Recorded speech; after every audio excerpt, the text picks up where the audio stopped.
Oh no. Oh no. Timmy, would you happen to have a brush on you?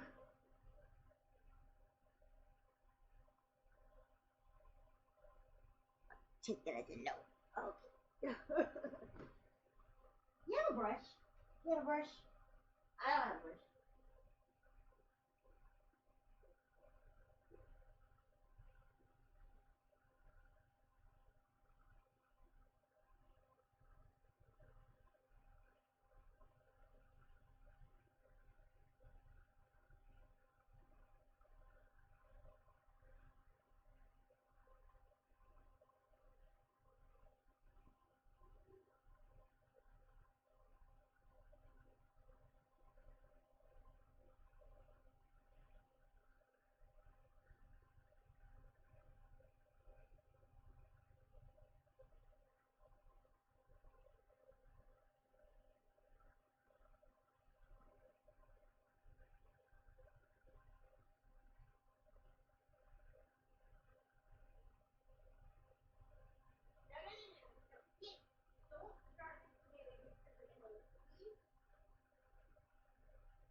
Welcome home.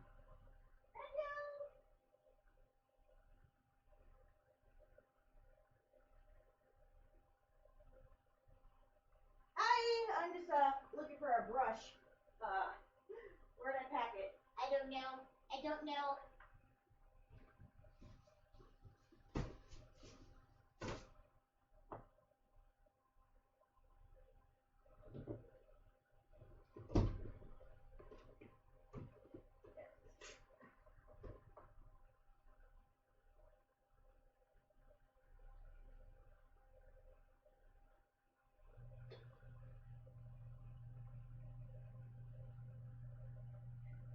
Hi, love. Hi, kid. Hi, everybody. How we feeling? Wing. Hi, how you doing? Now, I know what you're probably thinking. Wait, what the hell happened to you? Oh my gosh. Well, I just got back from having a convention. Did you have fun? I did. I think we both did. I'm pretty sure we both did. Timmy was good. Yay! Good job, Mike. His babysitter was giving me lots of wonderful updates. I gotta remember to leave him a good review. Ouch. So, I'm gonna be brushing my hair out for a bit. So we had a little problem on the way home, and on the way up there. So, uh, it's like uphill and downhill on the way to the convention, and you know, I even packed light this time. I packed light, all things considered, for this convention. Um, and the car that I'm borrowing from my dad is a smaller car than I'm used to, and it did not handle the trip very well. I made good time, but I parked at the grocery store. Now, mind you, it's like 67 Oh no. degrees here. Uh, and we were preparing for like 40-degree weather, 50-degree weather, maybe high of 70 for most of the week. But just yesterday, just the day before we left, Peachy was like, I just checked the forecast. It's going to be 80 by the time we get there. And I'm like, I'm sure I'll be fine. I'm sure I'll be fine. I just had to repack my suitcase and make sure I had plenty of cool clothing versus warm clothing, you know. I get all the way up there and I stop by the Kroger and I get back to the car. I'm not even a couple of blocks from our where we were staying, and the car is overheating like something fierce. And I'm like, no, I'm hot. It's hot outside. I just want to get to the Airbnb. I want to unpack. Oh, no. I want to see Peachy, you know. And I'm like, no, no, just all the Peachy emotes. No. So like I have, and I'm looking around the city because this place is like a really well hidden thing, which is part of why we like it. But since I hadn't been there, obviously, in a year, I was like having a hard time navigating. Plus, there's construction on the roads. It's like, it's in the city. You know what I mean. You know what I mean. And while I'm trying to do this, it's stop and go traffic because everybody's trying to go to this convention. The streets are crowded, and the car's just like stalling. I can't even go up to like 30 miles per hour before it's like, I'm like, God damn it, come on, we're almost there. I finally pull in to the Airbnb, a parking area, and I'm like, thank God. Well, the thing is like saying overheating, and there's steam coming out of the trunk, and I'm out of the hood, and I'm like, oh my God, I was like, oh my God, this is it. I've broken another car somehow. Like, I'm calling my daddy, and I'm trying to ask him, like, what should I do, blah, blah, blah, blah, and he's, like, telling me, like, how to check for this and this, like, is it leaking anywhere, is it smoke versus steam, and I'm, like, pretty sure it's steam, and, this guy, also, who was in that same parking area, comes up to me, and, of course, this guy tries to, as... You and Peachy had fun. We did, and as guys do, he's like... Oh, let me see if I can help you with your car. Meanwhile, I'm just trying to get the damn hood propped up. It's fucking hot. I'm trying to get the stick into the hole. And I got my dad on my chin and this other guy on my ear. And I'm like, please, everybody just give me a second. I can't even prop the car. Meanwhile, my daddy, being so patient, he's usually not patient. He's like, Wing, are you still with me, Wing? I'm like, I'm trying to prop the hood. He's like, don't worry, you don't need to prop the hood up. Okay, Daddy. And he's like, now check for this. What about the fan? I'm like, well, I turned the fan off on the inside. I figured that was contributing to the problem. No. I'm sorry. I'm talking about the inside and the under the hood. Oh, I'm trying to diagnose this. Meanwhile, this guy's telling me, yeah, you probably blew a gasket and it's definitely your radiator, blah, blah, blah, blah. And I'm like, so, Dad tells me, just run the heat, roll the windows down, blah, blah, blah, blah. So, like, I have this hanging over my head. Like, I just got here. I'm 5 hours away from home. And I maybe broke my damn car. Yeah, Fiery, it's all your fault. Did you overheat my car? Fuck. And I talked to this guy for a little bit. He turns out he's a hot dog salesman. And he seemed knowledgeable enough about the car because he's like, he's like, which kind of Ford is that? And I was like, the Fiesta. I'm like, oh yeah, those tend to have problems with the cooling, blah, blah, blah. I think he might have done mechanic work at the time because he seemed to know, like, the main list of problems, like the cooling issues, yada, yada, yada. But he was like, you got to get that checked out right away while you're here. Otherwise, the next time you drive it, it might blow up on you. And I'm like, are you fucking shitting me? So now again, like I said, I have that over my head. I'm like, no! I'm like, you know what? Fuck it. I'm not going to worry about it. I'm on vacation, right? So, this should set the precedence. Car was overheating, right? We don't worry about it until today. Like, I mean, I'm trying not to worry about it, but I do. But there's just, like, that hanging anxiety, But, we keep checking. Nothing's ever leaking or whatever like that. I ran the fan and all that shit, ran it for a good 10 minutes in the parking area before we left. Me and Peachy were checking on it. It all looked good. And everything was going well. I kept it under 75 all the way up here. But I got stuck on this mountain where it's a single lane road. And I shit you not, I'm behind a nitrogen truck going the slowest possible speed limit. There's miles of open road ahead of it. It's not like it's bumper to bumper traffic. This thing is just taking its sweet ass time. Going 25 and a 35. And we're just crawling behind it. And it's not until we got up to this truck that I started getting the overheating warning. I'm like, no! And my daddy told me I'd turn up the heat all the way, turned off the AC, rolled down the windows, and that was, of course, after I took my hair down, because I don't like having the ponytail in the back. I forgot to put it in a high pony before we left, and so I let my hair down into the trip, and now there's nothing stopping my hair from flying in the breeze all over the place. So that's why my hair is a wreck. Apologies. But we made it. We made it. You know, I think anybody's car might have overheat in that situation after going uphill, and you finally peter out, and you know, it's not even that hot outside. It's a decent 67, 70 degrees out there. And the fucking nitrogen truck is ruining it for everybody. But I had a little, you know, still had some anxiety. Like, the overheat warning was only on for maybe a few seconds.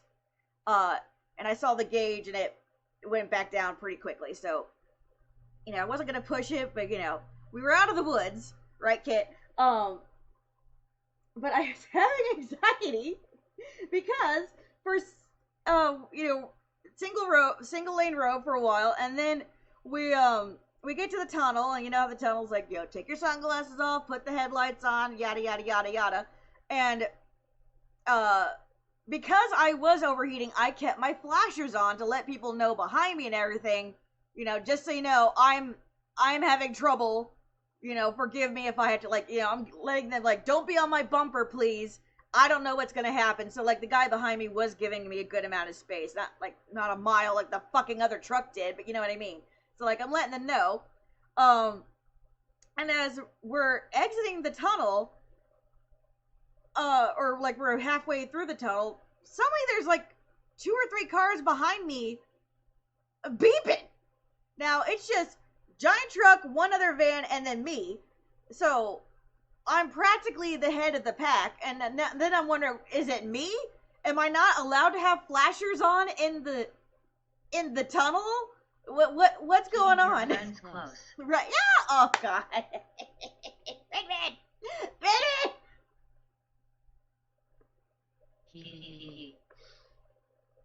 Hi, Wing. Hi, Ren. You're interrupting my epic story for an Epic the Musical song. How Welcome fucking back, dare song. you? Well, not the epic story. So there's these morons. There's these morons.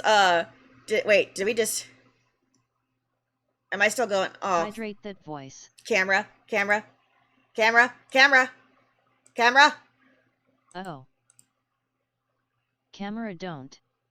It froze. Activate. Camera. Ah, darkness. Camera. Oh my fucking god! I just plugged in the Darkness, my headset. friend. Hello, darkness, my old friend. We're back. Hey, sorry about that. I plugged in the headset and it freaked the computer out. Can you just YouTube?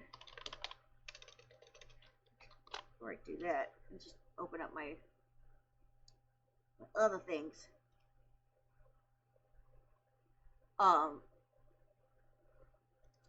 So I'm trying to get out of this damn tunnel, and like I'm nearing the end, and there's a whole bunch of cars honking their horn behind me, and I'm like, what did I do? I know the flashers are on, but surely that doesn't make that much of a difference, right? Like, what did I do?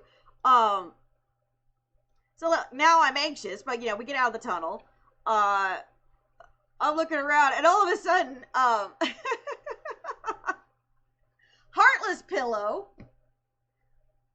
flies into the space between the passenger seat and it just goes plop, and so now I can't see what's behind me to begin with, and I'm like, what? How the fuck did you fly up here? Well, and now I'm anxious because I'm like, wait a minute, I had my windows rolled down, I have stuff in the back seat, and it's piled high, like not high enough that I can't see out the back, obviously. I don't know how this thing hopped up, being as big as it is, but it did. And now I'm like, oh shit, are they honking? Because did stuff fly out of my window and I just don't know? It's So alive. I'm just like, did stuff fly out of my window?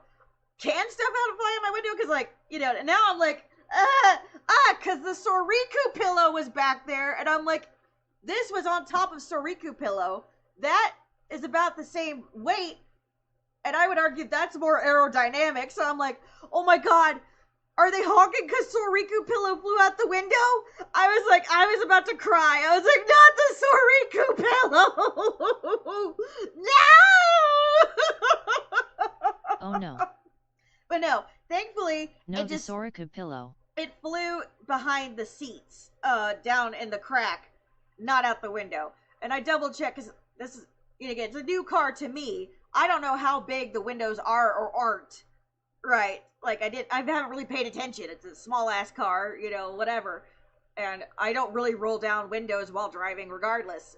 So like, I'm like double checking while trying to keep an eye on my heat and going on, blah, blah, blah. And it's,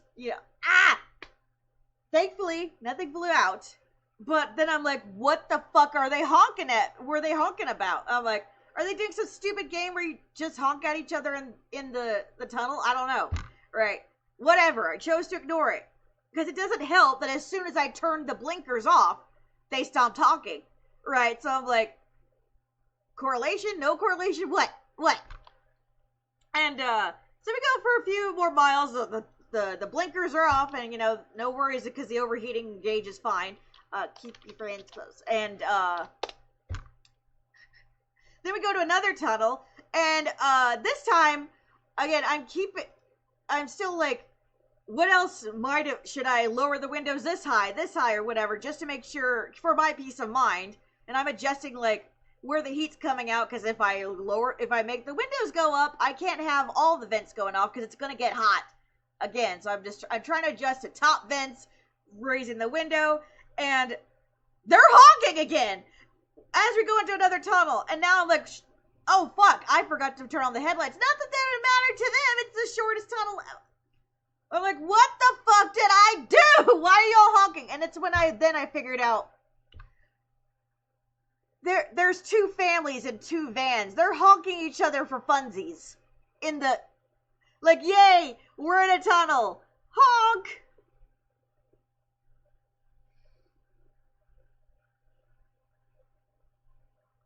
That should not be a thing.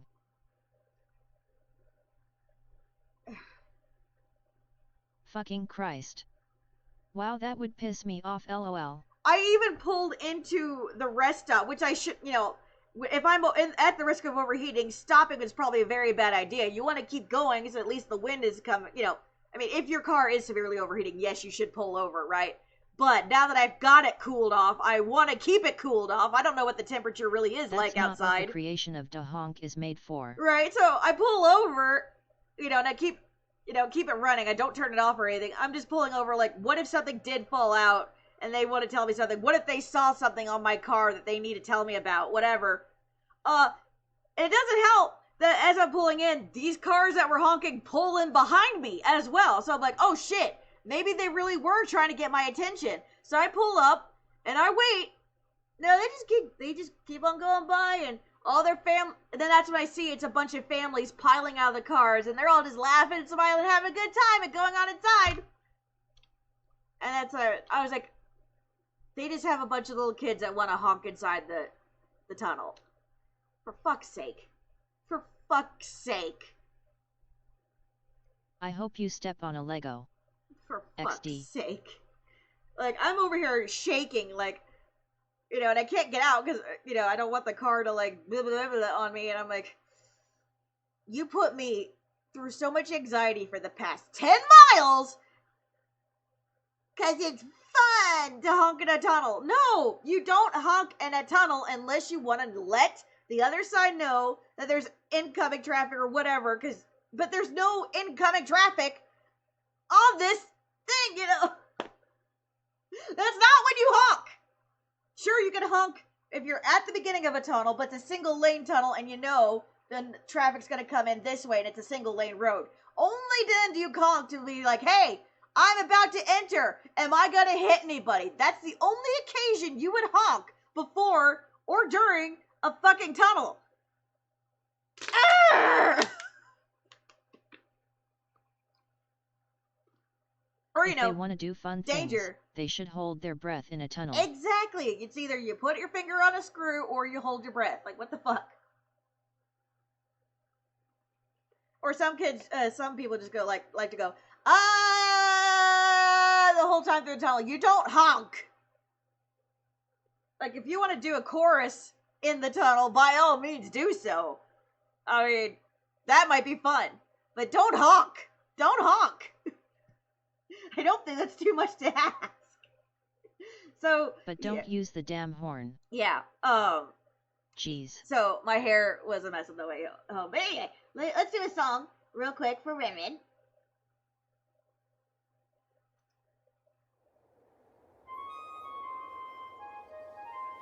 Thank you for the song request. Thank you for cashing in your sweet smiles.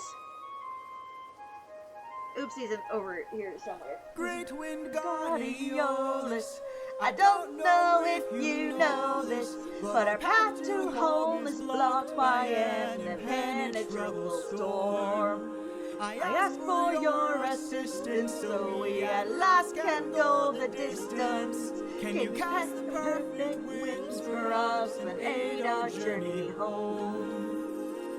Ha ha ha! I am the wind, twisting and turning. I give the fire enough to stay burning. Let's play a game, that's what I'm serving. And if you win, you will get what you're yearning. Deal! Take a look right here in this bag. It has the winds of the storm all trapped. All you gotta do is not open this bag. Sounds too easy, what's the catch? Ha ha ha! Keep your friends close and your enemies closer. Never really know who you can trust. If you wanna get the bag open, you gotta say no, sir. Sometimes killing is a must. What? Cause the end always justifies the means. Friends turn to foes and rivalries. So keep your friends close and your enemies closer. Never really know who you can trust. Never really know who you can trust. What's happening? What's happening? What's that trapped in the bag? It's treasure! What? Bye-bye. Open With the bag, It's let's treasure. see what you got. No, do not! Everybody listen closely. See how this bag is closed? That's how it's supposed to be. This bag has a storm inside. We cannot let the treasure rumor fly. We'll try. Keep your friends close and your enemies closer. Now they want to get the bag open so they can have closure. They def didn't try. Cause the end always justifies the means. Keep your friends close and your enemies closer. For 9 days I've stayed wide awake, trying to make it home with no storm or tidal wave. I remain unopposed, the bag is still closed, and I'm getting closer to you. I can't wait to make some new memories. Time for me to be the father I never was. Just keep your eyes open. Why are my eyes and my heart and my soul so heavy? Just keep your eyes open. I keep on trying to embrace you both. Why won't you let me? So much has changed, but I'm the same. Yes, I'm the same. Keep your eyes open. Wake up. Wake up. Odysseus, they're opening the bag. Wake up! No! Keep your friends close and your enemies closer.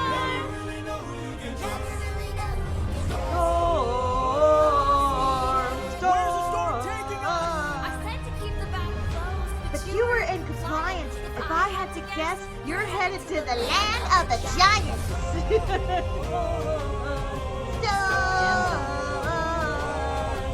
Help me close the bag! But sir, it's too late. We can save whatever wind is left to use another day. Come on, motherfucker.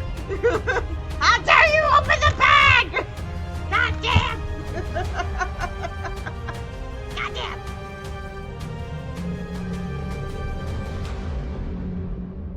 Oh, Odysseus of Ithaca! Do you know who I am? Thank you, Evan.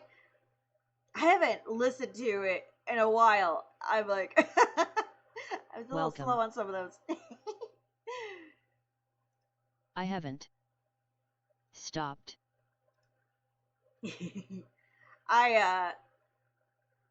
It's probably 4 days since I stopped listening to Epic the Musical. Because I've been on vacation.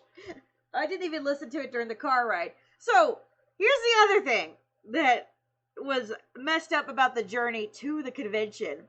I'm not even a couple miles out. I just refilled my gas. I'm getting ready to go. I have the phone plugged in to charge. I keep it charging constantly just in case. Because I have a YouTube playlist that I keep going to listen to, like movie reviews I haven't gotten a chance to watch yet, and so on and so forth, like long form videos. Welcome home, PG! Oh my gosh, you got home a good time. Is Mr. P having your dinner ready? WB Peachy. Okay, I gotta see. Is Mr. P already going?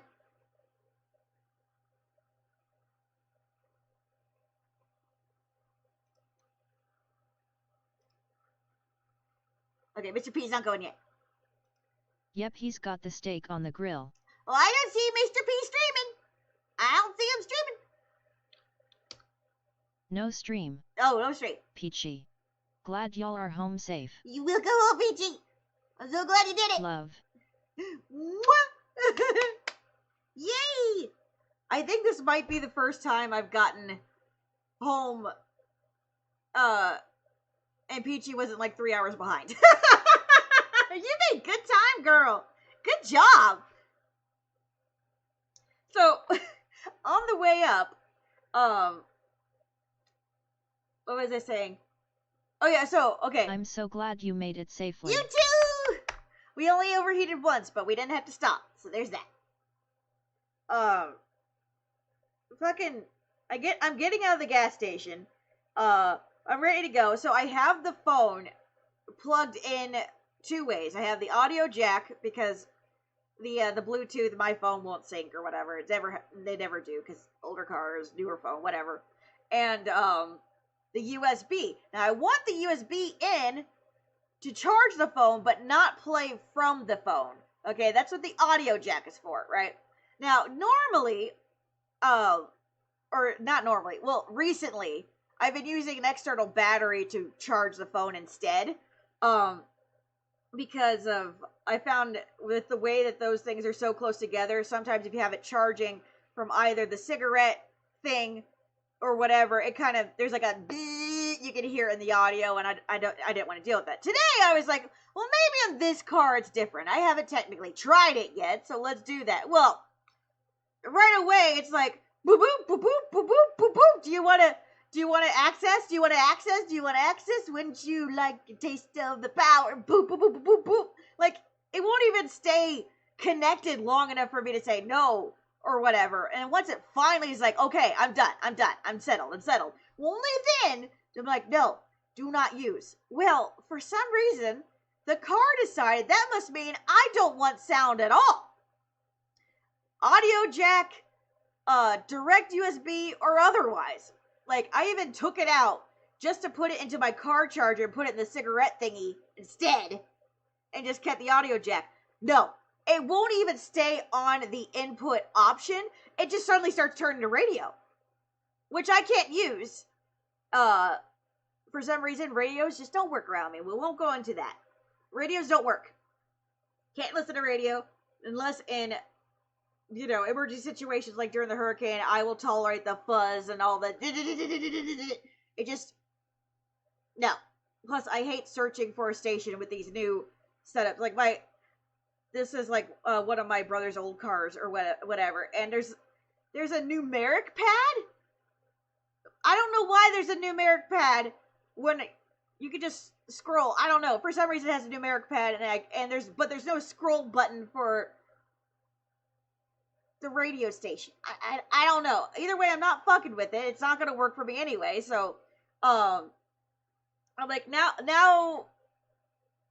So I'm trying to do these plugs in and out while my GPS up here is telling me how to go and direct or whatever. I'm like, fine, I'll deal with it later. So I just toss the phone down or whatever we go. And then while we're on the highway, I'm like, I have it in my lap and I'm trying to like plug the different cords in, trying to figure out why it won't work. But none of it matters. No combinations matter because no matter what button I hit on the dash, it just keeps automatically going back to radio. It won't even go to the menu. It just goes straight back to radio. I'm like, this car is fucking possessed. And now I have no sound. So I drove all the way up to Lexington with no sound. I couldn't even listen to Epic the Musical if I wanted to. There was no sound. I had no sound. So I'm just seething for 5 fucking hours in complete silence.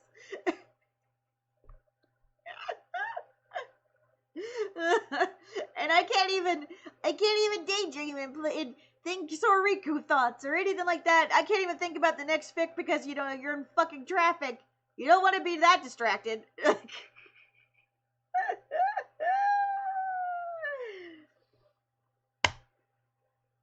Yeah, so it was a tough drive up. Thankfully, though, I got it working. Before I left, turns out it really was just a glitch in the damn car itself. Literally just turning the car off and turning it back on fixed it. Like, what the fuck? It's like, I didn't have that option on the highway. I was tempted several times. Like, what if I just pulled over on the side of the road and just turn it on and turn it off and then try to get back on? But nothing scares me more than coming to a complete stop and then trying to get back on the highway when it's 70 miles per hour. Like, this is not gonna happen. That's too scary. It's too scary. So, yeah. Sorry I can't stay and chat, but dinner's ready. I love you. I love you. I'll watch the VOD Enjoy your later. dinner. Say hi to Mr. P for me. Don't worry, we're gonna be on for a while. As per tradition at this point. You know, I might as well. I'm just gonna order some dinner with you guys. He he he. Cause I missed it. Plus, I don't have work tonight, so. And then we'll do another recap tomorrow, probably. I say that, but whenever we do these videos, I do all my chatting already, and then tomorrow's like, I don't have to rehash it. You all are here. But I am gonna check real quick.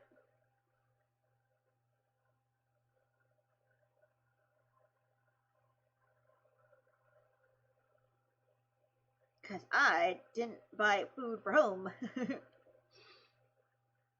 So how was your all weekend? Thank you for watching Tibby for me.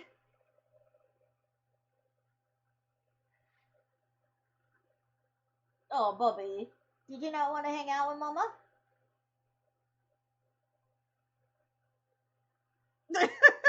I guess he's just happy I'm home. He doesn't...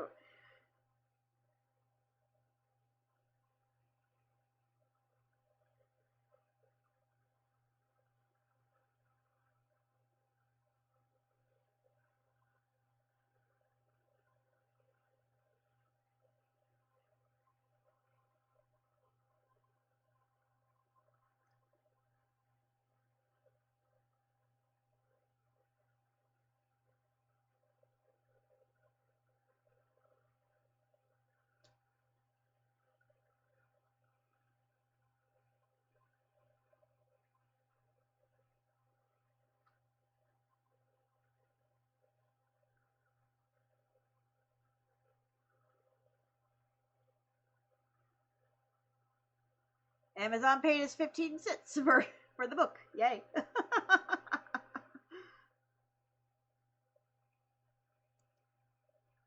I'm just checking, like, see if dinner's in the budget, because there's so many transactions.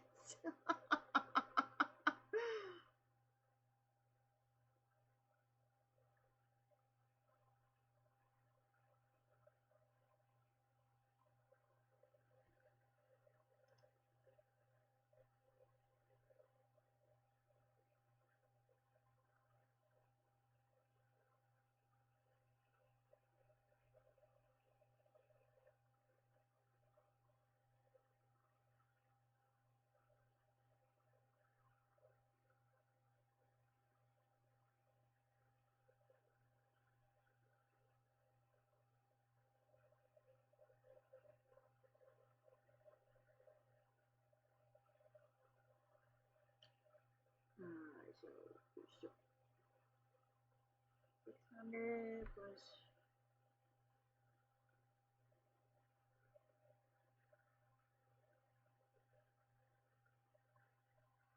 What's 23 minus 1450?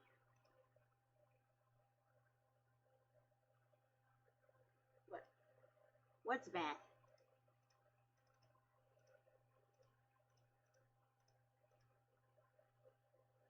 Yeah, that should be funny. Okay. So we got quite the haul. Hey Gibbs. 50% off. Pickup orders only. Fuck you! Don't even bother. Why be why be a delivery app and then offer coupons if I have to pick it up myself? Fuck you. Fuck you. Like, what's even the point?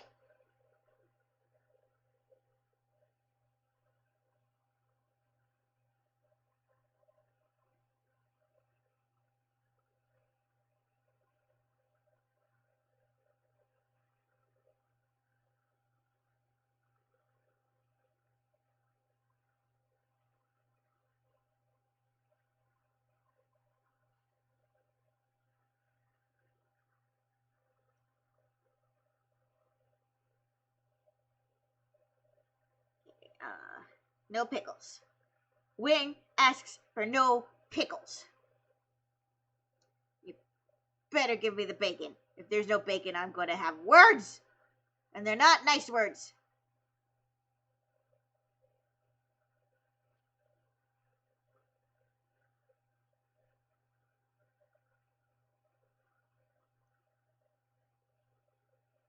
Give bacon.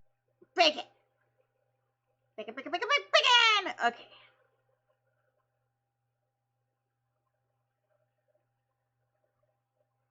There's chips. Okay.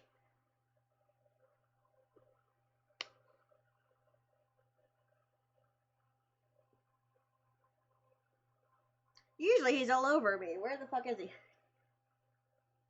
No, I don't need a ride.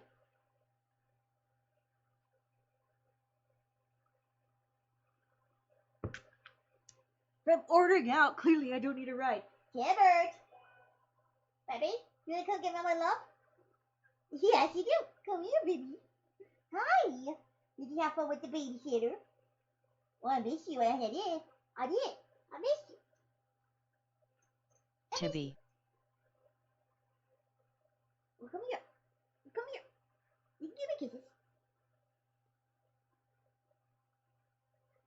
kisses. You think I left you? What? Well, you being a little shy McShy pants. Huh? Yeah, that's what I thought. Okay, so getting up there was a thing. But it was worth it. And then Peachy was like, I'm gonna be there a little late. Peachy will tell you her own adventure getting up there, I'm sure. Okay, so she's like, so warm it up for me. So I'm like, okay, we're on a mission. First mission, get all my shit inside, right? Now I packed light this time. I didn't pack like 5 cosplays, but I did have a lot of boxes. And if you remember last year we went, I took a bunch of Ida bags, and I just had like a lot of different bags of holding. We had a lot of different bags of holding, and we want to make sure we had options. Like the that bag right there, the one with the wheels and the chair. I showed you guys that before while I was doing the packing stream. Very important, muy importante. Let's see. So I got all that in, but I also brought a little surprise for Peachy. So I was holding on to Peachy's Christmas present and Peachy's birthday present to save on shipping, to save on postage. And I also got one last thing for her before the trip. I got her a blankie, a pink blankie. That's fluffy on the inside and silky on the outside. Like a little throw blankie. Cause yeah, while we do bring our own pillows and blankets, naturally, it's. I remember the last time we went there, it was a little cool, and it's a big space. It has like high ceilings and everything, and wooden floors. Not a lot of uh things to hold heat or whatever. So just in case, I was like, maybe I should make sure we both have an extra blanket, right, kids? Um. Oh, you're so fluffy and fuzzy and hairy. Like my shirt. I got this at the convention. We get free T-shirts. Uh. So I got Peachy a pink blankie, and I got myself a blue blankie, with glow in the dark, stars and stuff on it. It was very pretty. I'll show it to you guys in a minute. But so I set that on Peachy, where Peachy would be sleeping, and I set up her birthday and Christmas presents. For birthday, I got her a Sailor Venus magnet. There was a blind bag I got a while back from Lunchbox. I was hoping for Tuxedo Mask. I ripped it open and I'm like, what even is this? Because it's Sailor Venus with the mask on, like from when she's in the on her little TV show. And I look at the back of it, and apparently the movie star Sailor Venus magnet is the secret rare. And I'm like, of course, the one in the entire fucking box. Because when I went to Lunchbox or whatever, the box lunch, the little a box of them where you can pick from or whatever, was completely empty except for one. Like, this was like the last one in the entire store. The one that kept getting kicked around, nobody wanted it, bottom of the pile one. That's the only reason I bought it too, is because, like, well, I felt bad for it. And I'm like, well, if it's one of them I don't like, I'll just give it to Pichu. Little did I know, I just drew the secret rare that one time, like, and it just happened to be Peachy's favorite, so I'm like, Peachy's getting a birthday present. So, got her some heart-shaped stones and some bracelets. Like these kind of bracelets, but hers are all pink. Now, and I brought some Purple Wednesday things so we would match. And I got her from Dead Cute Pins a short, like, hand lanyard for her badge.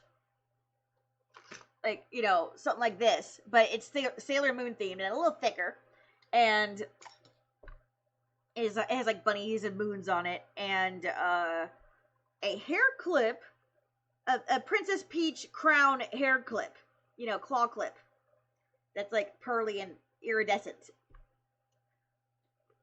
So those were her presents. So I arranged them on the bed. I got all my shit inside. I mean, it was all inside, but I was unpacking and, you know, putting stuff in the closet, hanging up the costumes, putting shit in the fridge. You know, I brought the wine and, which only I drank it. Turns out only I was drinking it. But nothing wrong with that. We were just. It just wasn't the time. There was just some instances where it was like, this isn't the time. Because, like, it wasn't like we were getting home and then partying all night and then going to bed.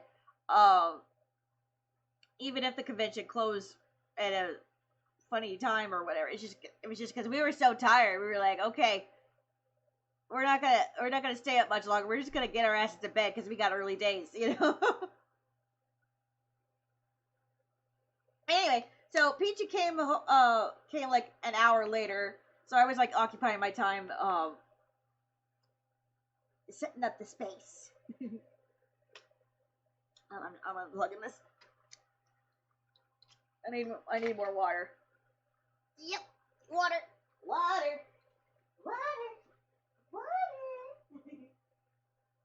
are you waiting for?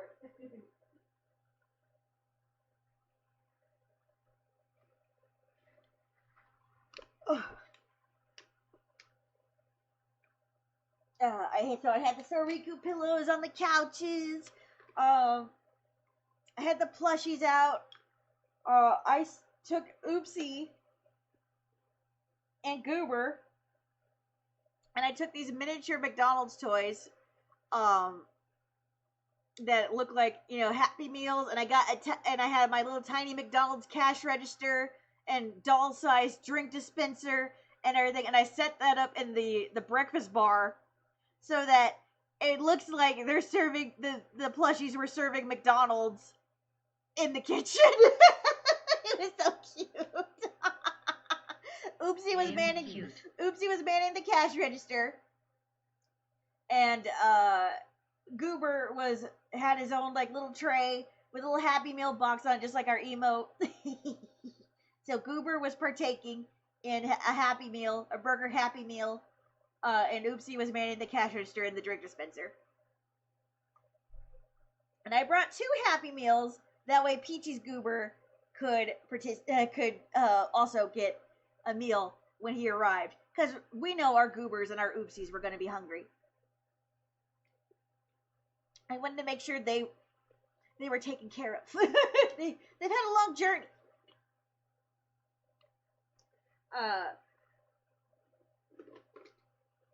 So yeah, Peachy arrived about an hour and a half after me, which, I'm over here, I'm bubbling with excitement. I'm just unpacking everything. My shit's spread out everywhere. I'm just like, we're getting settled in quick. And then Peachy's like, I'm here! So I just threw my shoes on. Give Peachy all the biggest hugs, and I'm like, let's get your shit done. Let's go. I filled Peachy in on, like, the car overheating and all that. I'm like, I don't know what to do. And I'm like, but forget that, fuck that. We're on vacation. We'll worry about it later. She's like, okay. So we go. We get settled in. Peachy loved her presents, obviously. Cause best presents. And then we decide, like, we're like, after we're unloaded and settled in a little bit, we're like, okay, what's our plan of attack? Do we want to go to the convention first to pick up our tickets, or do we want to eat? The doors didn't open until a certain time. It was like 6, and by the time we got all settled in, it was like 6:37ish. Like, well, they just now opened up the doors, and I was trying to remember what we did last year. I was pretty sure last year we picked up the tickets, walked around the vendor's hall for a little bit, and then we went to eat. And then we were like, well, okay, this time we're gonna do all that. We were both good. We weren't starving or anything.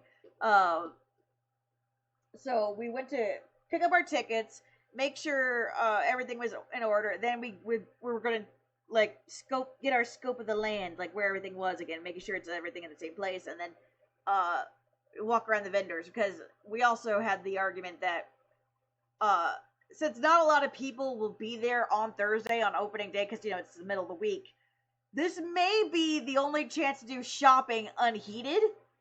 There may only be certain vendors open or whatever, but it would be worth it to get that chance to like look around.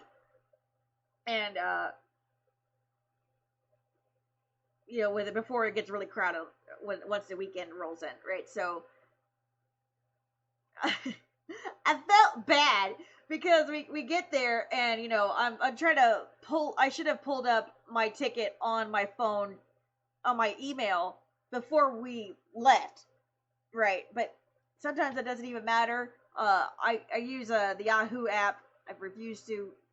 I mean, I am forced to have Google accounts and everything, but I refuse to use all that shit.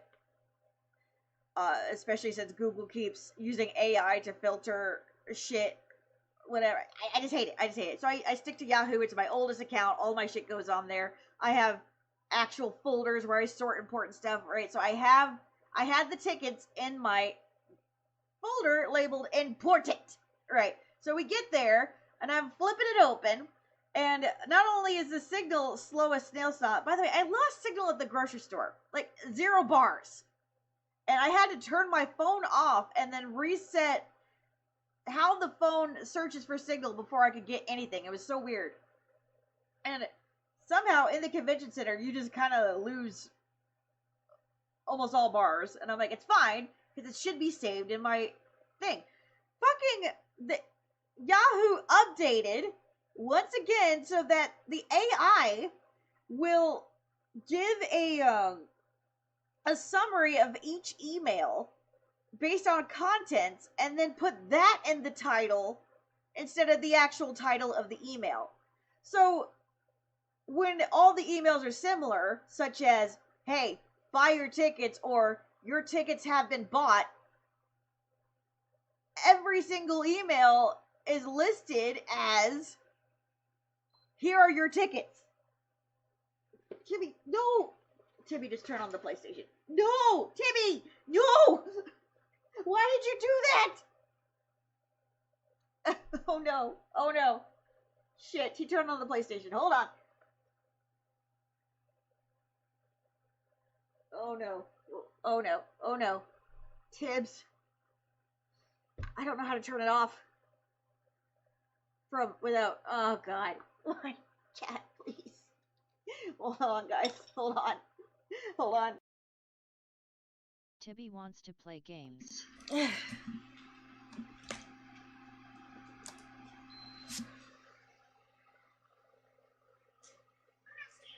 This is your fault.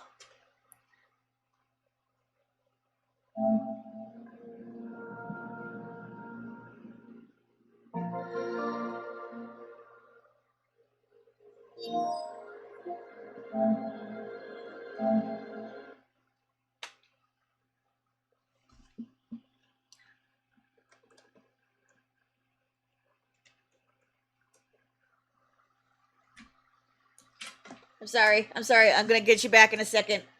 I had to change inputs real quick. I only have so many USB.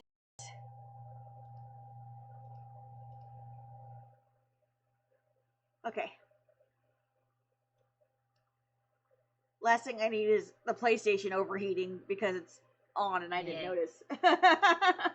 So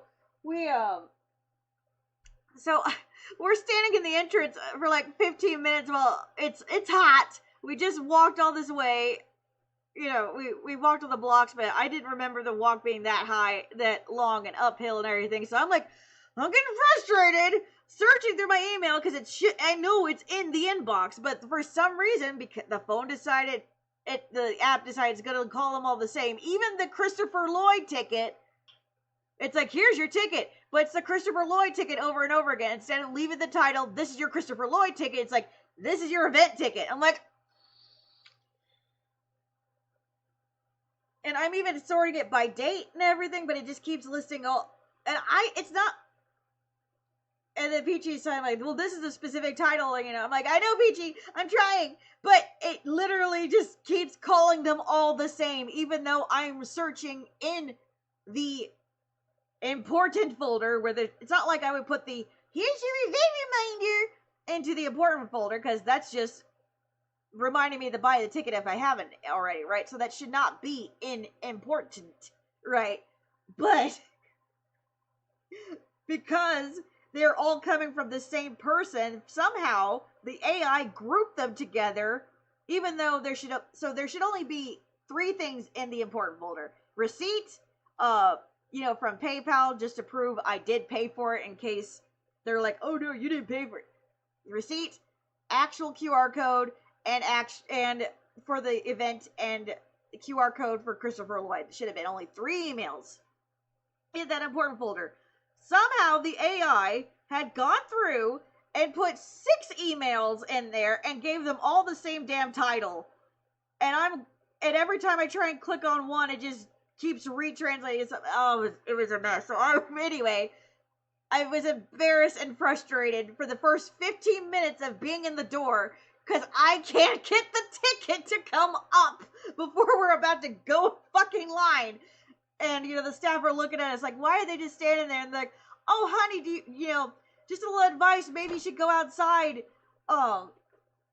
You'll get better signal out there. And I'm like, yeah, the signal's not the problem. It's the fucking AI.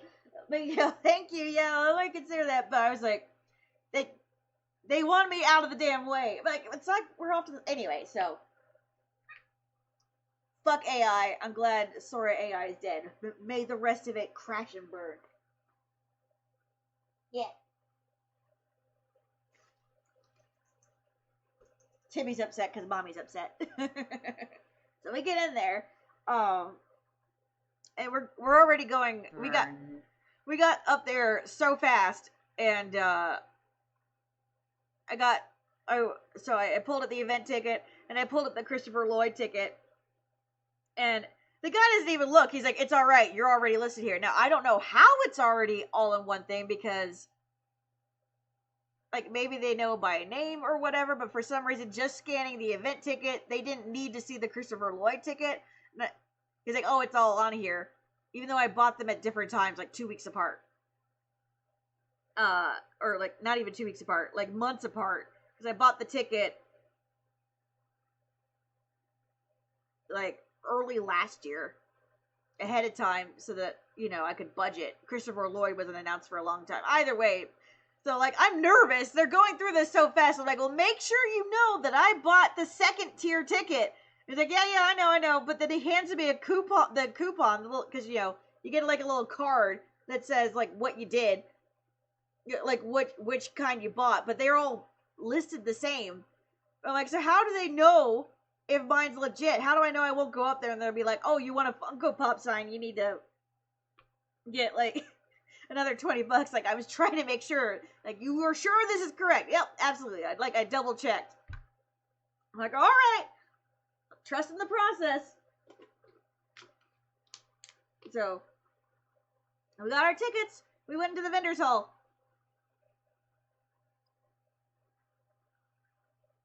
I also checked to see if we had any fast pass options.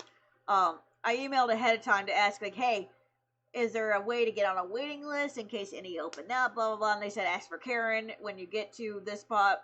I asked for Karen. We get to Karen. I asked, hey, I emailed you, blah, blah, blah. She's like, oh, yeah, we don't got anything. I'm like, okay. And she's like, thanks. Thanks for at least checking. Okay, bye.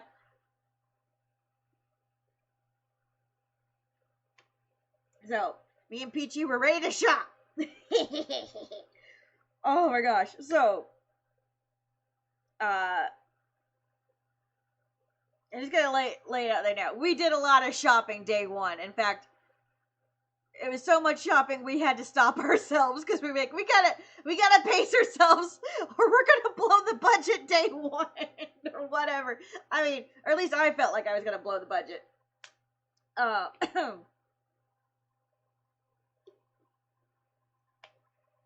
Or not even that. We were burdened. We got burned very quickly. So, we did a lap around, and I wanted to see, like, we were seeing where, like, what voice actors were up here, because, like, there was, when you get on, it's big and square, right?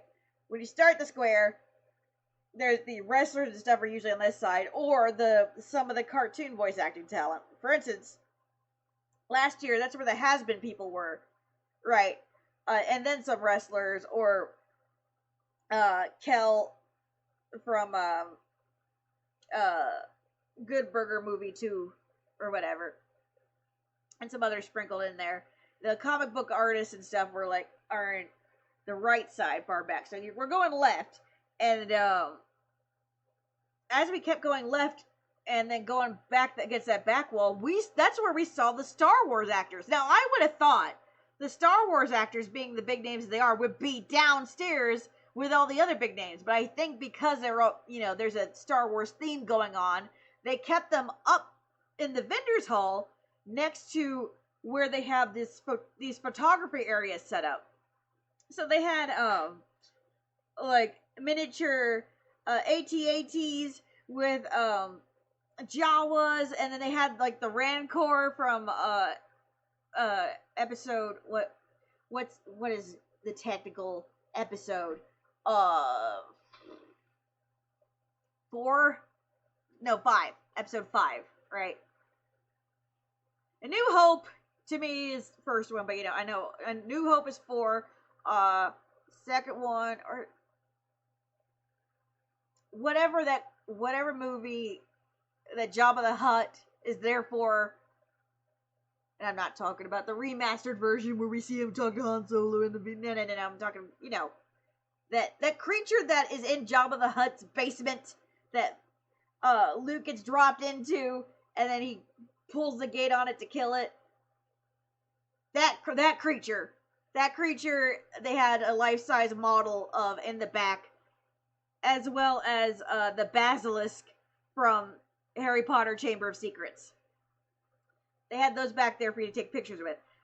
It's free to go take pictures with it, but they were collecting children for the CASA. It's a children's support organization for Kentucky. So you can put your dollar bills in there. Like, donations appreciated, but it's not required, right? So, we went up there. We took pictures with the Rancor. There's supposed to be a DeLorean set up. They had like a curtain going around it. I don't think we saw the curtain. The curtain had like a Back to the Future the musical like wrapped around it, but we never really got to see behind the curtain to take pictures with the DeLorean. And it's like, nah, whatever, it's a DeLorean. I didn't know that Peachy had a DeLorean at her wedding apparently, but that was Peachy lore found out about. Cool. Also, I just realized we were excited to see. Yeah, we were excited to see Dogpool from the Deadpool movie. I don't think we saw Dogpool anywhere. But yeah,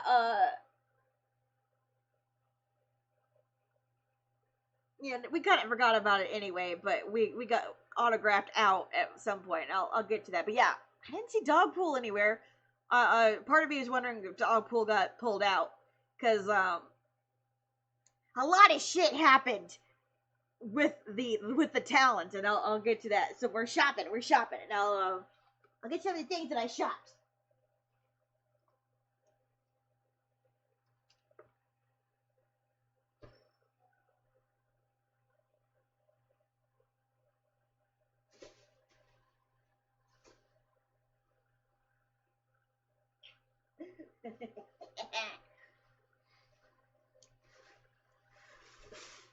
So we got pictures with the Rancor at first.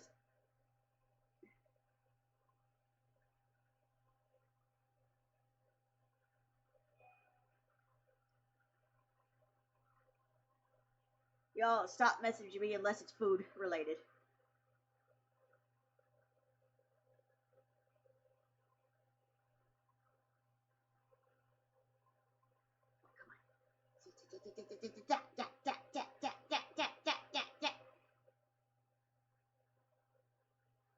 No tips, not for you.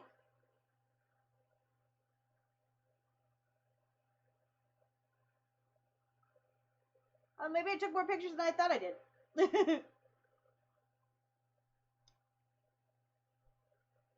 So, this is that's the AT-AT.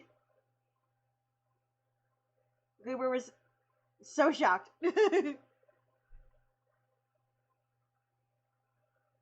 Dear. So they had like a whole scene set up. They had a couple scenes. There's wow. There's the Chamber of Secrets basilisk thing. We refuse to take pictures, Brett. So that's the funny thing. We go up there, we get pictures with the Rancor. I'm excited, right? And then we're about to leave. He's like, "Oh, don't you want pictures with the basilisk?" And we're like, "Nope, no Harry Potter shit from us." No, it was a cool model to their credit. These guys are making themselves. They do, cool, good on you. But we were both like, no.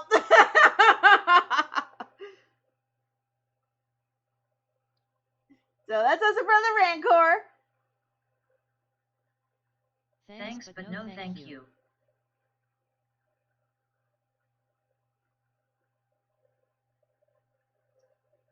Even with Goober, the thing is so blurry that the damn snake doesn't get seen. Goober's like, nah, you don't need to see that.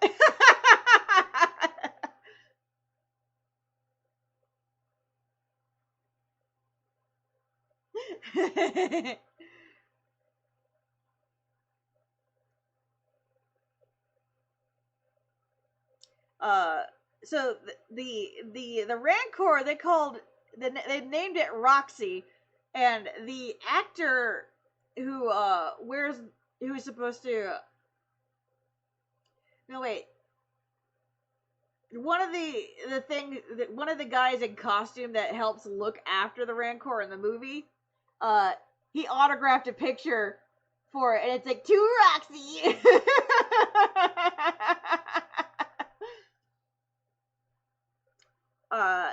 Peachy and I found this giant Peach plush, and I'm like, Peachy, I tried to get Peachy to buy it, but it was too expensive. But I'm like, you need that for your set, Peachy. You need it. She's like, ah! But I'm like, we could at least take a picture with it. So we did. But it was huge.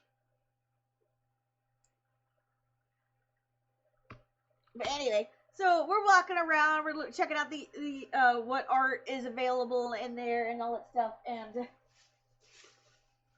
it's a toy and comic convention, right? So it's not just artists, but there's toys. People are bringing they have their 3D printed stuff. You got the dice out there and all that stuff. I think Peachy bought some dice or whatever. People are showing off their 3D printed stuff, and we're avoiding this, the typical 3D printed, dragon crap or whatever. Only really paying attention to those who design their own stuff. Yada yada yada.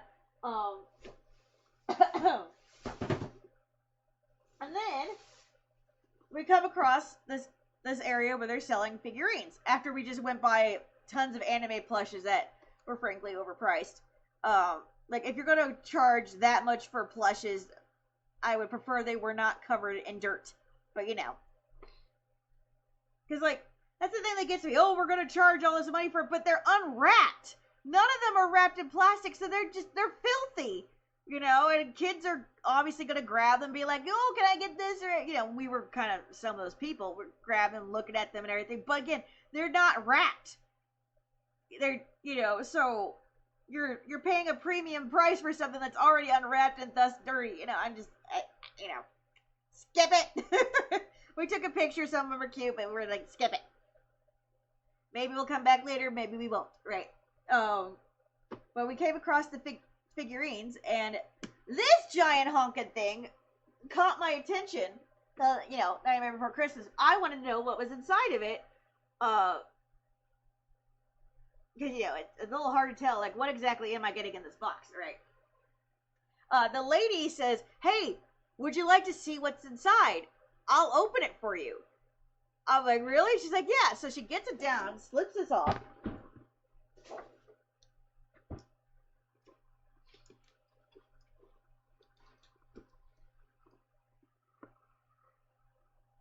And reveals. Oh wow. There are 3 Jack Skellington figures in this. So you got Santa Jack, Normal Jack, and Pumpkin King Jack in there. And I'm like, oh my god. And they have all the accessories. So there's Zero's in there. He's got his his bag, he's got the torch over here. Now I have a few Jacks, I have a few Jack figures that I got, cheap out of Walgreens, right? And they're all right and everything, but very similar to this, but they don't have. They're spindly, very thin.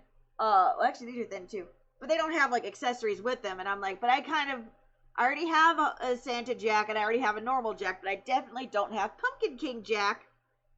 So I'm like, I love it, but I was like, I could walk away from it, right, if I wanted to. But so I'm like, oh, what's the price? It was only $80. Only $80 for this entire set. I'm like, take my fucking money. You can't beat that price. $80 for 3 of them? In this economy, where one Sora figure can easily run you $85, and I get 3? What? With accessories? Shit. And a pretty box?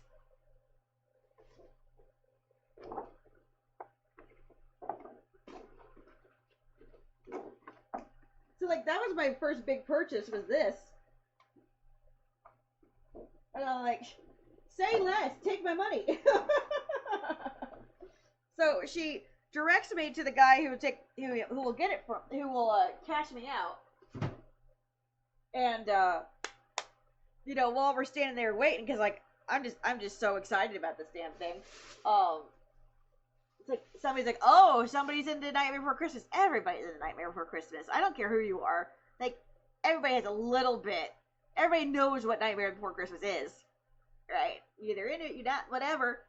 But like, it's not like it's a rare thing. It's not rare at all. It's not rare. So I felt like a little called out. But anyway, so he's like, well, you might like some of these. So he points to a wall. So, you know, this was just on the outside wall, but you know how some of these guys have like metal shelving that goes across. It's like they're boxed in. They have like their own booth that's also like boxed in, so you can keep hanging stuff inside. If you've seen like a Spirit Halloween and how they just have these racks that almost make miniature rooms to section itself off, you kind of know what I'm talking about, right? And next to the cashier, they have another wall, a very narrow wall, and it's kind of dark. You can barely see anything. But they had a few more Jack figures. Now, a couple of them I already had, like the ones I just mentioned. But he pointed out this practically pristine-looking one of Jack in his pajamas with a book. Like, what the fuck? I've never seen one of these before. He's in his pajamas! He's in jammies! OMG. And I was like, take my fucking money. Now, $25 is a little pricey. I would argue that $25 might be a little overpriced for this. And then again, I don't know how rare it is. But at the same time, I got such a good deal on this that $25 doesn't seem like a big deal in the grand scheme of things. Like, I could have easily anywhere else maybe paid $150 for all of this. But, you know, 80 plus 25, 105. It evens out. Yeah, it evens out to me. I was like, I'll overpay for this since I got a way better deal on this than I thought possible, right? I was totally prepared for them to say $125 for this, alright? Like, fuck. So yeah, that was my big thing. Yeah. Okay. Now, as some of you might also know, so that was those guys were Big Bang Toys, Comics, and Games. I guess they got a shop in Owensboro, Kentucky. Buy, sell, trade, vintage to present, toys, comics, graphic novels, Magic the Gathering, Pokemon, Yu-Gi-Oh, video games, consoles, action figures, and more. That's cool. Little setup they got here. Yeah, you always gotta check the bags for any freebies. Anyway, so,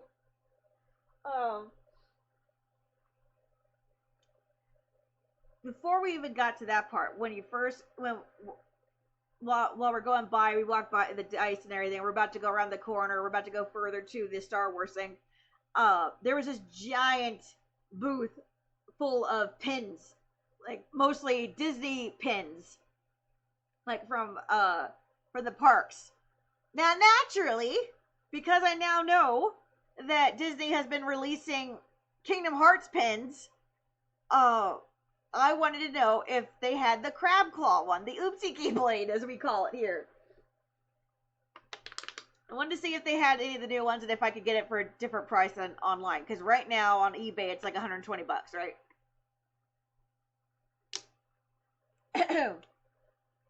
And I was like, surely in person here, where this person had, like, I'm talking stacks of books, yay high.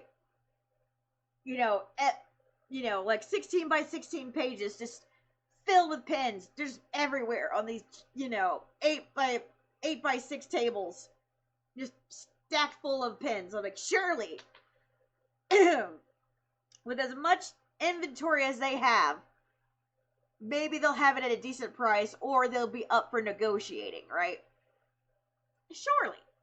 I go up and I ask, hey, do you have the Kingdom Hearts pin? She shows me, like, the Kingdom Hearts 3 pin that Disney came out with. It looks really crappy, where Sora's, like, looking, you know, as Mickey, Donald, Goofy, and Sora in it, and Sora looks like he's, you know, letting out the biggest crap of his life. Yeah, that one. Like, as funny as it would be, you know, I don't want to buy pins. LOL. Yeah, I don't want to buy pins just because they're ugly, not unless they're dirt cheap, and they're not. These are clearly not cheap, right?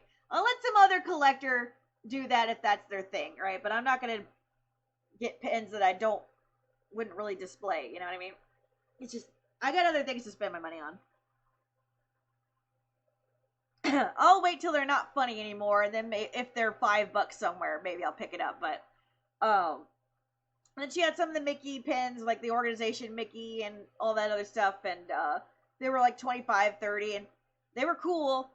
But obviously they put more effort into the Mickey pins than the Sora pin. But it's like I don't have a lot of ways to display Mickey pins that I would have invested. But so moving on.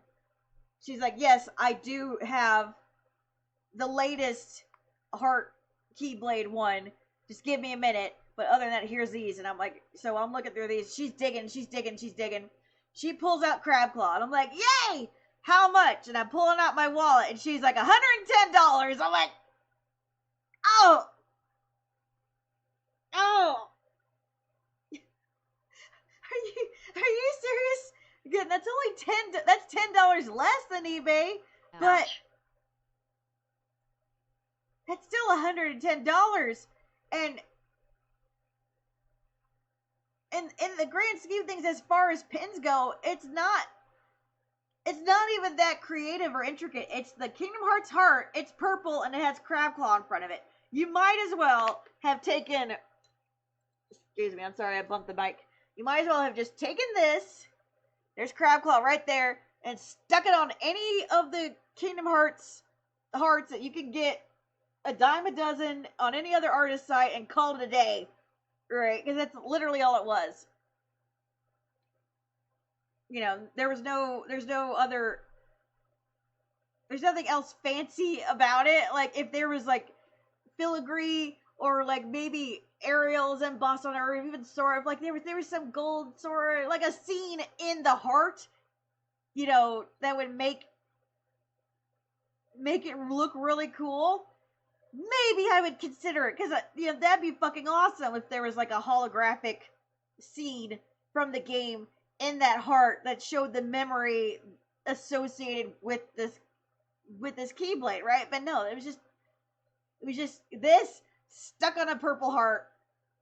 And why purple? You know, whatever. Yeah, and it was huge. It was like as big as my fingers, but it's not $110 worth. And I'm like, oh, and she's like, yeah, I am so sorry. She's like, and I totally get it, but here's the thing. You have to wait 4 hours in line to get this. People are beating each other up about this. It's a limited print because Disney only made so many of them, because they didn't think Kingdom Hearts would get that much attention. And these are kind of like their test runs to see how much there were. Now they know, but they still did a limited print, and people were literally fighting each other in the parking lot to get these things. So that $110 on their end is to pay for the time that the poor employees had to put in to get this thing, right? So I'm like, I appreciate that on them, and I feel bad, you know, the poor employee who had to snatch this up. I get that. So from her perspective, it wasn't, you know, as someone who's trying to get it to distribute fairly, it wasn't a scalper price in their instance. It was literally to pay for the time it took for them to get it. It's understandable. In that case, it's understandable. 4 hours is a damn long time to wait in the sun, while amongst the danger going around you because of all these other fucking scalpers that are completely nuts. I would consider the scalping price in this instance to be in the $165 range, which is what it is also on eBay. The cheapest one I could find. Buy for you life. Right. So in this case, from her perspective as a business owner, I totally get it. I respect it. You know, I do appreciate it when, you know, they're not, in this case, I don't consider it scalping because this is clearly their business and this is their way of being able to get these pins to people who cannot go to the parks and wait in line. Like, I appreciate that kind of service. To me, that is worth asking a bit for the time spent, you know, because otherwise, how else would you get it, right? But there's a difference between businesses like this and just plain old scalpers who are buying many of them and then charging twice that, right? So instead of selling at a fair price, like time and effort to get it, you're just upping the thing and also causing a shortage because you now have 6 of them. Whereas if you just bought a couple fairly, there may be enough for everybody to go around. You know what I mean? So like the $165, $235 ones, I would consider that definitely a scalping. And again, she's technically selling at $10 less than the lowest price on eBay. And again, I appreciated that, but also at the same time, it's like, can we maybe go 70? I will happily pay 70 for it. It's like, I'm sorry, I really wish I could. I was like, I'll tell you what. We have a whole ass convention to go through. If I have enough money left over, I'll come back. You know, if you still have it. She's like, yeah. She's like, I totally understand. Like, she wasn't short with me because like she spent a long time looking through the pile and checking on the price and everything. I felt bad for wasting her time, but I seriously did not think it would be 110. Like, if it was 80, I probably would have gone for it.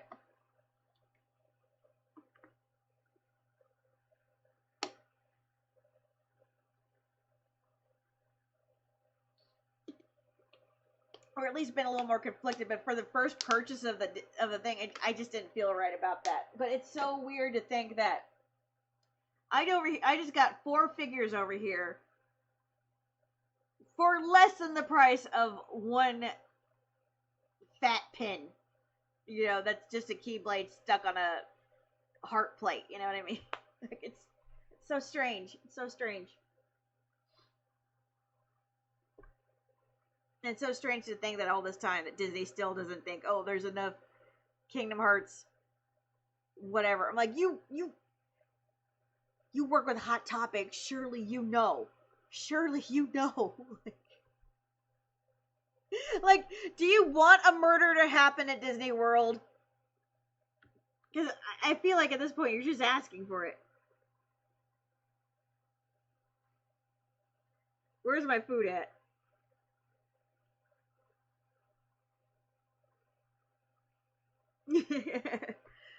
Yeah, fighting for your life.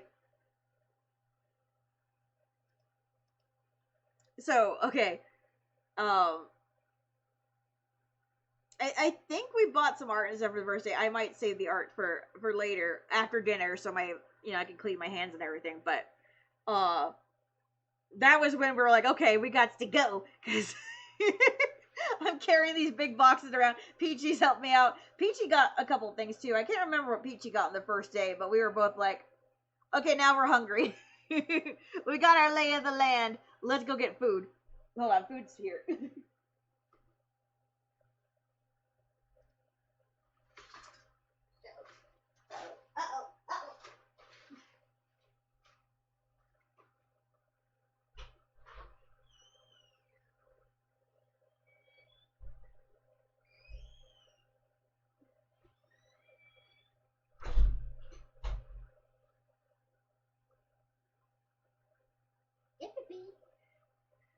By the way, love, did I say hi? I feel bad. I don't know if I officially said hi to you or not. Hi, love. I love you.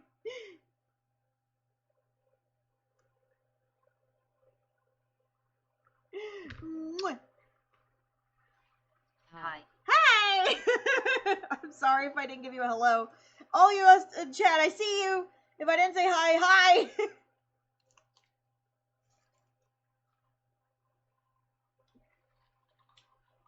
And again, thank you all for keeping Timmy company.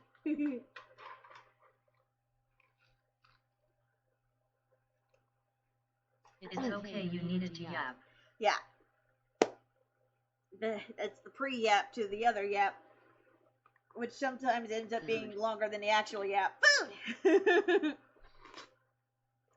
So, we go back to the place we're staying to drop off our haul. And the first thing we knew we wanted to do was go to certain restaurant. But we're getting ready to go, and I'm like, do you remember the name of the restaurant? And Peach is like, oh no, I don't remember. And I'm like, I know you did know the name in your stream, so I'm like, I go to her stream from last year, and I'm like, I know you said it, so, which is surprising. Which surprised the both of us almost, because like I was surprised when she first did stream that she remembered the name of the restaurant, because I sure as hell didn't.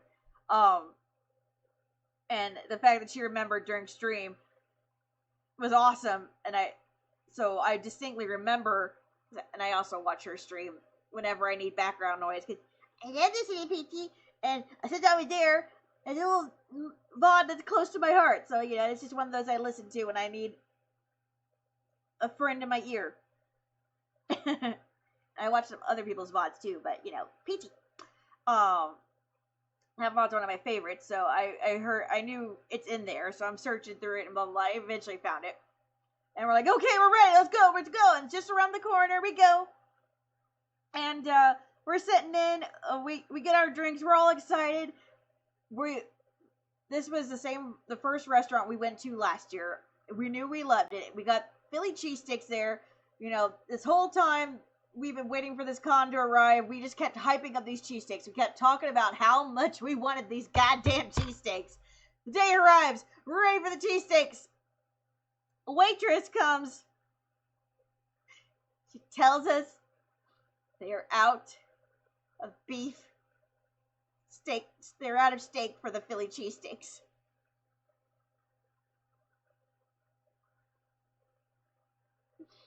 No.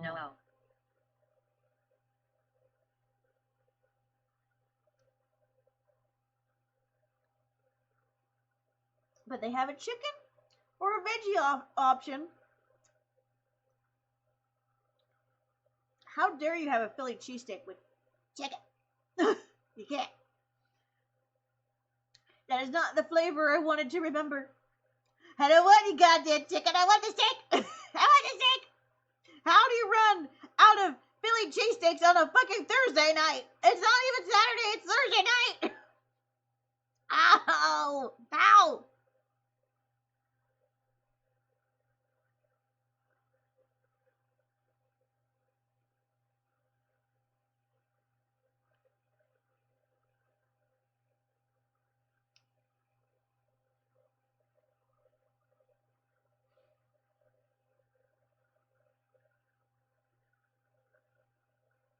It was so funny. I was like, it's bad enough that I'm worried about my car, and we got one thing going wrong, and now the Philly cheesesteaks I've been looking forward to are not gonna happen.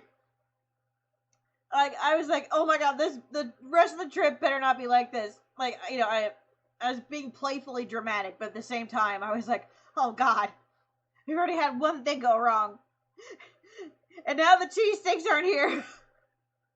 I was like, I hope this just means the one bad thing happened, and now nothing else bad will happen because we got it out of the way. Like, like, I was just like this. I just hope this isn't an omen, you know.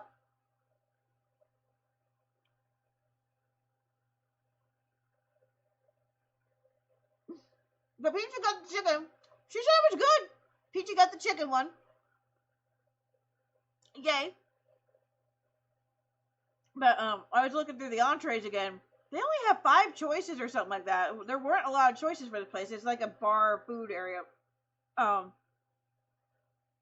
the only other dish I could see myself enjoying was the this hash brown plate with like sun-dried tomatoes and an egg pudding, like, you know, kind of breakfasty, but not really.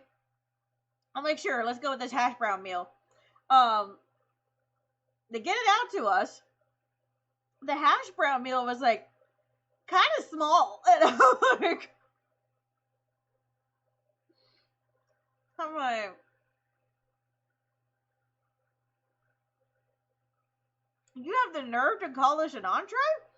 Appetizer for sure. But this is an entree?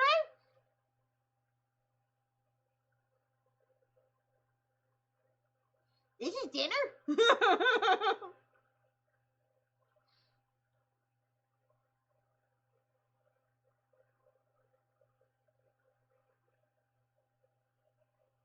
That was strange. Oh, I have to go through my roll here.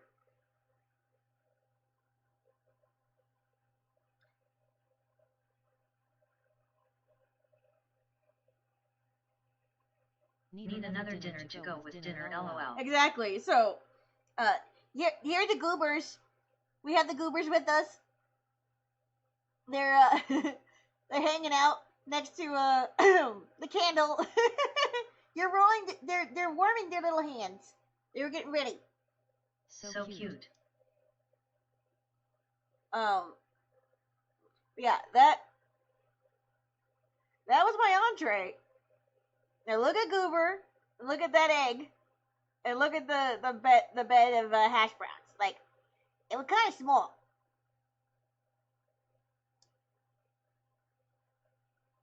That was dinner. That's an appetizer. I agree. So, now the funny thing was, LOL. the guy who was giving his input about my car, like I said, I mentioned he's a hot dog salesman. Before he left, he said, I'll be selling hot dogs tonight. On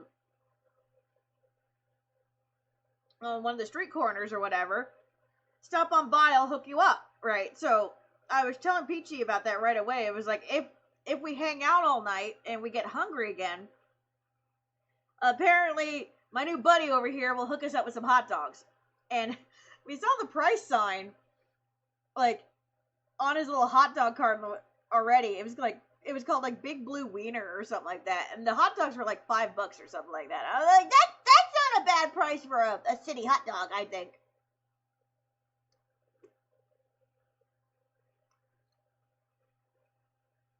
So, like, we had him in the back of our mind. Plus, I wanted to thank him for looking at my car real quick. I mean, not that he didn't have like a lot that was helpful, but I appreciated the effort. You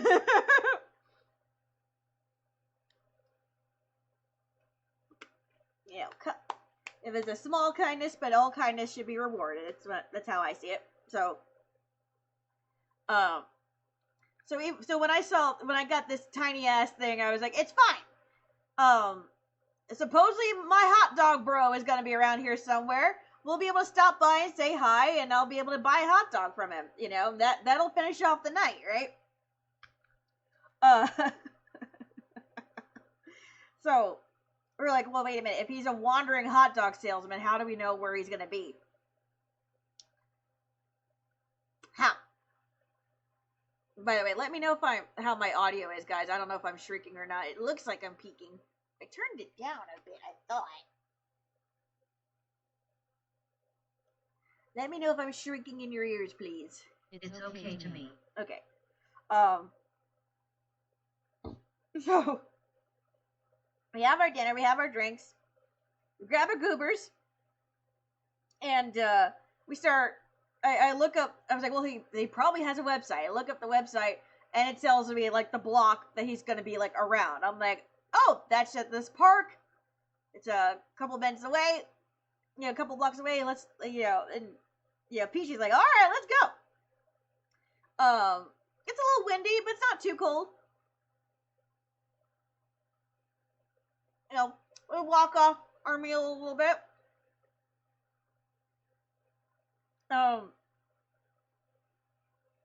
The weird thing is, this guy only sells hot dogs at like 10 to 11 p.m. Like, that's a late night hot dog. I don't know if I would feel safe selling hot dogs that late. But I guess if you're in the city scene and you're hanging out next to bars and stuff where people are coming out partying, maybe it's the best solution. I think, but that tends to seems a little late to start. You know what I mean? I would think if you're hot dogging, maybe you like be starting at 8, so that you're all prepped and stuff, and then whatever. But when your start time is 10 or 11, it's like, damn, that is a late ass hot dog.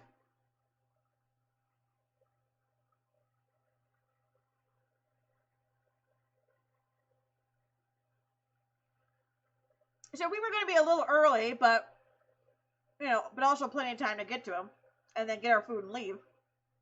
And we're walking around, and it says a park. I'm expecting like a little grassy whatever, but no, it's a pavilion, and there's all these young folks just coming out in the shortest dresses I've seen in a hot minute. Like, even in Richmond, I didn't see short dresses this short, and all the girls are in these dresses that are so short, you can see ass cheeks on at least 40% of them. They're all just coming out, and they're all going to this one area. It's like a Citibank pavilion or whatever, big glass, like, gazebo pavilion thing, and then there's this row of bars and everything, and that's where they're all going. On a fucking Thursday night!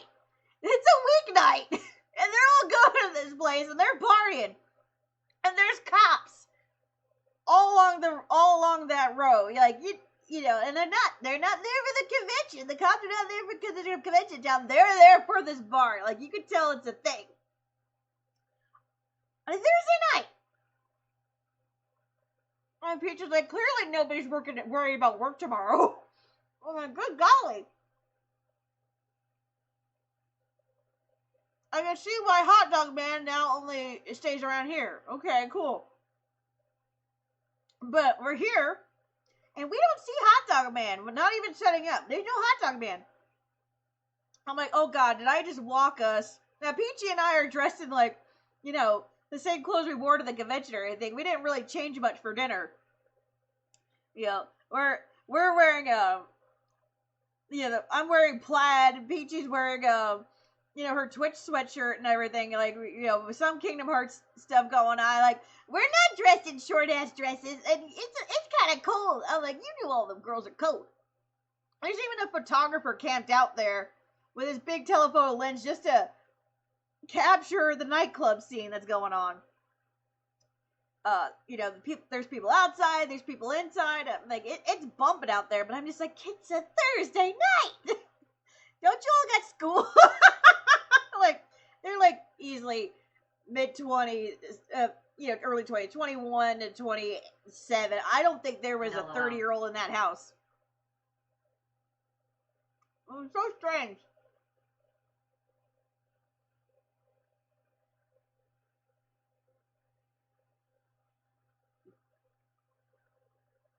Like, you're all babies. I'm tired just thinking about it. Right. LOL. So, but yeah, we don't see Hot Dog Man. And, it was a little past 10 already, so I'm like, huh. But the cops are there, and I'm like, the cops have definitely been here. Like, this is their routine. This is like a routine area for the cops to hang out. So I'm like, once again, Peachy, I'm gonna ask law enforcement for directions. Because I did this last year when we were, like, trying to figure out where the party was, or, like, this certain ballroom and whatever. There was a cop, like, loading an air tank or something into the back, and I was like, at first I thought they were paramedic. I was like, the paramedics would know where everything is, and so do the cops. So I went up and asked, like, they all know where things are. And I got directions. Once again, as per tradition, I asked a cop, hey, do you know where the hot dog guy is? And he knew exactly where he was. He's like, oh yeah, he's usually on that corner, but he has an event tonight, so you won't see him for a little bit. I'm like, he even knows if hot dog guy has an event. Damn, this guy must be popular. But at the same time, if hot dog guy had an event tonight, why the fuck did he tell me to stop on by to hook me up with hot dogs?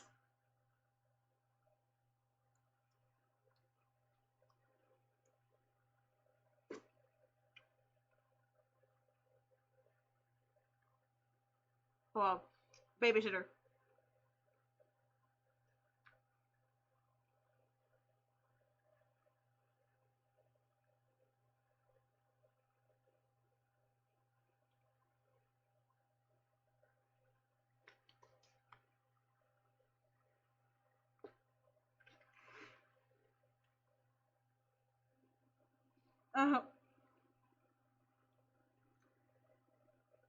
Like, why would you tell potential future customers, look for me when you ain't even gonna be there, buddy?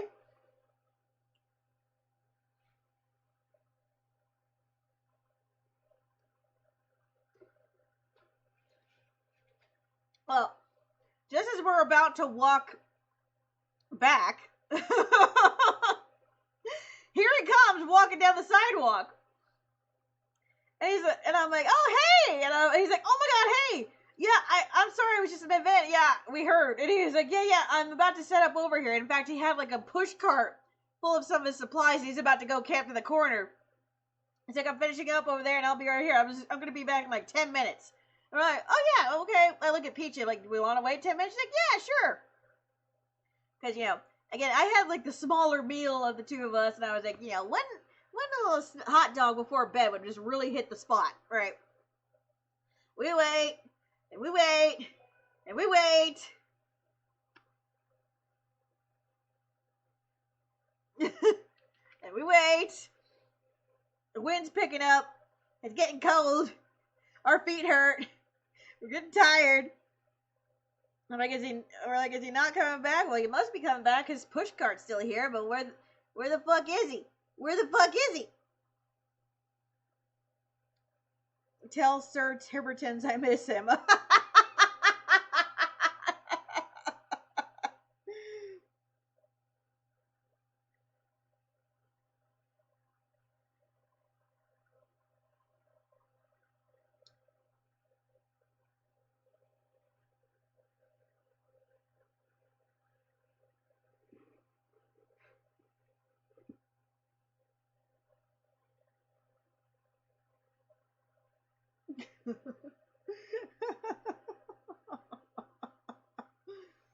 Exactly, love.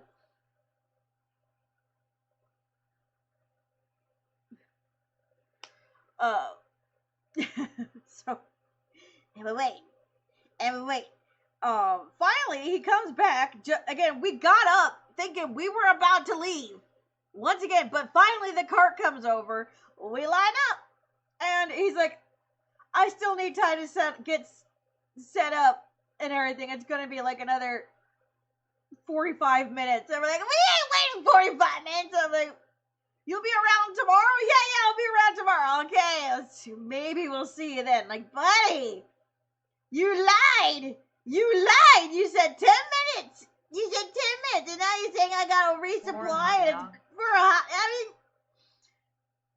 like, buddy, I was trying to return of nicety, and you fucked me over, and I saw more ass that I can't even, my asexual person cannot even appreciate. Like, what a waste of time. I saw booty that I can't even appreciate.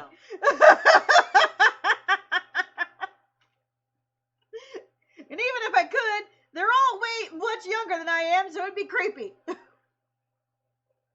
Like, damn. All his ass right in front of my non-existent salad. God. I probably would have settled for a salad, honestly. It's like, fine. It's fine. We got snacks at home. So, Peachy and I are walking back. And, in front of my garlic bread. In front of my garlic bread. So we're walking back, and, Peachy was keeping an eye out. Like, love you, Peachy. Peachy was still keeping an eye out on food. Like, I was fully prepared to just go back and eat some cookies or something, but, Peachy was keeping an eye out. And then we walked past this little restaurant. Or like, it's a vape store with food inside of it. And advertised on the menu, they said bagels and Philly cheesesteaks. And Peachy's like, girl, we're getting you a Philly cheesesteak. She's like, you may get your Philly cheesesteak yet. And I'm like, ow?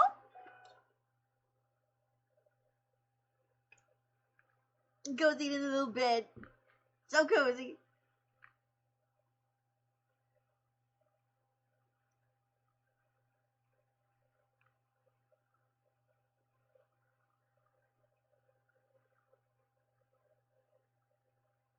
Much comfort. Um,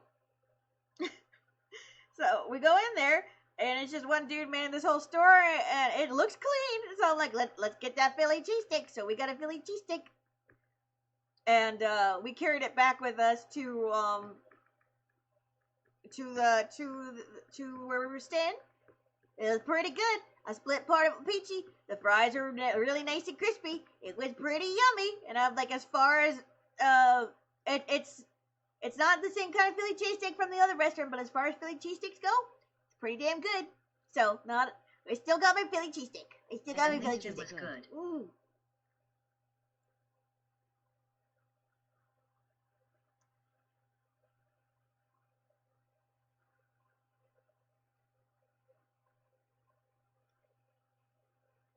It took a while for the dude to make it, but that's a good thing. You should be nervous if a guy makes a Philly cheesesteak in less than 2 minutes. But like, the place was clean. He took his time making it, so you know it was gonna be good. I probably waited a good 15-20 minutes. And meanwhile, the music in this little vape shop was bumping, and we had our goobers out, shaking their booties on the table, just entertaining ourselves, because we were the only ones in that shop. And suddenly this whole group came in, you getting stuff or whatever, and we're just over here, a couple of nerds with our little plushies, and like having the plushies dance on the table. Goober don't care. Goober do what Goober do.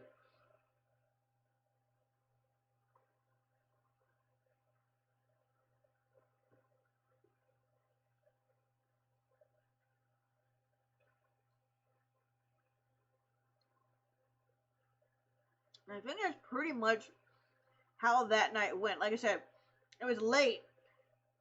Waiting up for this late ass hot dog, and the hot dog didn't even show up.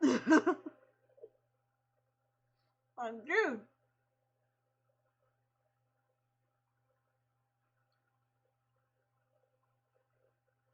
And the thing is, now you know it's gonna be awkward because his hot dog stand is parked next to where we park our cars, right? We're gonna likely see this man again, and it's gonna be like, yeah, I haven't stopped by your hot dogs yet, Then again, your hot dogs weren't there. You lied to me, It's just like, if we see this, it's just somehow gonna be a little awkward.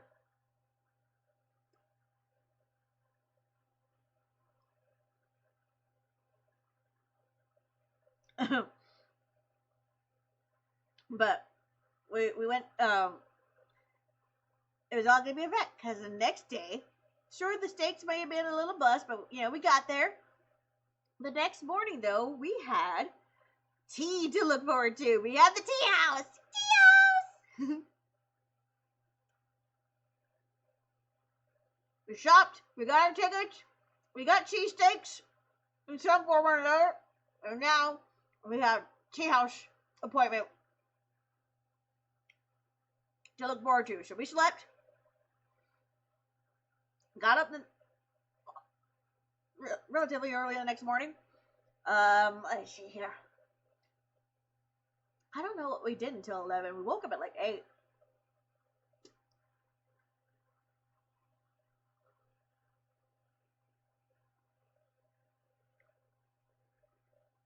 And we just made ourselves look pretty. Let's just assume that we just spent all morning preparing to look beautiful.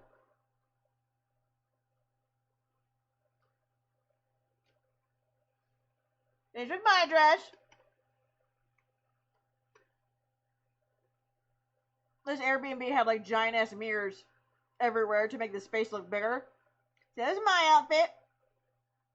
Pretty. Thank you.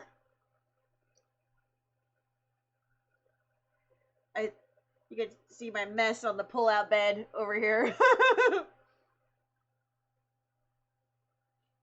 is me.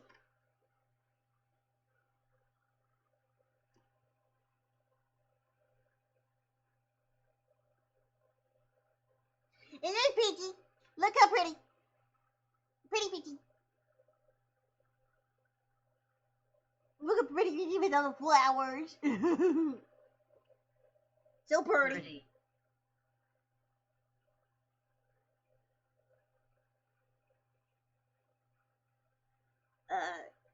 No!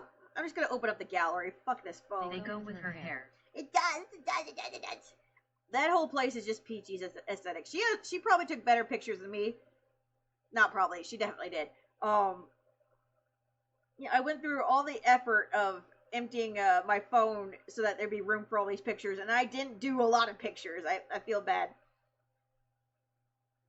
But then again, I'm just soaking in the moment, and there's so many good moments, you know? What do you do?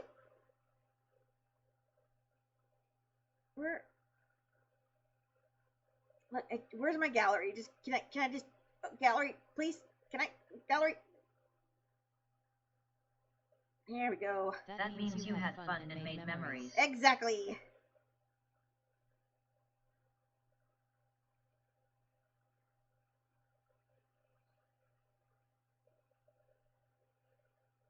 So this was the pretty menu. Come on.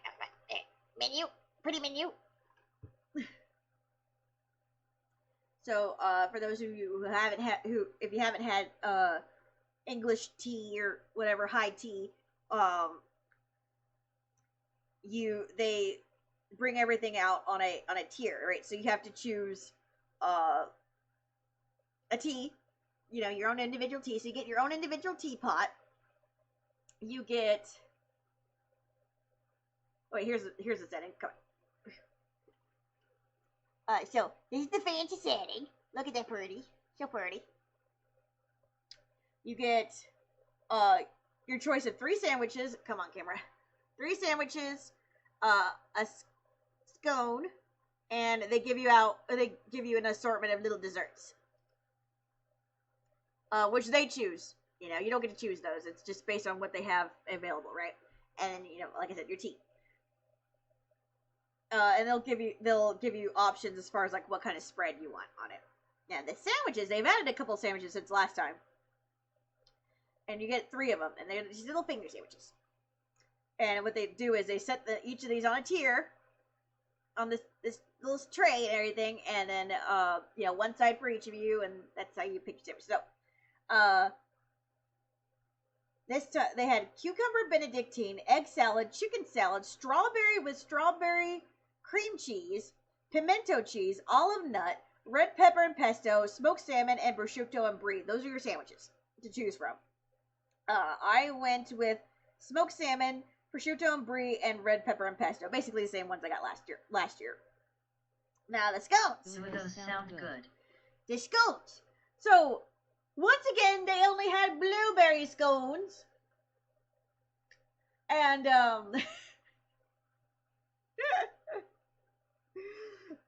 Peach even said, hey, if they do the blueberry thing again, don't worry, I will speak up for you and be like, she can't have blueberries, so you don't have to do it. Because, like, you know, if I have no choice, I will eat the blueberry thing, but I will have the tummy aches, and I will be gassy the rest of the day. So it's like, you know, it's a battle we can. If it's a battle I can avoid, I'd rather avoid it. But if it's a battle I can't avoid, you know, I could soldier on, but you all won't like it. So Peachy spoke up for me, said, sorry, she can't have blueberries. And they were like, oh, okay, that's fine. We have other bread options available. Like, I could get you a croissant, or I'm like, croissant's fine. Like, I just jumped on croissant because that actually legit sounded good. No soup this time, though. Last year they had an amazing tomato soup. No soup this time. I'm like, that's so sad. That's so sad. Because it was raining outside. So it was perfect, like, cozy weather for a soup, but no soup. It was so funny. I'm so glad that we were, like, close by. Perfect soup day. The rain came down as we were in our dresses, and we couldn't figure out how to, like, get the door locked and everything. The rain's coming down. I'm like, oh no! Oh no! Anyway, so we got in. No soup. But you know, I jumped on croissant. I'm like, croissant? I'll take a croissant. I like croissants. I got as for my tea, I got palm apple, same as last time, because at least I know I don't like a lot of tea, but I liked that one from last year, so I'm like, I know I'm gonna like it this year. I think I don't remember what Peachy got. Part of me thinks she got lavender.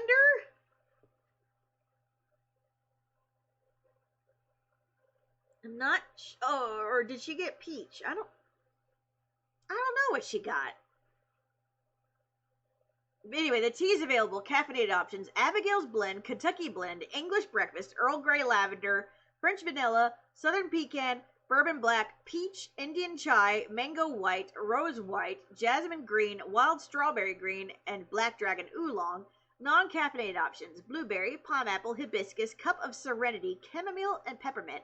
Seasonal teas were Pumpkin Spice, Apple Spice, Orange Spice, or Christmas in a Cup. I don't know what was getting Christmas in a cup, but yeah. Now I'm wondering if she got Mango White. I can't remember. Peachy will tell us on her stream for sure. I honestly can't remember what she got.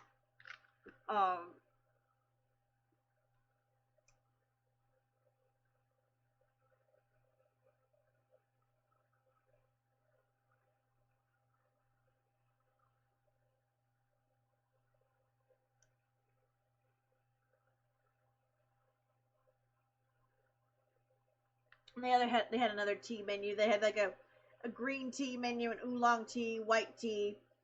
Oh wait, this is a list of like what's in the.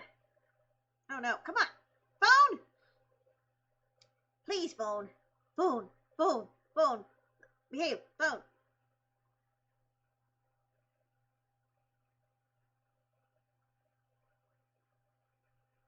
I think this is like what's in the ingredients.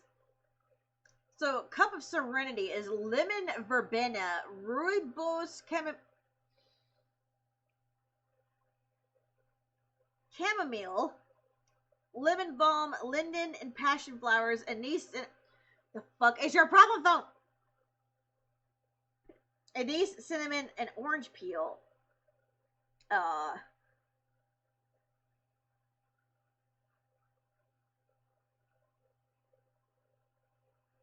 So my palm apple infusion is apple, hibiscus, carrot, sea buckthorn berries, goji berries, red fruit, rose petals, lemon peel, and pomegranate petals. The Abigail's Blend is black tea from India, China, and Kenya. Official blend for the Boston Tea Party Ship Museum. Earl Grey Lavender is premium black tea, blah, blah, blah. Kentucky Blend is just premium Chinese black tea. What? The Kentucky Blend is just premium Chinese black tea? What? What's Kentucky about Chinese black tea? I don't understand. What? Is the black tea grown in Kentucky? I don't understand.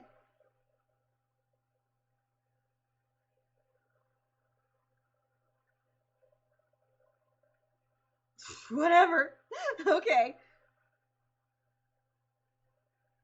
And then there's some alcoholic drinks too. I got myself a mimosa. Here is our view from our table. So we got to sit by the window. We have little bows. There's the goobers. Here's the goobers.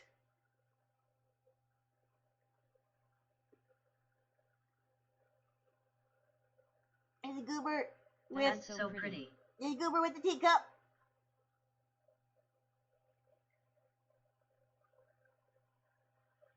The goober with the camera. I brought my Polaroid camera and I was taking pickies.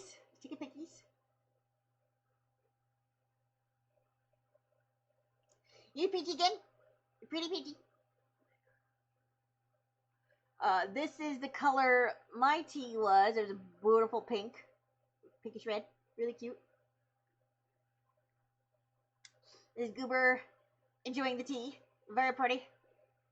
Very aesthetic. Both Goobers hard at work, appraising the tea, as you can tell. This was our food tower. So, at the top you can see the desserts there. We were talking about getting, a cake for Peachy's birthday, but they gave us pink cupcakes, so we're like, yay, there's Peachy's cake! Then, there were some little slices of, chocolate cream cake, like a Oreo kind of, chocolate cream pie sort of thing, like you would see for Thanksgiving sort of thing. Yeah, it was delicious. Let me just put it that way. And some macarons. One was green and one was brown. I took the brown one, assuming it was chocolate, and I assumed the other one's pistachio. That was the one that Peachy got. I don't know if she confirmed if it was pistachio or not.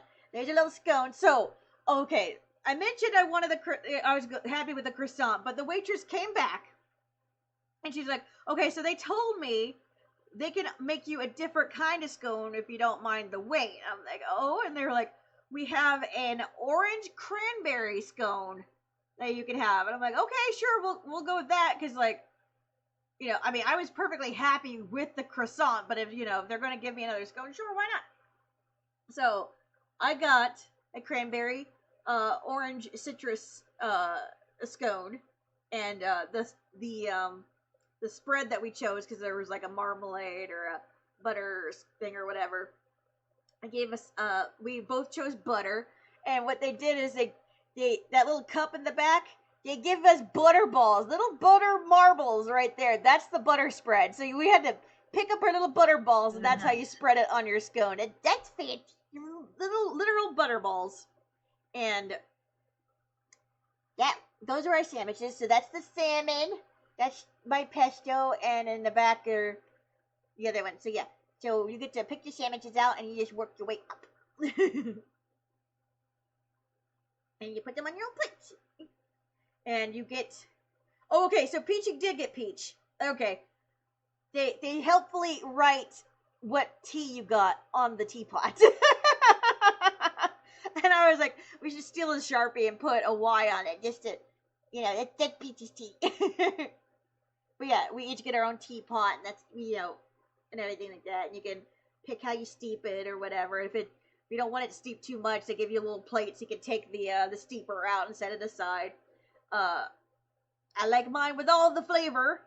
If you're gonna make me drink tea, I at least want all the flavor. So I just kept mine in, and it was great because as you're pouring, the tea gets darker and darker, more flavorful. So I put honey in the first one in when it was still a little weak, and I was like, maybe I oversweetened it a little bit. The other times, as I kept going, I didn't even sweeten it, and it just got better and better as I went. And I was like, yeah, fuck this shit.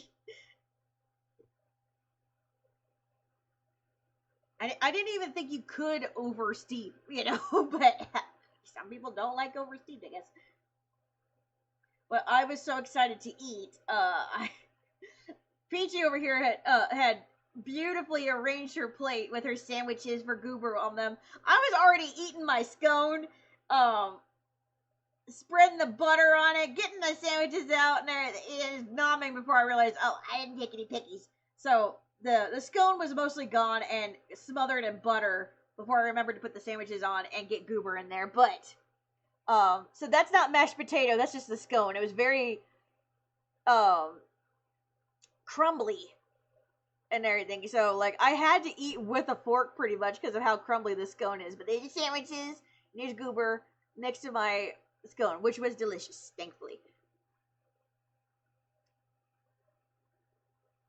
There's Goober with the dessert. So we celebrate Peachy's birthday over an pink icing cupcake with the macaron and some chocolate cake. And Oopsie sang her happy birthday. There's Goober with his little macaron. Yum. Those macarons are tiny. So tiny. And there's the mimosa.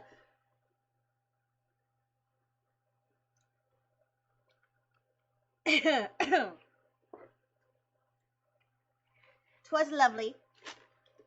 We had a good time. Food was good.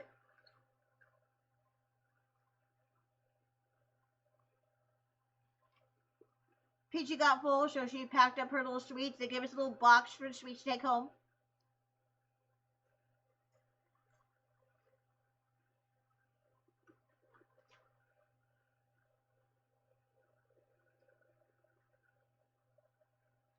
Yeah, since you're reserving, you get like an hour and a half for tea time.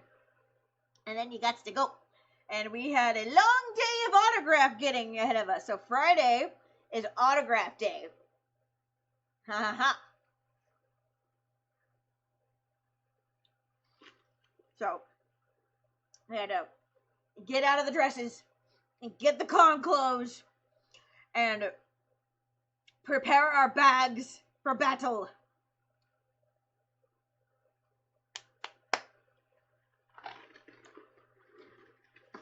I'm gonna put the rest of this in the fridge. And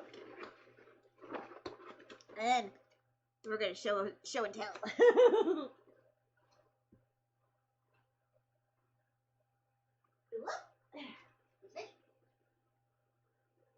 Hi, baby.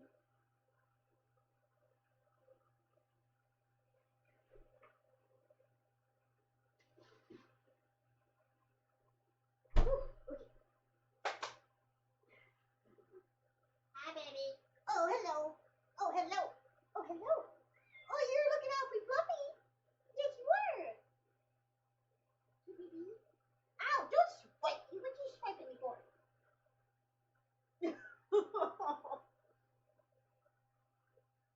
What'd I do to you?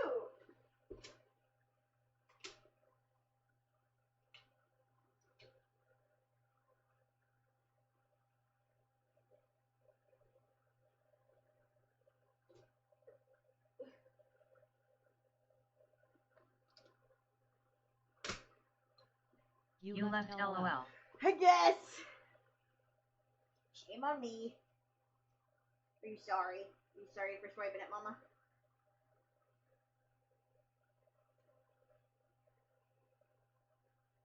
Okay, so Peachy and I had a plan of attack as far as what autographs to get, who we wanted, who we going to see first, which lines were we waiting for together, or whatever. Christopher Lloyd's line was obviously going to be the longest. We double checked to make sure what days they were and weren't going to be there, because like some may only come on Saturday or Sunday or whatever.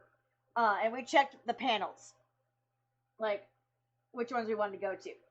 For sure, Peachy wanted to go to the Baldur's Gate panel, which was happening that day, and we had checked the schedule. It said 7 p.m. was when Baldur's Gate panel was. So I'm like, okay, that's plenty of time. We thought, as long as we get the other autographs done first, and then we could go to that together. And then Manu Bennett's, if that's his last name, I'm not entirely sure. Just Manu's panel was on Saturday, right? So we had one panel to get to, right? 7 p.m. Plenty of time. So we thought.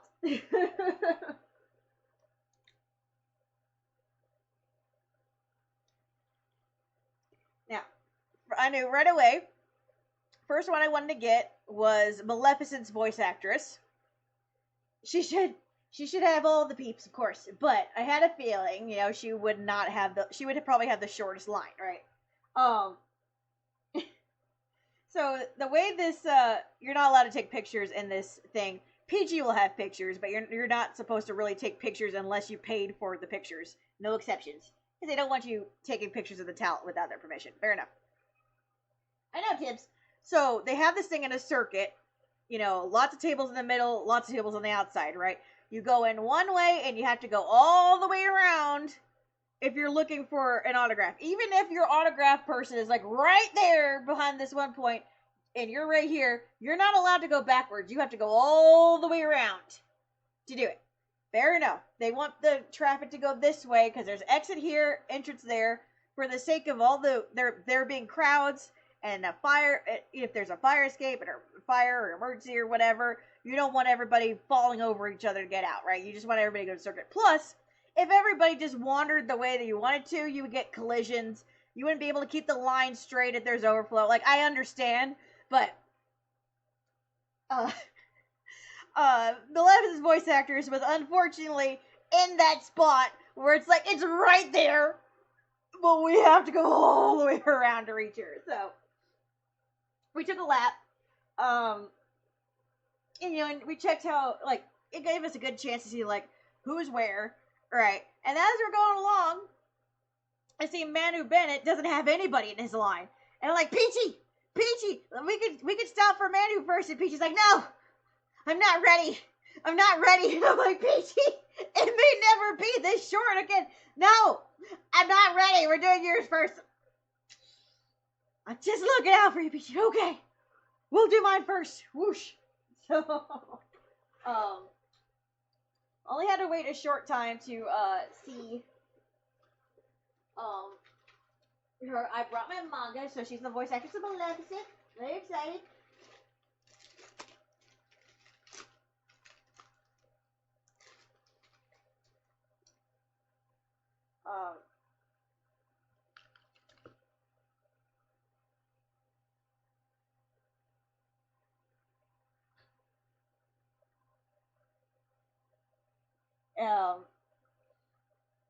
You see me here? Sweet tiny old lady, little lady. I had sprouts and like pinwheel and stuff I was giving away. So you had to pay extra for a picture, obviously, and autograph. I got the combo. I gave them each little presents. They were delighted. I told her, you were like one of my favorite voices in it. Blah blah blah. Blah. You did wonderfully. She was so sweet. But there was a little problem. So there was a group of 2 guys ahead of us, and they wanted to take a picture with her, but also Darren Norris at the same time. He's right there next to hers. Chambers, stop it! They wanted to yank Darren away from his spot next to her so that all 4 of them could be in the picture at once. Now, you're not really supposed to do that. If you're gonna do pictures, you gotta pay for them individually, and not in a group, right? For those who don't know, Darren Norris, as far as I know him, he voices a lot of cartoon characters, but he does Cosmo from Fairly Odd Parents, for instance, and Timmy's dad.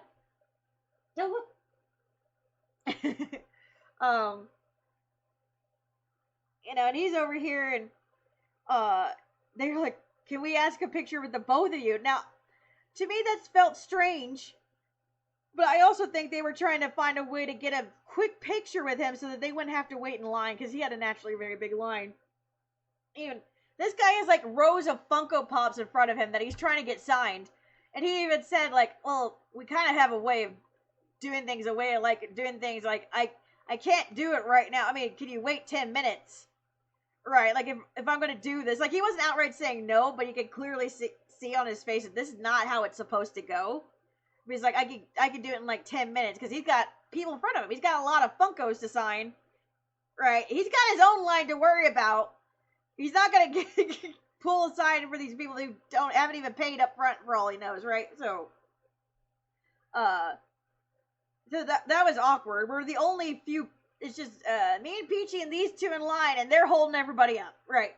So we're just standing there awkwardly, and they're like, well, can you at least step aside so that, these other ladies behind you can get going? They're like, yeah, okay, blah, blah. And it's just like, it was just weird. But anyway, you could tell she was a little flustered because they had to go back and forth and ask between us, so, give her a little present. We start talking, a little bit, she's so sweet. She's so sweet. She was very appreciative. And I showed her what I wanted her to sign, because she had a Maleficent print, but it was like the Maleficent full body render on white, right? I was like, that's cool, but I clearly had something cooler.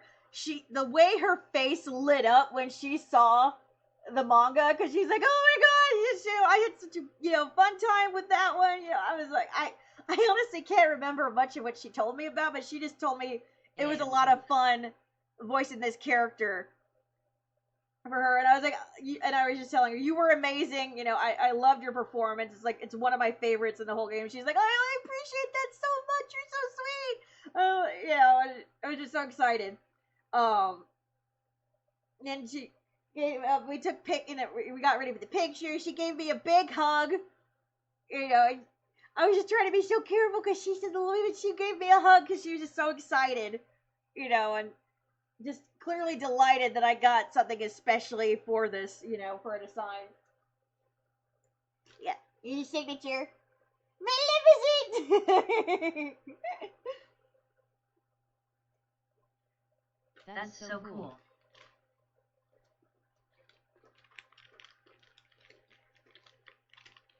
Yeah, so that was our first quick and dirty signature.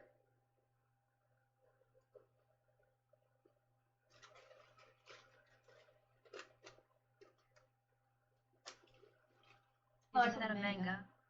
Yes, that is Also, hi, we. Hi, puppy. How you doing? I just got back from convention. I'm talking about all the autographs and celebrities I met. Yes, this is Kingdom Hearts 2, the novel. So not a manga, but the novel. I got this one specifically because Maleficent's art is on the back of it. And I wanted Maleficent's voice actress to sign it. Oh. So yeah, I met her this weekend. I met her Friday. She was so sweet and clearly very excited. That's awesome, OMG. There she is. She was so sweet, because she did have prints out and everything, but the Maleficent print was just Maleficent's render on a white background and everything. It was still cool. But it's like the one you'll see in like the character files or whatever, and I'm like, this is better. This is better. And she just got so excited when she saw it. She's like, oh my gosh! I was like, you want me to sign this? And I'm like, yes, please. she was just so delighted. She just gave me the biggest hug too, and I'm like, she's a tiny little lady, I just like make sure don't hug her too tight. Like, I don't know. I don't want to be the one to bruise Maleficent. Which convention were you at? We were at Lexington Comic and Toy Con convention. I just got back. Like an hour or two ago. 2.5 hours ago. I usually spill all of my guts while it's fresh, and then I'll do a recap tomorrow if I don't, spill them all. I'll spill all the tea today. Yeah. Me and Peachy will definitely be talking more. So that was the first autograph of the day.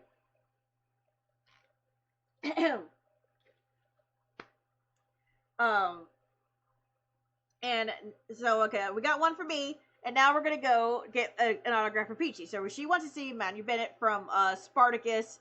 And I guess he used Arrow, and he did mocap for the White Orc in The Hobbit or whatever. That's the only thing I would know him from. But up until now, I'll be honest, I never really knew the guy's name. But anyway, I'm there to support Peachy. Right. I had this thing. The reason I brought this thing is because it holds stuff, but also it's a chair. You can sit in it. We stuck together so that we could take turns sitting. It's the best thing ever.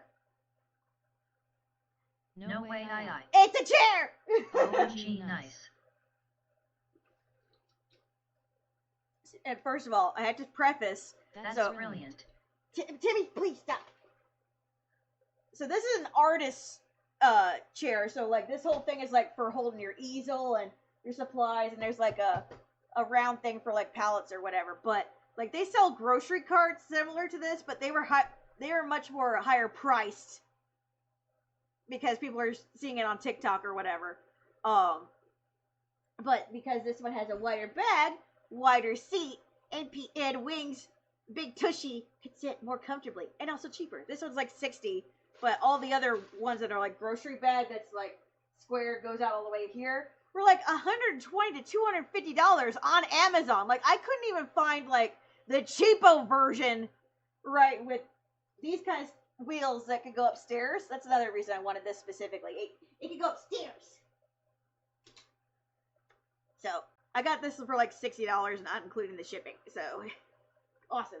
Anywho, so I'm going all over the place, but there's a lot to talk about. So if you get the VIP tickets, you get the VIP swag bag, right? Peachy would. I didn't even look at it because I just automatically assumed the swag bag is gonna have like, you know, oh, the magnet or the posters, yada yada yada yada. Day one, Peachy's like, oh my god, Wing, you gotta look at the swag bag. And have you looked at the swag bag? I was like, no, not yet. She's like, this is the best swag bag I've ever seen at a convention. The swag bags came with books for your autographs. I have never seen that at a convention. Okay, last year we had to bring our own books. Like I told Peachy ahead of time, buy a book, an Itoya, a portfolio, something to slide your things into so they don't get bent. Like I know of them from, you know, I did art school, right? OMG. So, but this year they included it in the swag bag. They included, I shit you not, a first aid kit, a Lexington first aid kit, hand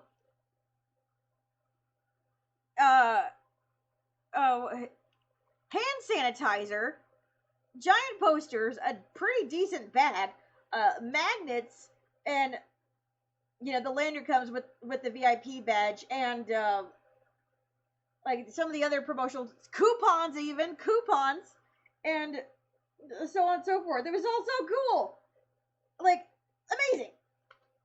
So awesome. We made sure to bring these. Anyway, so we're going to see Manu Bennett. So that's where this came from. We didn't have to buy this. This just came with the ticket. That's like amazing. Whoever came up with the swag bag content this year, they deserve a raise. I don't know.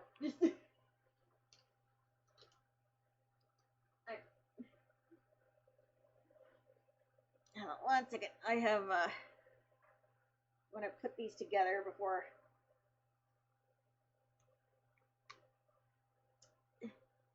So I brought these for Dan Green and Eric Stewart to sign, you know, Yugi and Kaiba. I went back and forth on like what kind of swag I wanted them to sign.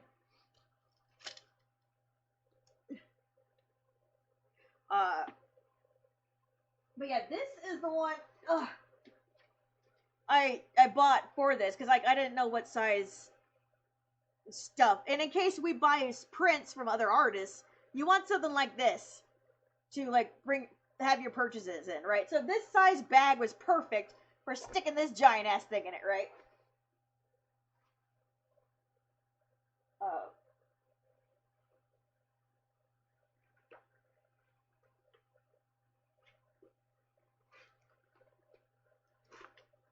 Where's this year's?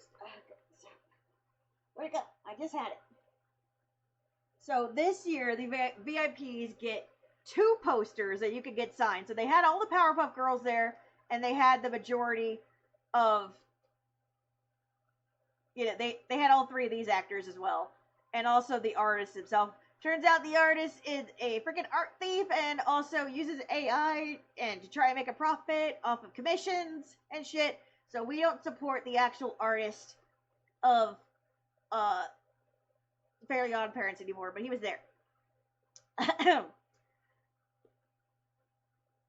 So out of principle, even as much as I love the Fairly Odd Parents, out of principle I avoided it like the plague. Would have loved an autograph from Cosmo and Wanda, but you know, well, at some point you have to think of the budget. The autographs were not cheap, nor were the combos if you wanted pictures or anything. But anyway, so the posters are still really fucking cool, and you got 2 this year. Last year it was like all about the Ninja Turtles. Also, we got the shirt. They had like 10 or 15 different shirts you could pick from and sizes or whatever. while supplies lasted. I don't remember what kind that Peachy got, but this yeah, I think she got a pink one.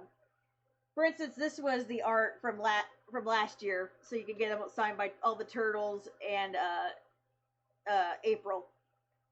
I'm talking from the 90s cartoon. But yeah, so poster's still cool. Peachy let me have her poster. She didn't really care for them, and I'm like, cool. So I got 2 of each. So anyway, we go get in line for Manu Bennett, and I mentioned he had no line when we first went around, but Peachy's like, I'm not ready. So we get out there, and he's already having an overflow line. So we had to go there's like the hole that's going around. His booth is over here, and we had to wait in an overflow line across this way, right? And I mentioned there's fast passes, right? So even like if you're in line or whatever, it doesn't matter. If somebody has a fast pass, they can jump ahead of the line. So I only saw 4 or 5 people up there to begin with, and in theory, that's not very long. But if people keep coming up with the fast pass while you're waiting, it may be deceptively longer than you could imagine. I'm like, oh no. The time is perfect for Peachy because Peachy had to go to the bathroom. So I'm over here holding the line with my chair, handing out sprouts and talking to people in line. Just, trying to entertain myself. But as I mentioned before, it's in a circuit. You have to go all the way around. You can't just walk straight to the bathroom. You have to go all the way around, get to that exit, and then go to the potty. Poor Peachy had to slowly go through all the crowds, because they're all moving in mass. This crowd, it's dense. Poor Peachy took like 15 minutes just to go to the bathroom. It took I swear, 25 minutes before Peachy could get back. Because even once she went to the bathroom, she still had to come back through the horde just to come. Because Manu Bennett's if this is the square, Manu Bennett is right where my eyeball is as far as the other half. So he's smack in the middle of all of this. There's no fast way to get to Manu Bennett. You still have to go all the way around. But anyway, she gets back, and during that 25 minutes, we don't move at all. And the people in line, and it's not just because 1 or 2 people went up with the fast pass. Turns out, Mr. Manu is quite the talker. And the quotes that you can pay an extra $20 per quote. So I guess they've changed the pricing right now. Because before you could get an autograph and a quote and, move on your merry way. Now quotes are an extra $20 plus the signature price. And then if you want the thing. So easily one signature plus photo plus quote could easily run you $120, $150 if you're not careful. Right? And they're really trying to push those quotes. Hey, you want a quote? And then you're like, oh yeah, sure. And they're like, okay, it's an extra $20. But now they've already sold you on the quote. And now you're like, but now I want the quote now that you mentioned it, Holy shit. Yeah, $20 to write an extra line. Oh my gosh. Dang. Yeah. So anyway, I don't know what lines they were having poor Manu fill out, but I'm watching him write, and he's got his headshot, and he's just going like this several times over while telling an epic tale. So and then taking very long handshakes, and then finally getting up to take a picture and everything. So I swear every interaction felt like it took 10 to 15 minutes. And he's not just quickly scribbling either. He's taking his pen. He's holding it like this. He's like he's a painter slowly working the canvas. He's very, very particular, very delicate. Now, it's probably so he can be able to fit it all on the same thing, because, I imagine with some of those headshots, there's only so much dark space, negative space that you could fit some of the quotes in, right, without, writing all over that. You don't want to ruin the picture, but you also want to get these long ass quotes in apparently, and also the name, and also your own, to so and so, blah blah blah. And he's weaving an epic tale and everything, and it's awesome and all that. But again, we haven't moved in 25 minutes, and I can hear the people behind me getting like impatient because like it's their one day here for a lot of these people. And the line ain't moving, and they got others they want to go to. It's like, oh. But plenty of time for Peachy to get her bathroom break. I'm like, welcome back! And then even when Peachy got back, only finally then did we move back to the main line. And I think we waited there for at least another 20 minutes. Because he's just having a great time talking to people. And again, more fast pass people keep coming up. And I can hear the guys behind me, some older gentlemen, like they weren't being like rough around it, but you can hear like the frustration, like, oh my god. And I'm like, hey, if it makes you feel any better, I'm not getting a signature. I'm just here for emotional support. And he's like, okay, that actually kind of does make it feel better a little bit. And we just start talking. They were really friendly guys, but I understood that, he's like, if I had the money, I definitely would have invested in Fast Pass too. I ain't hating, cause like, but it is unfortunate, like there's only a certain number, but you understand why there's a certain number. If everybody had a Fast Pass, everybody would still have to wait, you know what I mean? But, for those who only have one day, and you have maybe 5 signatures you want to get, and you're spending, like, an hour and a half per line, at best, it's a bleak looking situation, and you still haven't even gotten to visit the rest of the con yet for a lot of these people, and the doors close at 8 p.m. right? And the doors didn't open until noon, I think, or something like that. Like, there wasn't a lot of time, and if this is your only day, you're fucked, right? So it can get frustrating really quickly when you're spending an hour and a half in line when he's literally right there, 5 people in front of you, like, I get it. I felt it. So, Peachy will tell you guys all about her interaction. I was, just a couple of feet away. It's not my interaction to have. I couldn't really hear, but, he's, like, looking into her eyes, holding her hand like this, both hands just, like, he's just all smiles and, like, leaning in real close, making it real personal, like, he just all smiles and, like, like, the dazzling Hollywood look, and you can say, yeah, I can see why you're an actor.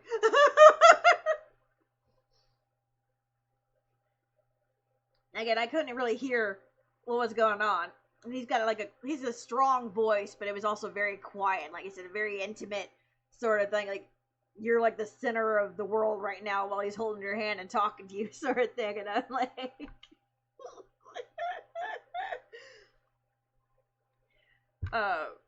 yeah, it was awesome. Peachy got a picture of them. We moved on. Next signature. It's like, okay, one for you, one for me. Who's next?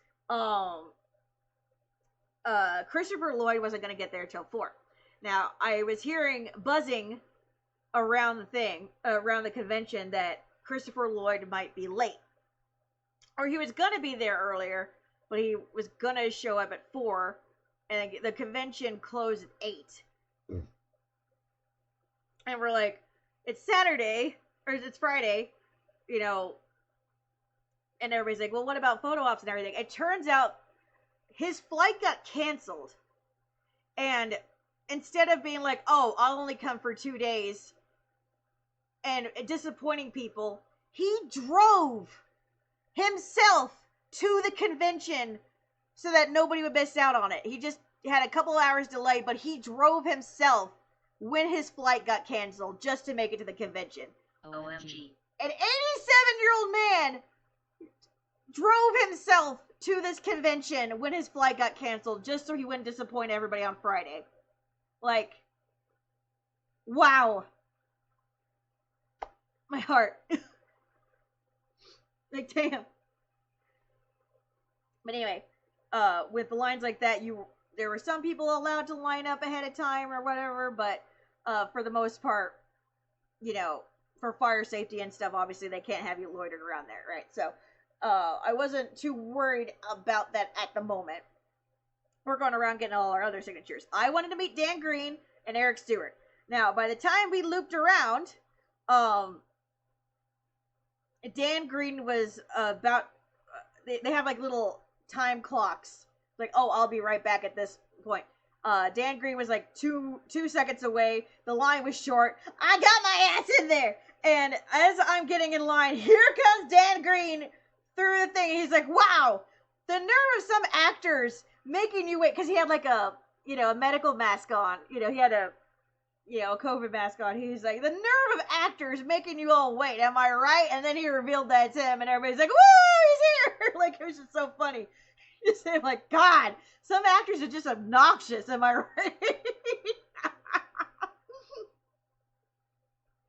But that's just so funny.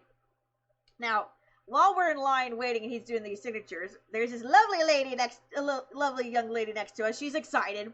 She's like, oh my God, I'm so excited. She's a little bit younger than me, but, we're all having fun in line, talking about stories, what we brought for him to sign, blah, blah, blah, and, she's just having a ball, but, she's also clearly tired. She just keeps, like, squatting down, taking breaths, just getting up and just, hyper fangirling, but in the best adorable, endearing way. And she's admiring my shirt, that I was wearing. I was wearing my Yugi Kaiba shirt. I actually got it pretty decently clean before we went. I told her where I got it. She got all excited. I showed her the Millennium Puzzle I was going to be wearing. Do I have it in here? You guys saw it, but everybody was like fawning over my puzzle, watching it glow and all the buttons and everything. Just, everybody was just so excited. Like, where'd you get that? And I'm like, I got it on Bandai, blah, blah, blah, blah. I was gonna have them both sign this. And I brought the box. I took the DVDs out. I had the Xehanort Funko and the t-shirt in the box, right? But when we got up there, and I heard the price of the signature plus the photo, I was like, I'm just gonna sign one thing. It was a lot pricier than I thought it was gonna be. I think it ended up costing me just $110, and it per signature was like $60. I'm like, I thought I was prepared for that kind of price, but when you're actually there in person and you're hearing that price, especially when you just paid $110 for 4 figurines the previous day, suddenly it's like, you were not prepared for that, Wayne. You were not as prepared as you thought you were. You got to rein it back a little bit. So, but that's why we have the standees, right? So, I'll show you guys this in a minute. But you have to understand. So when Dan Green's talking, it's not like he's just talking to one. It's like he's talking to everybody. He's just so energetic and talking, and like you just hang on to his every word. Like it almost feels like he's crowd servicing the entire line, or at least the first 2 rows of the line, even though he's also giving the one-on-one attention. It's almost like watching stand-up almost. It's so funny. So, and you're hearing the others' interactions, you don't want to like interrupt. They're obviously having their moment with him. That's like their time, but at the same time, the way he's just talking to her, it sounds like he's including everybody because of the way he's projecting as he's talking. And he'll say the lines too, like, it's time to duel! Just loud enough because he knows everybody in line will lose their shit as they're hearing him say it. So it's so, like, you weren't bored, for sure. Anyway, so the young lady next to me, she's going up first. And, she has the Pharaoh at 10 Funko Pop. I have that on my shelf. She's getting that signed. Getting the picture and the whatever. And she goes up, and then she's like, now that she's right in front of me, she's like, oh, blah, blah, blah, blah, blah. She's like, I'm so sorry, I'm talking so fast. Oh my god, he's like, he's so gracious. He's like, you don't have to apologize. He's like, no, it's fine. My whole life is an apology. And he just bursts out laughing. No, she said, my existence is an apology. And he just laughs LOL. so hard. He's like, I gotta write that down. He whips out a notebook. He writes that down. He's like, I gotta write that down. And she's over here, she's beat red, just like on the floor almost, like, we're dying in line, like, we're all dying. Because it's just like the funniest shit. But we're not making fun of her, clearly. She just has that great energy. And it's contagious. And I'm just like, oh my god, it was fantastic. We're talking about favorite quotes or whatever. He's like, he's asking her, do you have a favorite quote? And she's like, well, what's your favorite quote? And he's like, well, I always like the ones like Heart of the Cards and, always believe in yourself. Like, to me, those are the ones that make the most, impactful to me. And he's like, but, everybody also asks, Exodia Obliterate. And I said, my favorite one, because like I said, the way he's talking and projecting, it's like he's talking to everyone in the row when he asks about quotes. I'm like, my favorite one is water is both visible and invisible. And he looks at me and he's like, wait, did I say that? I'm like, yeah, that's in the Destiny Board Traveler Yu-Gi-Oh game. And I'm like, do you know what that quote actually means? Because I've been dying to know, like, what the fuck was meant by that. And he's like, I don't know.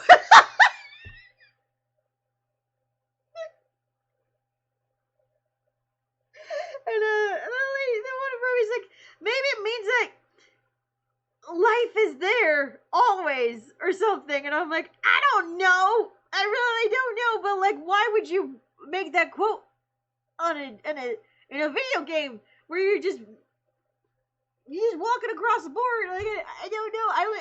I don't actually remember how the game is played. I have it on the shelf, obviously, but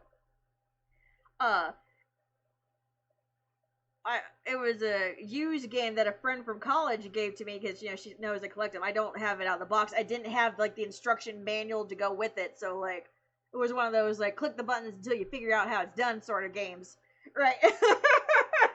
So, I couldn't tell you what it's about, but the character selection screen, Yami Yugi says, water is both visible and invisible. While the others are like, let's go, I'm gonna kick your ass, whatever. And he's like, water.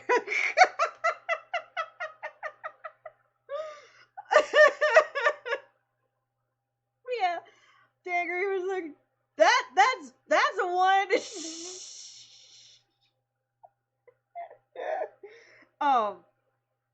This man, so sweet. So while they have the handler, and you say, hey, this is the object I want to sign. They're like, okay, what's your post-it note, blah blah blah, and they sign it, and there's like an assembly line going here, right? The person behind me brought a handful of cards for because they have card sections there, you can exchange your card, blah blah blah. And he had some that he wanted others to sign, and most people, obviously, you go to a Yu-Gi-Oh thing, you get a Yu-Gi-Oh card, right? He's going through here, and he's like freaking out, and he's like, oh my god, my life is over. And she's like, what happened? Did you lose one? And he's like, no, that's the thing, I forgot it entirely.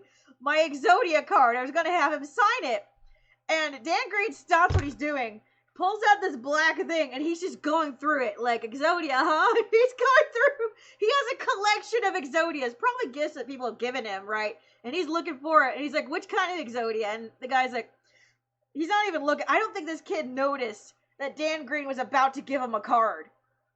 Because, he's just like, looking through his pile. He's like, it was a special edition alternate art Exodia, blah, blah, blah, with a misprint or something like that. Like some fancy Exodia or whatever. And then Dan just looking up from his thing, he's like, yeah, I can't help you there. I don't have one of those. I'm like, dude, you shouldn't have opened your mouth. You were just about to get an Exodia card straight from Dan Green's personal collection. You could have just said any Exodia, and he was happily about to give you one. But you had to be so specific, dude. Do you know what you have just done?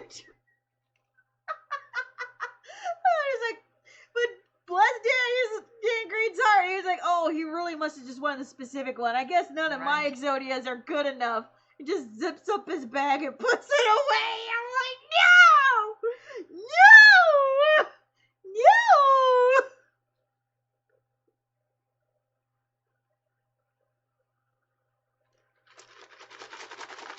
Like, dude. I would have taken any common Exodia. I would have taken non-foil whatever that came out of the man's bag. Like, obviously it's a pile that, you know, maybe it's extras people have already given him, but he saves them to give out or whatever. You know, that, like, how sweet is that, right? And he was just about to give one up, but he's like, no, what's the he just, like, quietly zips his bag and puts it away, and I'm like, dude.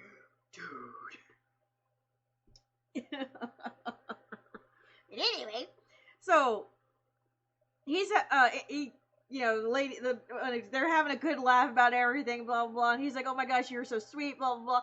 And she's about to, they take the picture, and she's about to get up to leave, and he's like, wait. He stops her from leaving, and she turns back. What? Did I forget something? He's like, hold on.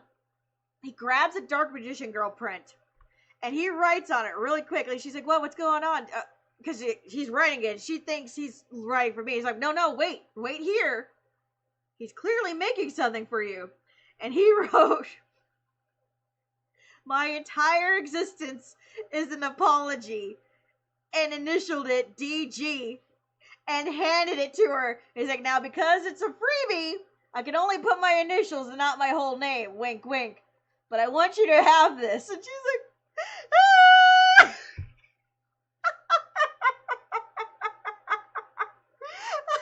So he gave her an extra signature just because she made him laugh so fucking hard. Like, how amazing. She'll remember that forever. Like, I'm gonna remember that forever. That's the coolest shit I've ever seen. Right? Oh my god. So, that was fucking amazing.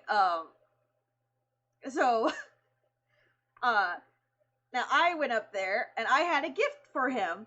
I brought the Millennium Puzzle that's also a personal fan, and I was like, you know, first of all, I have a present for you, and I gave it to him, and he's like, oh, what's this? And I'm like, it is a personal fan, that is also a Millennium Puzzle. Because he was like, first he said he admired my puzzle. He's like, that's so cool. Is that the one that lights up and everything? It sure is. And I was like, I have something to give you too. And he's like, you're not giving this to me. What? No. And I'm like, yes, it's for you. And he's like, oh my god. He's like, what? I'm like, oh, I wasn't sure if you had one of these or not. He's like, I certainly do not. You're not giving this to me. I'm like, yes, sir, I am. Don't feel bad. I have a couple of them. And he's like, thank you very much. Like, he's just so happy. That made me happy. And I have a friend who is one of the handlers that works with him in the past, right? I asked her ahead of time because I know they have luggage or whatever that they got to worry about when they go on a plane. So like, what's the size like allowance or for gift wise or whatever? And she had me take pictures of like the possible gifts I was considering. She's like, okay, the personal fan is cool. He might consider it because of the coolness factor. Like, I think it's cool enough that he would make room for it. I was like, but if he didn't have room, he would tell me, right? He wouldn't be afraid to tell me. I was like, yeah, absolutely. He's very gracious that way. He'll let you know I can't fit this in my luggage. I'm like, okay, great. So, to see him so fucking happy with that, he's just like, oh my god, you're not giving this to me. I'm like, I most certainly am. And so, and he's like, oh, and I'm signing this for you, and I brought this part. The stand was in here, but yeah. And he's like, that is so cool. So I had him sign it to my alternate alias, AJ. And he's like, just AJ? I'm like, yeah, it's AJ. And he's like, okay, so I have to ask you, what middle name do you want? So he had like a list. Do you want Yugi, Yami Yugi, Pharaoh at 10, blah, blah, blah, blah. And he's like, King of Games. He's like, and I heard him say to someone else, like, just so you know, I mean, I get kind of a ego boost whenever I get to fill out Dan, King of Games Green, but, pressure. And I'm like, I'm sorry, I gotta have Yugi on there. Like, Yugi's my favorite. Not Yami Yugi.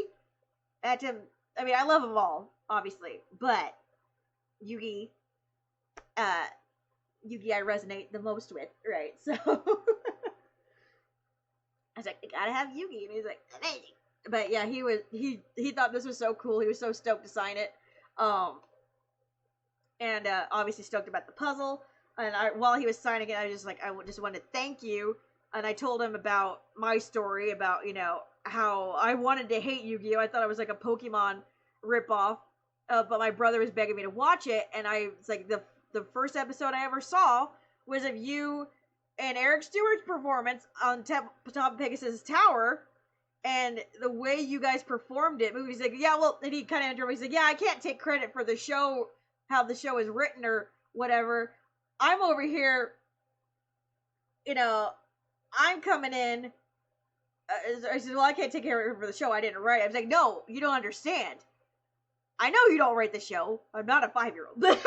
I'm like, I didn't say that. I know you didn't write the show or whatever, but it was your performance that drew me in. That's the important part. Like, anybody else could have performed this and it could have sounded corny or cheesy as fuck, right? But I was so moved by the way you two acted it out that I stayed. I got invested, and then I stayed long enough to be invested by the Egyptian crack stuff, which is my personal crack. And he's like, he laughed. He's like, yes, it's definitely a well-written show. And and he's like, and that's one of the things too, because he's not only looking at me, he's like looking at everybody too as he says this. He's like, that's one of what moves me so much about this, when people tell me stories just like yours, and generous people like you come up and tell me this stuff. I'm like, not generous. No, you don't understand. It really makes me so happy, because when I first did this show, there's no way any of us knew how big it was going to be, right? I just went in there and I did the voice, and I was just hoping that I wasn't going to get fired. Like, every day I just did the voice and did my best to not get fired.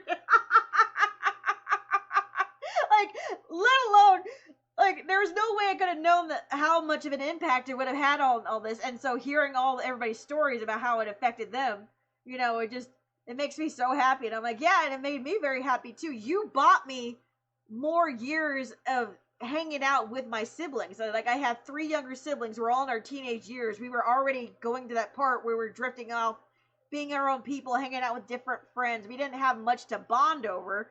Yu-Gi-Oh! Playing the card game stuff gave us, like, an extra poof, it kind of revived the times we played together. Like, we played, Nintendo 64 together and all that, but we were also competitive in that thing. But now new consoles were coming out. We weren't playing together as often on those kind of games and stuff, but this gave us something else to bond over. Show whether it be the show, whether it be the card games and stuff. I'm like, the way I see it, you bought me more years of fun with my siblings, and I'll always treasure that. And, and it's thanks to, part of your performance your performance and Eric's, that I stuck around to see this and was able to do that. Otherwise, I could have easily just been like, fuck you, we're watching Rurouni Kenshin! Or whatever it was at the time, it was Dragon Ball Z, Rurouni Kenshin, Ryu, if they hadn't begged me to, like, do the remote, and if it wasn't for your performance being amazing and shit, I wouldn't have stuck around, So, and it also inspired me to do art and all that, but I didn't get to all that part. I tried to keep it, my script concise, otherwise it would have rambled forever and ever, right? So I just wanted him to know that was the part that was most important to me. It's like, not only did you let me influence my life in that way, and I made so many friends and had so many experiences of it, but at the core of it, you've done so much for me, and I just wanted to thank you. I mean, the show itself inspired all this, but as far as his performance goes, I would say the performance itself specifically impacted that. Kazuki Takahashi's art and all that inspired all the rest of it, and as far as storytelling and stuff goes, but as far as pinpointing Dan Green's influence in my life, that is like the best example I could give as far as his passion and the way he did everything with and performed, right? So that was the best example I could give. And he was, he was very pleased to do that. We got a picture. And so when it came to picture time, I was like, I had Peachy take the picture for me. And I wanted to time it so that the puzzle was glowing when we took the picture. And he's like, oh, and I get to pose my puzzle too! So he got to hold up his puzzle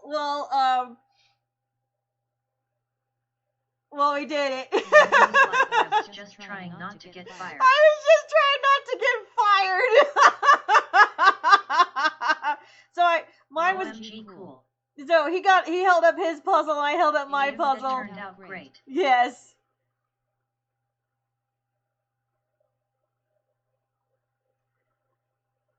It was a great picture. Peachy, you did a good job taking the picture. That was perfect. So, I was kind of amazed. Eric Stewart had, like, no line whatsoever. So as soon as we got out of Dan Green's line, I was like, Peachy, Eric Stewart's line is practically empty. I'm like, so, zoom, we went. And again, I was leaving sprouts along the way. I didn't have anything special for Eric Stewart, but I did give him sprouts and stuff.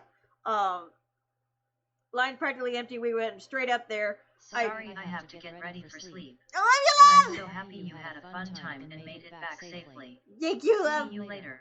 Thank you for hanging out. I'll have the VOD up on this and the YouTube channel for sure. Thank you so much for hanging out. Thank you for everything. Mwah! Have a good sleep.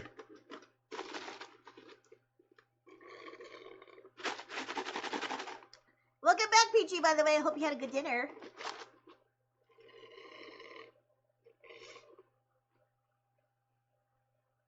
So, we go to Eric Stewart's line next.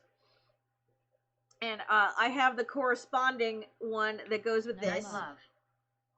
Love. He was excited to see this as well. And I told him the same thing I told Dan, and I was like, I'm back. Was good dinner and movie. Yay! What movie did you see? And I told him how, how I loved his performance and everything. I think he's awesome. Those standees are super cool. I was telling him how much I appreciated his performance and everything. Basically told him the same thing I told Dan. I was like, if not for the impassioned performances you gave, I would not have had, the experiences I did with the show and so on and so forth. And he was very appreciative of that. Then he signs this, and he's like, okay, he's handing it to me very carefully. Just so you know, this is a special marker. Now I'm thinking it's just shiny marker. He's like, this is chrome paint marker. Night Peachy. Nightwing. Hold it for a few minutes before you put it away, because it will smear. Like, he used the fancy ass marker on this. I'm like, okay, understood. Take a picture. Take a picture together. So he's holding up the standee. I'm holding up the thing. I'm wearing the Kingdom Hearts shorts, by the way. Peachy took the picture. Good job, Peachy.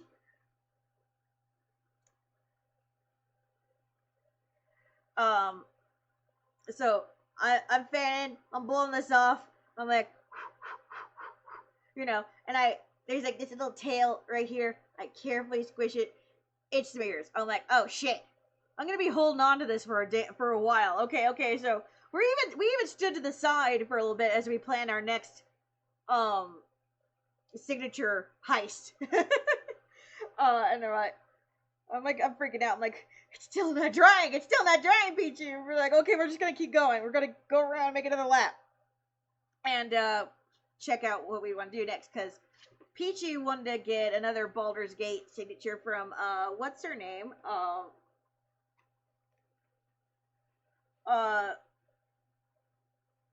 Miss Wild. I don't know how her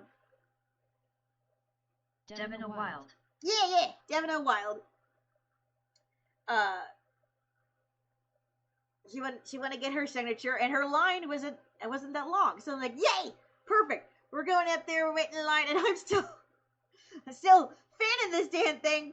And I did my another tiny little squish test. It looked dry enough. So while we're waiting in line, I try to slide it into the thing. It gets to the bottom, and the text is actually imprinting on the plastic. You can see, it's a little crackly.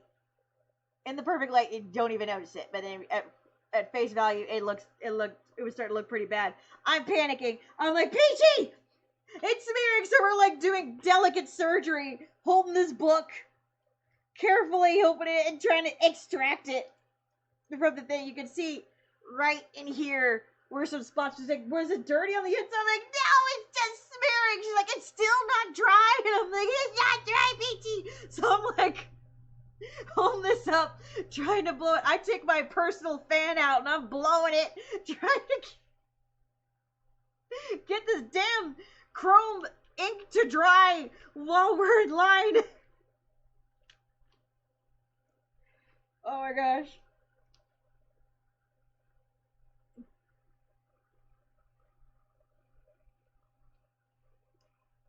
And you know what? You want the funny thing is, Peachy? Even after we thought it was dry, it's still not dry. That left an imprint of chrome on this page right here. You can see on this page, there's an imprint of his signature inside the plastic right there at the bottom. Still. There's like 3 pages that this ink has infected. Like, I'm amazed that there's any left. Like, boy must have put it on thick. It's beautiful and I'm grateful, but damn, boy, how hard did you press on that marker? Goddamn. Had I known you were going to do that, I would have offered my own. But then again, mine's silver. It's not chrome. So, but I was telling Peachy, it just figures Seto frickin' Kaiba has the fancy ass expensive chrome marker, right? He's not going to have bright ass yellow on it. Nah, he fancy chrome.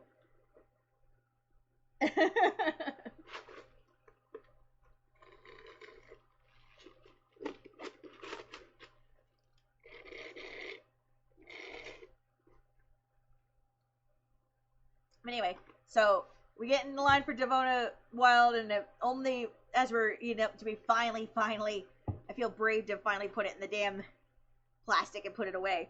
You know, you had your interaction with her. I honestly don't remember much of it because, like, I couldn't really hear.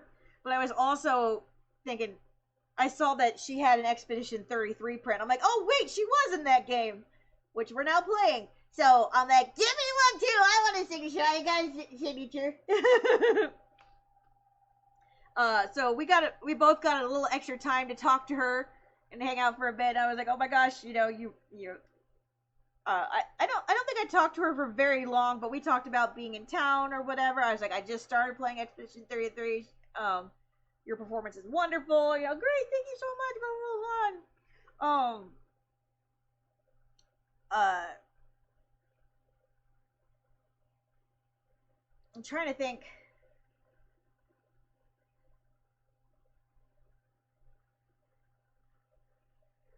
Like, I remember the vibes from her, but I don't remember exactly what she was saying in particular. Just like how appreciative she was of the people who come and talk to her, and how lovely everybody has been. How much fun she's had with the games, and like the different kind of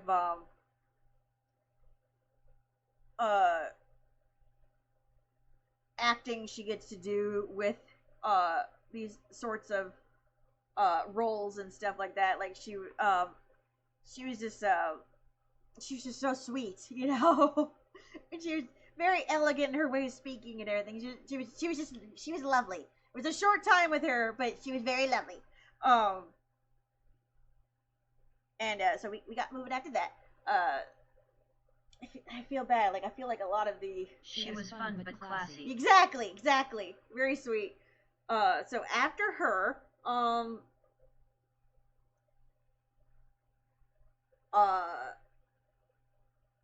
did we do one more signature for you, or did I go straight to waiting in line for Christopher Lloyd? Because I think I went to Christopher Lloyd's line with you, because it was like nearing 4 p.m. and we saw the line starting to do it. Like, Christopher Lloyd's line was already filled, and they did an overflow line. And some other actors. I guess there's some actors canceled. Peachy, by the way. I only got the 2, so we went straight to Christopher Lloyd. Right. Peachy, by the way, we didn't see Dogpool that entire weekend. Did they? I wonder if they canceled. Like maybe Dogpool didn't get to make it, because I don't think we saw them at all. Like, I don't remember a sign or anything, ever.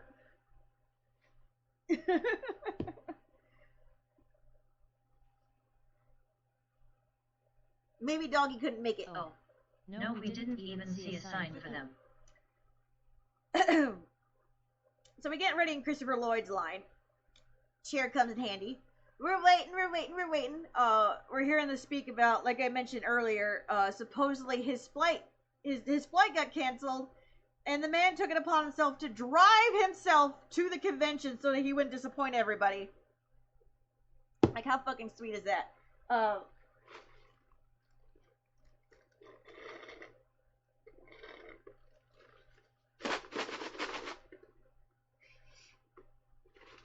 You know, we're waiting. I'd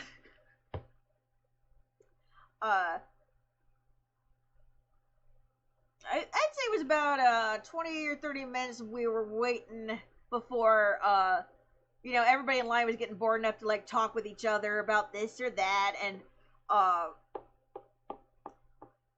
there was one guy in line with a book. Apparently he wasn't even there to get a signature or whatever. He just wanted to give Christopher Lloyd a copy of his book that he had just written and got printed off of Amazon. And he seemed like an alright guy or whatever, but social awareness was like a little bit lacking, and he was talking about how he would have loved to just give everybody a copy of his book, but he is poor and he can't afford to print off that many off Amazon. You would think, as the author of the book, I'd be able to print off as many copies as I want, but I can't. And everybody likes to go, just nodding along politely, and then I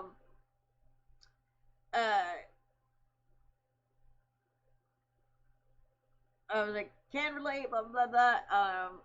And then it got inevitably brought up that I wrote a book, and so I know all about the Amazon thing. I was like, oh yeah, I totally understand, blah blah. These are the things I had problem with blah blah. And he's like, oh, what's your book about? Now, Grant, the whole thing too.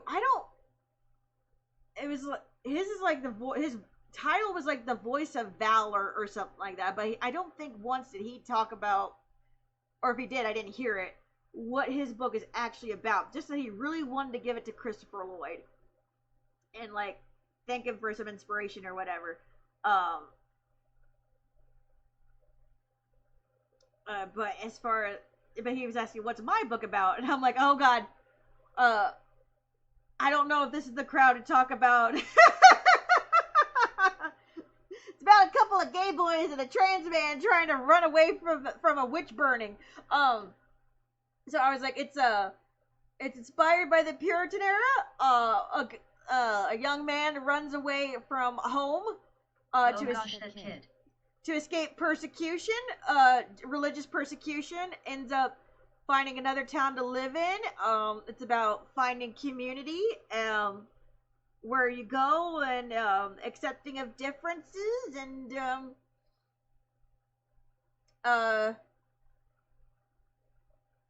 and so I'm like, oh, what's it called? I'm like, Hate ?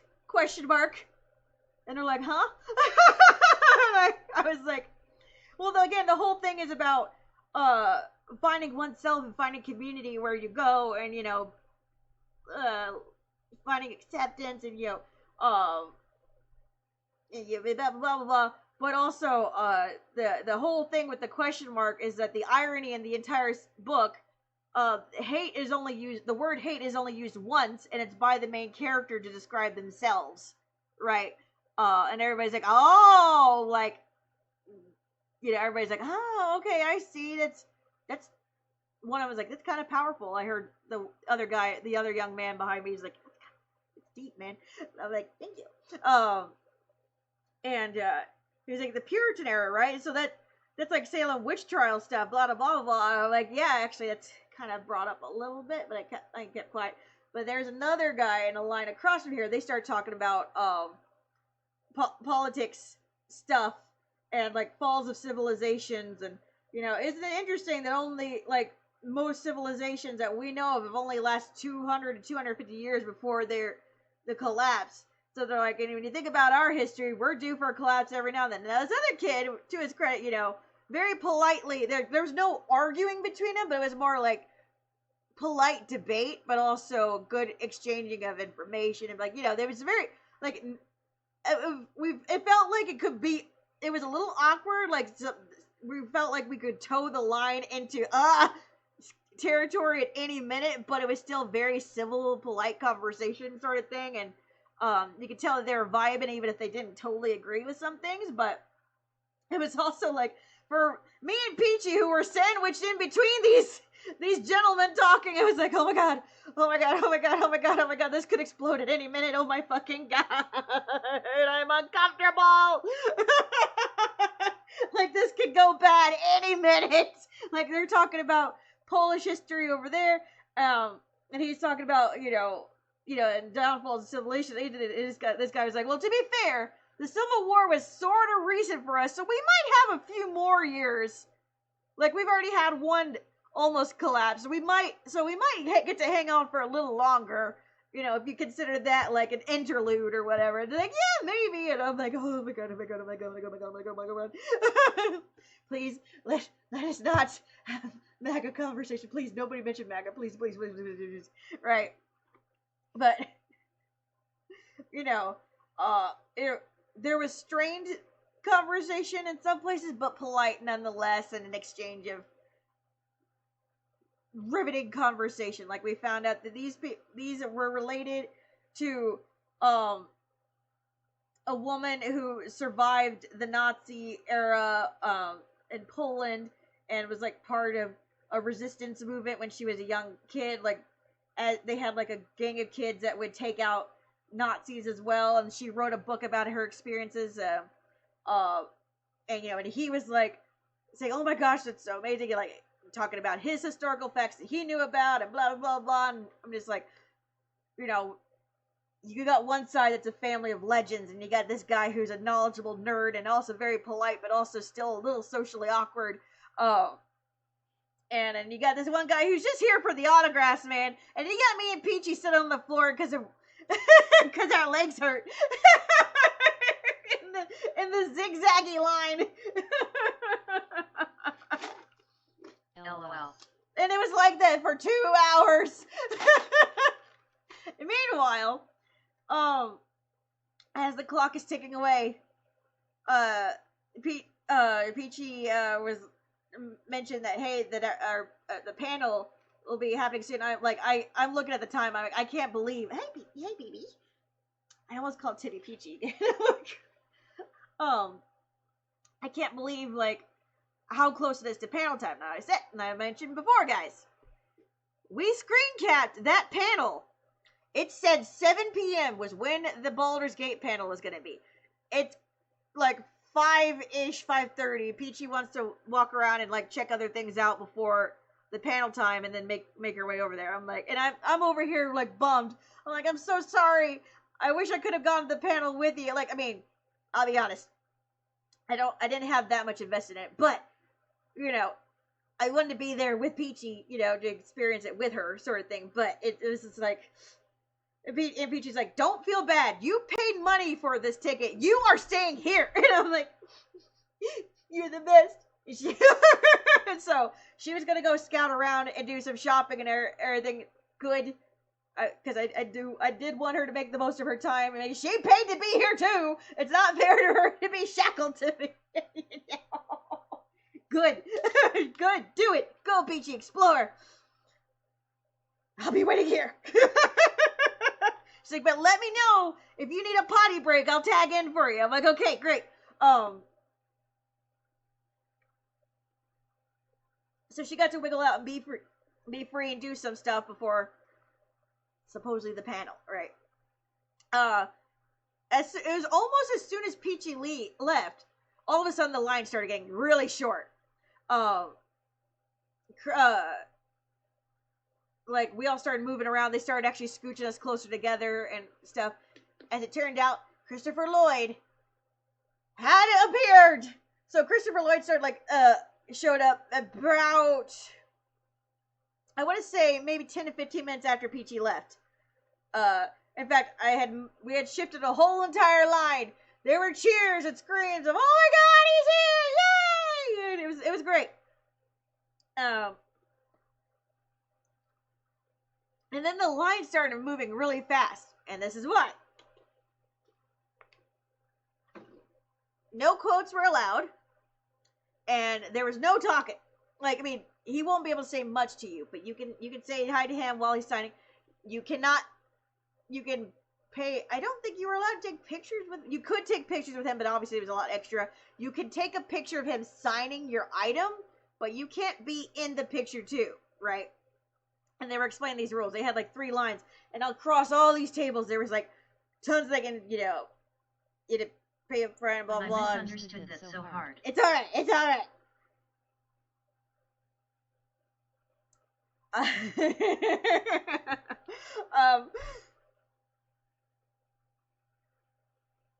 But I was like, Peachy, do you mind taking the picture of him for me? Because like I'm gonna be like blah, blah, blah, blah, and I'll forget. Like I assumed the whole reason they allowed you to take the picture of him signing it was so that you could prove that Christopher Lloyd signed it without also having to, you know, do whatever. And I think also to make up for the fact that he wouldn't be able to talk very much because he's clearly very tired. He had a long drive. And he also still has to do photo ops, right? But because of, there's no shaking hands or whatever, and all that other stuff. Actually, did we shake hands?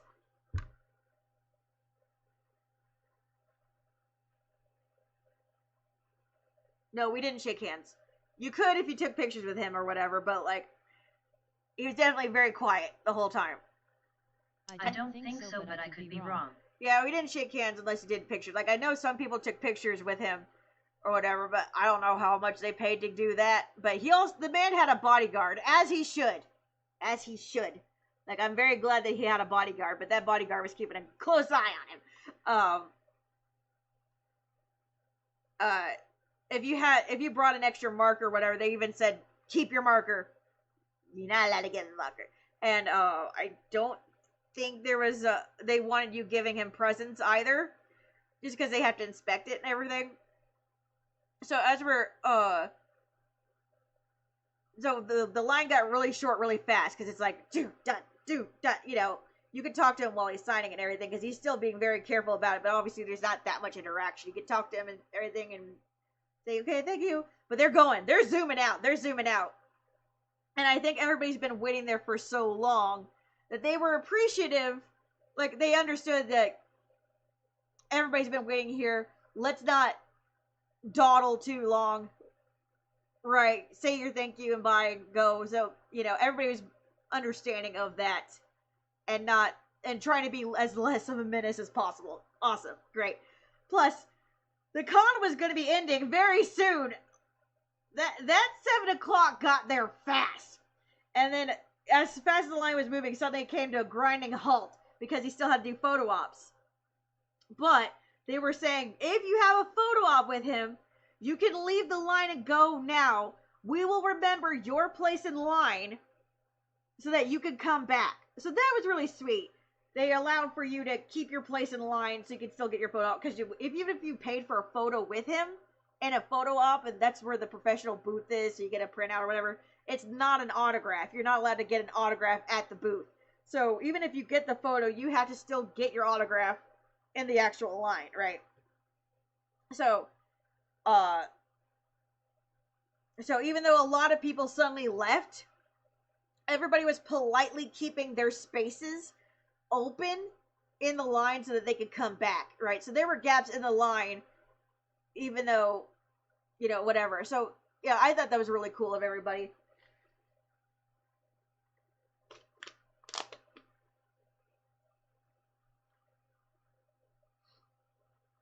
And as soon as the photo ops were done, he got back as soon as possible, and the line was going again. I was about 4 rows away when Peachy got back, and she was going to check on me one more time before going to the Baldur's Gate thing, and we checked the schedule one more time to figure out which room it was in, and I was scrolling through the schedule to see what room it is, and I'm like, Peachy, there's not a Baldur's Gate here listed for 7. She's like, what do you mean? We screen capped that shit. I'm like, I know. Like, I'm searching everywhere for it. That was when we discovered that they had rescheduled the Baldur's Gate panel to 4 p.m. It was 6:30 at this point. We missed it.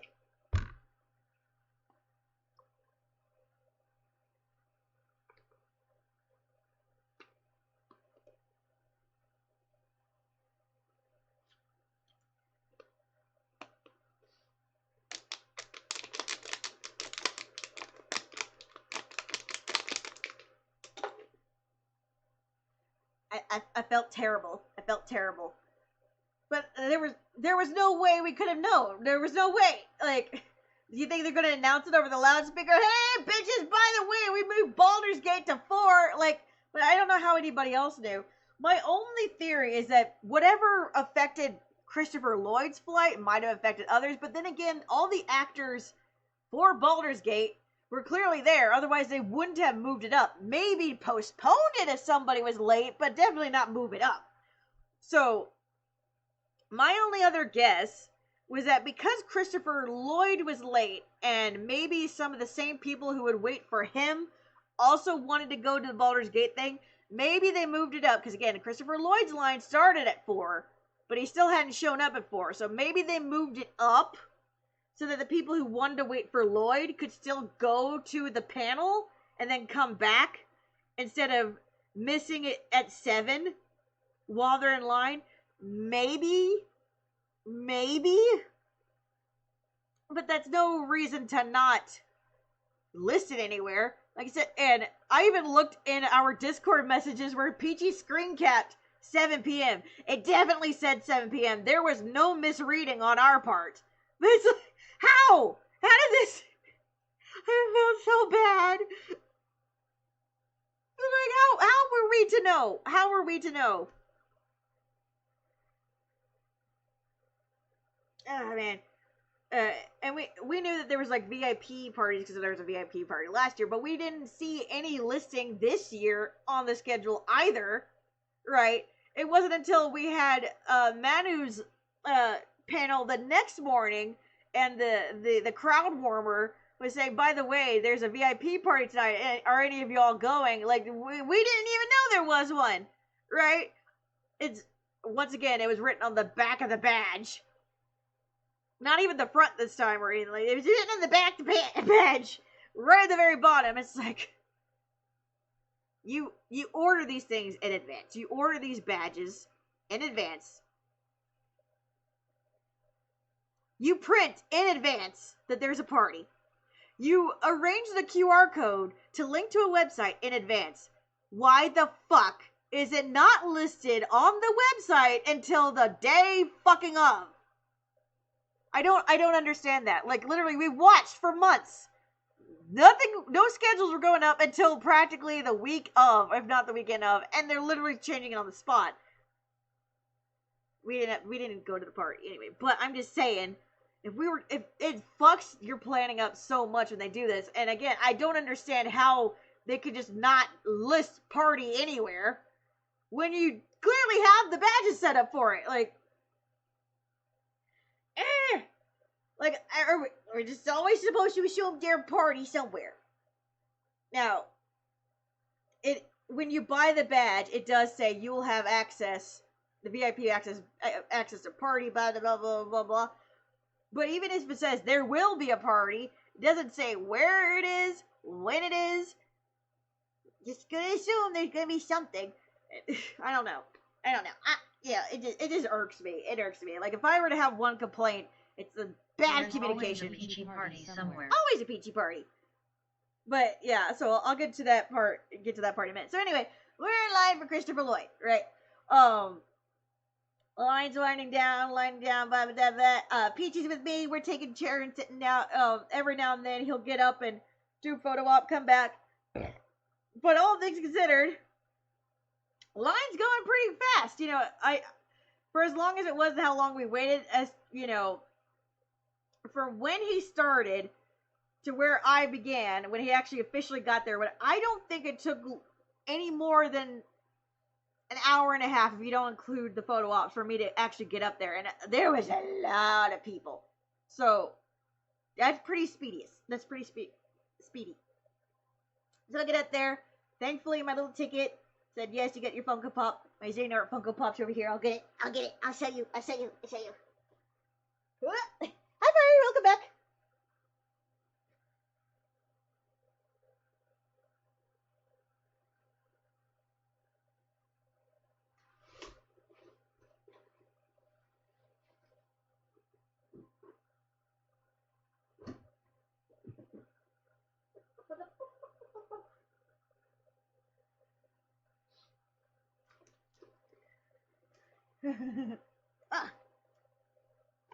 So,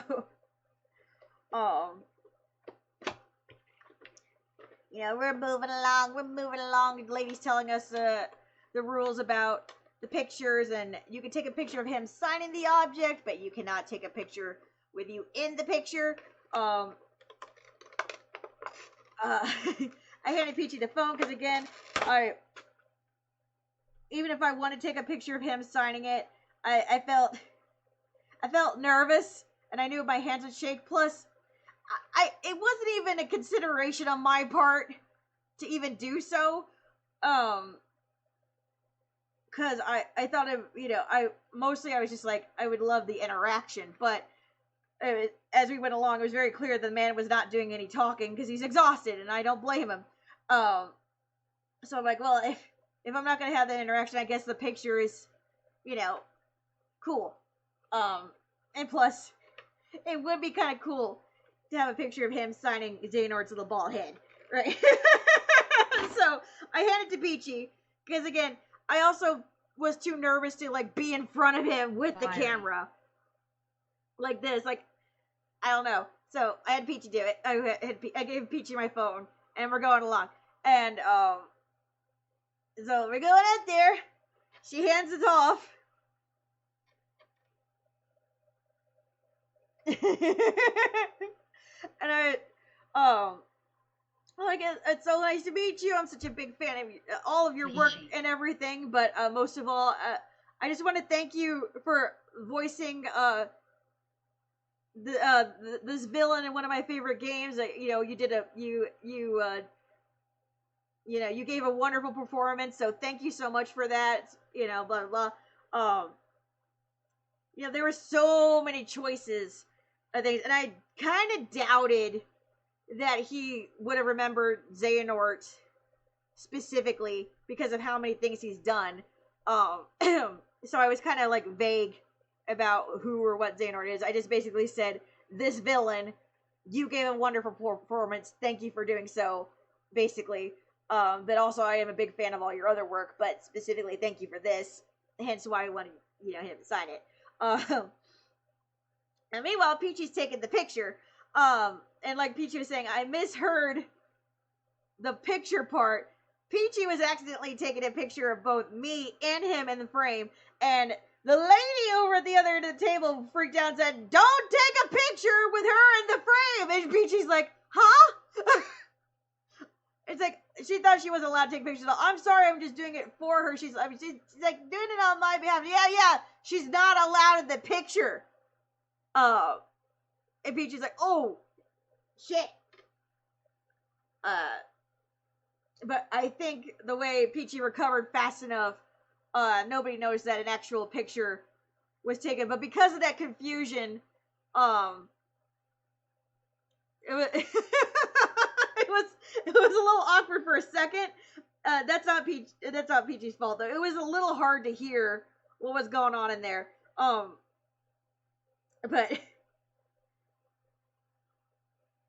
and it was also my fault for not double checking with Peachy what the lady told me, since I was the one closer enough to hear it. But Christopher Lloyd just going along, signing it. He's very meticulously holding this up and just very slowly. Oh well, you got a lot of extra pictures. I did. LOL. I'm not complaining. I just felt bad that,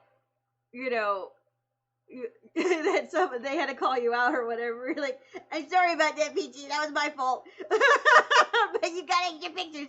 So he's over here, just like, he ain't even looking up. He's just like, whatever. And just very carefully. Like, he could have easily just done a scribble and called it a day, but he was very, very careful, and I could just see him smiling as he's doing this. And even as I told him, thank you so much for voicing this villain, he did give me a big smile. And he smiled at me a couple of times. Right, so that made me happy. Like, I didn't get a lot of words out of him, but I did get a genuine eye-sparkling smile, so I'm happy.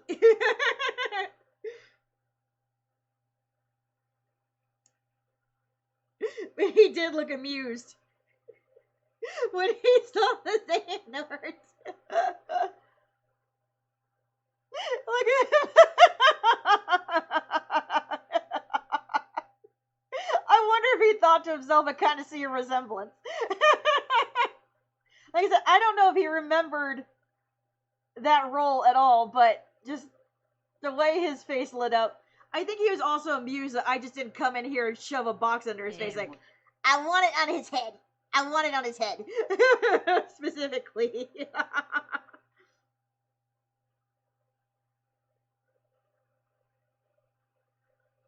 You got a really good picture, Peachy. You really did. Thank you for that. Worth it. Now, because I'm going to honor their rules and not show the blurry half of me on the other side. I'm not going to show that online, just so nobody comes for us, so they don't send a sniper. But, yeah. Thank you, Peachy. You did good. You did good.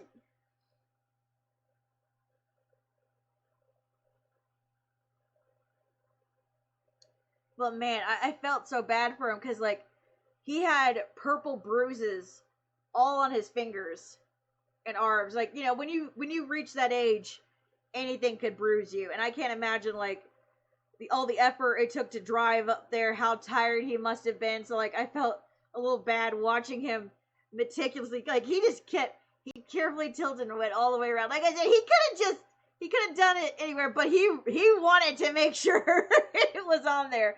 And I think it looks cool that way. Like, it almost looks like a Mike Tyson tattoo with the way he signed it. It's brilliant. I love it. He cared. He cared. It makes me so happy.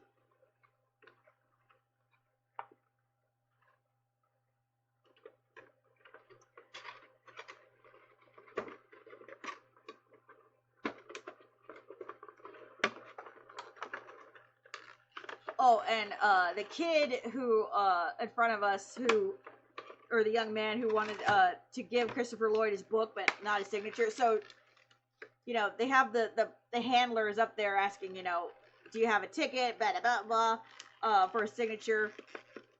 Do you want to buy a ticket? And he's like, actually, I didn't want to buy a signature. I'm just here to meet him and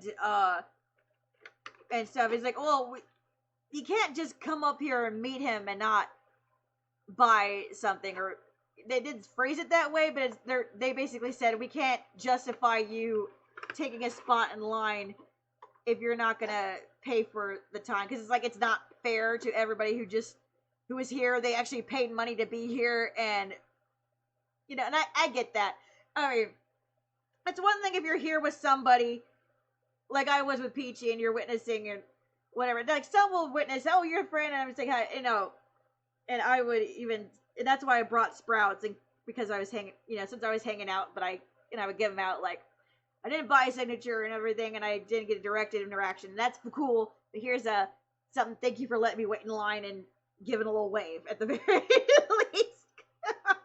And I was like, it's nice to meet you, and I run and I don't take up any of the time. And some will shake your hand, like for instance, Joel. I said, it's so nice to meet you. You know, blah blah. You know, he shook my hand. Blake shook my hand. It was nice meeting them too, even if I didn't buy anything. Like some are gracious enough to acknowledge you, even if you didn't buy anything. But in this case, I could see that being a security reason as well, because you have to register your name and everything when you buy this ticket, right? So it's another way for them to know who you were when you went up for the interaction. You can't just have a random person just be in line and say hi and bye, especially since this person was trying to just get up there and give him a book and then run, you know.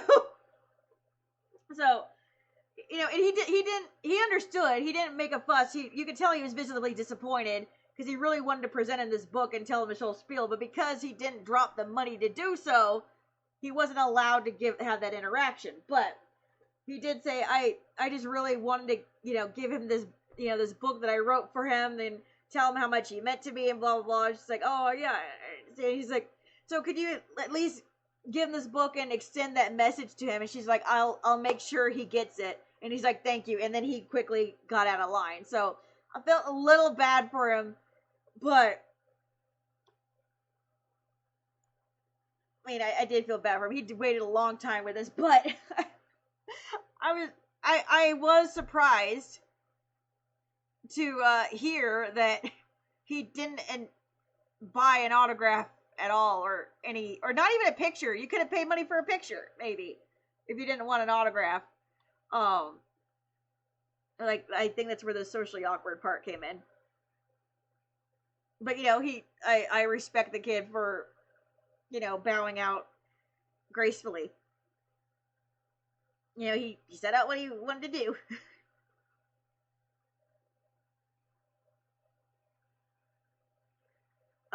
Let's see. Yeah, he handled it with grace. Yes.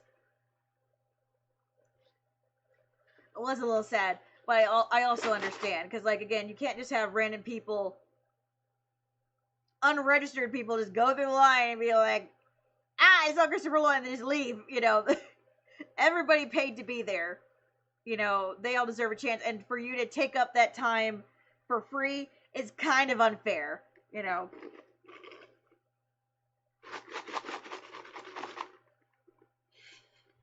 But he got close to him and he got to see him, you know. That's closer than he would have got otherwise, and he did get a chance to deliver his book. So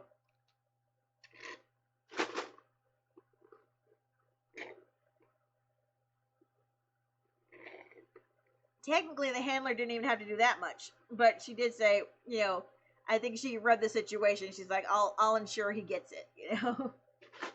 She didn't say he'll take it with him or anything like that, but she'll say, I'll ensure that he at least looks at it, and probably after the security guard inspects it, you know. I didn't even get to, I don't think I gave them Sprouts. I don't think I gave Christopher Lloyd a Sprout as much as I wanted to, but I did give the staff, his handlers, Sprouts. Because again, his bodyguard was right there, and these things have clippies. I didn't want to give the security guard any reason to have any extra anxiety over sharp clippy things.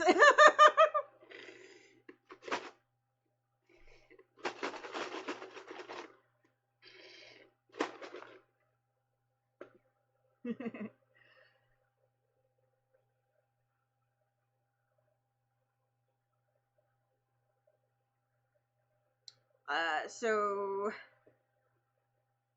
We missed Baldur's Gate panel, but we had Monty Bennett's tomorrow to look for Saturday to look forward to. And the place was closing soon, so we kind of did like a run by of Artist Alley because Peachy said she saw some crocheted things that she really wanted to show me. By the time Peachy showed me this adorable crocheted Kirby hanging from a swing. She'll show it in her stream, I'm sure. And she's like, it was the cutest thing. And she's like, and I want to show you what else they have at the table. We go up there. Unfortunately, table's covered up because the artist went home.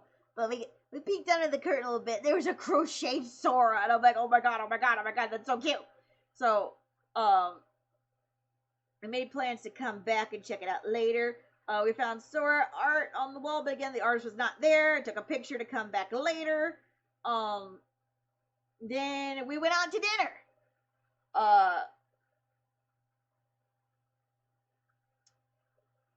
Well, I don't know what restaurant we were planning to go to originally. So we went to Minglewood, and then last year we went to another place, and we decided we didn't want to go to that place this time. So it was up to Wing to find some place to look, and Wing looked up local ones, and I'm like, yup, Mexican food. I was looking through the menu, and some of the options look good. Like, even if you don't know a lot about Mexican food, it's like, it looked pretty good to me. We go there, it was fucking phenomenal. Oh my god. So, we got tamales, we got margaritas, we asked about, we asked the waitress about, like, what her recommendations are, like what her favorite items on the menu are. She was ready. She was like that. She told us all the ingredients. She even knew what side of the menu was on and blah blah, and told us upright what wasn't available for the night, unlike another place. And while she's talking, one of the waitresses walked by. She's like, "Oh my god, I saw you guys at the tea house." So another waitress, who worked at this restaurant when it was also the same waitress who served us tea, and she recognized us. That was so funny. And I'm like, she just works everywhere. So, we knew we were in for a good time. We brought goobers, of course. And it was so funny because I was telling Peachy, the reason I was excited about this place is because I recognized it from the window front. Because last year, when we walked by this exact same restaurant, while dressed as Peachy and Darklake, Princess Peach and Darklake, the young lady who came out running out of the restaurant, weeping about how Peachy was her favorite character, and saying, "I ditched my friends to come out and see you. They probably think I'm crazy," and ask for a picture and like get a hug and blah blah blah blah. She came running out of this particular restaurant. So that's how I recognized it. So when I found out this was the Mexican place, because it's so pretty looking, I would have thought it was like a bar, and only a bar, like a nightclub sort of thing, because it looks so classy from the outside. All right, but it turns out it's a nice little Mexican restaurant. So we had goobers with us. I got some pork tacos as recommended by the waitress. Peachy got some steak skewers. They were delicious. We were exchanging bites and everything. Oh, fucking so good. The tamales were fantastic. We got the tamales as an appetizer. It was so good. We were both mouth-gasming the entire night. The margaritas were great. There was like an in-house margarita. I got that one. I was so thirsty and my feet were so sore that I sloshed that back real quick. And then I ordered a second one. And before dinner had even arrived, I was like, "Peachy, I'm feeling that margarita. Hi, Archie!" Welcome in. Here's my plate. Isn't that gorgeous? Gorgeous plate. There's a goober. So, like, side of rice there, right in the middle, you can see the tamales. Right there. Fucking delicious. Absolutely stunning food. And, we're like, yeah, this makes the list. Next time we come, next year, we're definitely coming back here. You know, fucking delicious. Uh, we did not run into Hot Dog Guy again. Couldn't. Nor did we want to. We Wing was, after her second margarita, was a little uneasy on her feet. We were like, no, we're full, we're happy. No, fuck Hot Dog Guy. we looped our arms and walked home. We had another day. We were ready for Saturday, right? Saturday's cosplay day. Yay. Now, unfortunately, there was a signature we were missing. I wanted Johnny Jan Bosch to sign my Trigun DVD set. He was not there. Something happened or whatever, so he was delayed. Probably the same reason Christopher Lloyd was delayed. So, he was only going to be there Saturday and Sunday. So, despite not wanting to do autographs while in costume, this was like the last one on my list, so we made an exception for this one. We'll just get that one done early. Go. Right. And Manu Bennett's panel was also that morning. So we wanted Brecky cosplay, Manu Bennett's panel, signature, and then the day was ours, right? Somebody needs to refill their water. 1 second.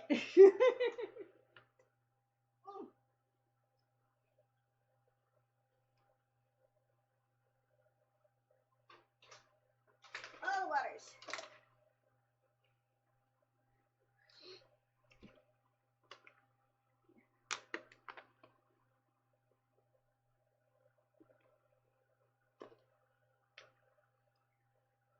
So, next morning, we had a lovely brekkie. Peachy made eggy cados and I made tatoes.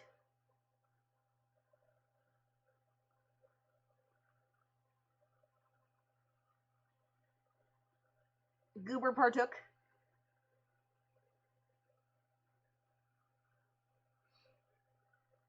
And, we got dressed up in our Soriku cosplays. Sorry, Miku.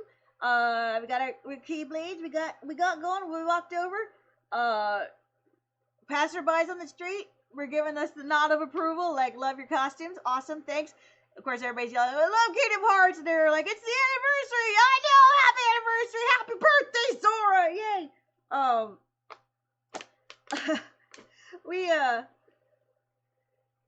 We're on our way over there, and there's this other young lady and a friend who were, going in, and they were there to get a signature from the actress who played Anastasia in the Don Bluth movie. She had a print that was already signed by Don Bluth. It's windy and it's about to rain any second, and she's excitedly showing us this print.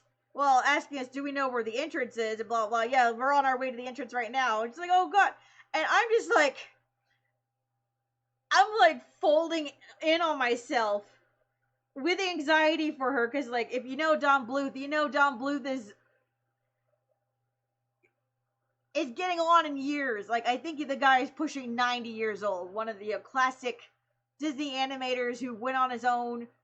Everything, we don't have a lot of years left with this man, and she has this precious signature for him, and she's bending it in half and holding it in her hands, completely unprotected in the elements, letting it flip around just so she can get signed by Anastasia. Fuck Anastasia's voice actors, who cares? You got Don Bluth to sign a print. I even asked her, like, I was so concerned. I was willing to stop right there, pull a sleeve out of my book and hand it to her. Like, please, woman, what are you doing? Do you have a sleeve for that? I was like, oh my God. And then we get to the entrance. The lady doesn't even have a ticket to get in the building. She just thought she could walk right in there, buy a signature, and be on her merry way out. they're like, you had to go buy a ticket.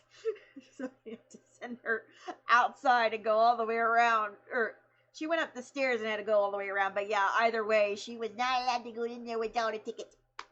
But I'm like,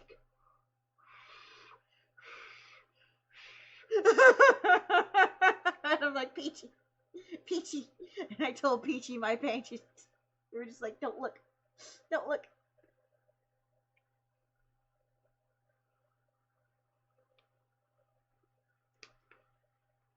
Fucking animation legend, and you're bending his signature. Breathe, Wing, breathe. Anyway, so first thing we did a lap sort of around the dealer's hall, not dealer's hall, excuse me, the artist alley. Got a quick glimpse. Wait, before that, even last night after the Christopher Lloyd Day, we did a drive by and we bought all kinds of things, or at least I did, like really quickly from like the few stragglers there, because again they were closing up. Most of them closed up for the night. I show you. I got the cutest thing.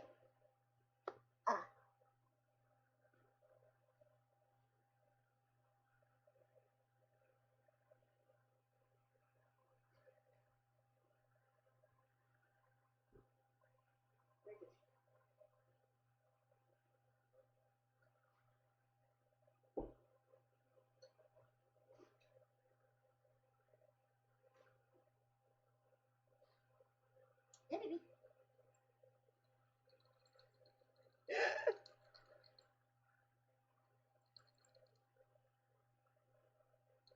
It jiggles. I think I need him. He's so well made, and he jiggles. We didn't figure out how to jiggle until I got home, but I'm like, it even sounds like Makar. I know Makar is green, but I don't care. He jiggles.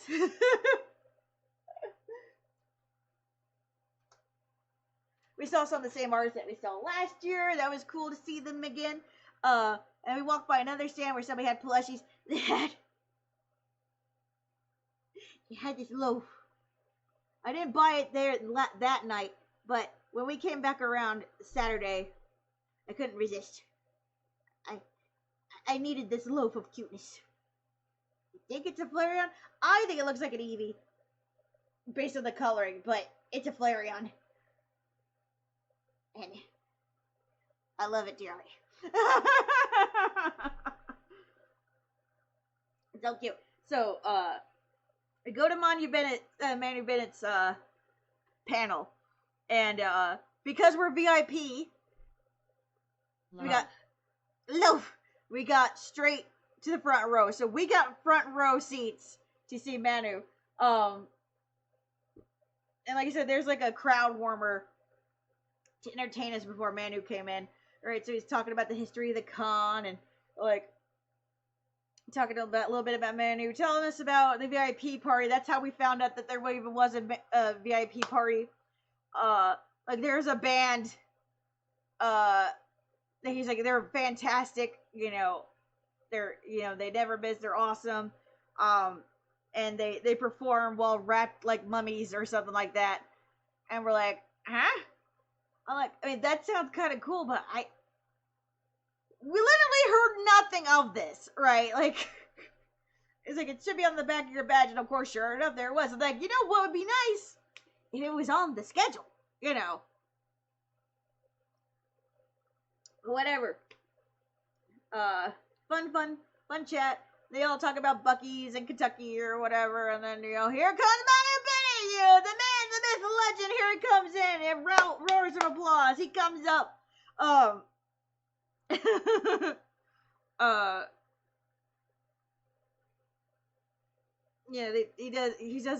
They introduce himself, awesome, sit down the chairs.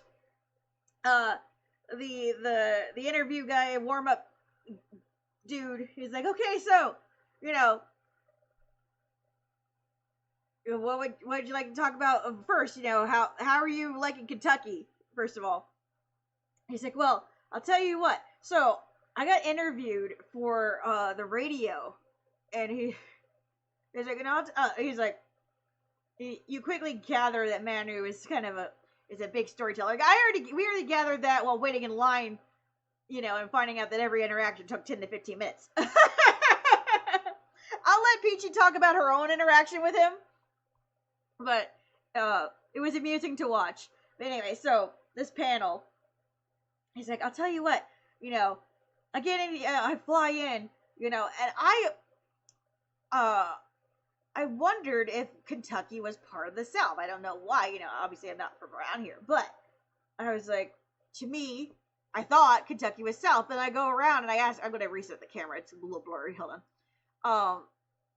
He's like, and I wasn't sure, so I asked when the plane landed, when I'm with the driver, he was a black man, he's like, yeah, I don't know. Great chicken, or so I've heard. He's like, I don't know what the proper term is. He was a person of color. I don't know if I'm allowed to say black or what I'm allowed to say. I mean, clearly, I'm not white, but I'm not black either. So he's like, I'm not sure what the proper politically correct term to do is, but I'd say this guy looked Jamaican, and I asked him, he's like, tell me, if it's all right to ask. So like, what is your take? Are we in the South? Like, what is your experience here living in Kentucky as a black man? And he's like, and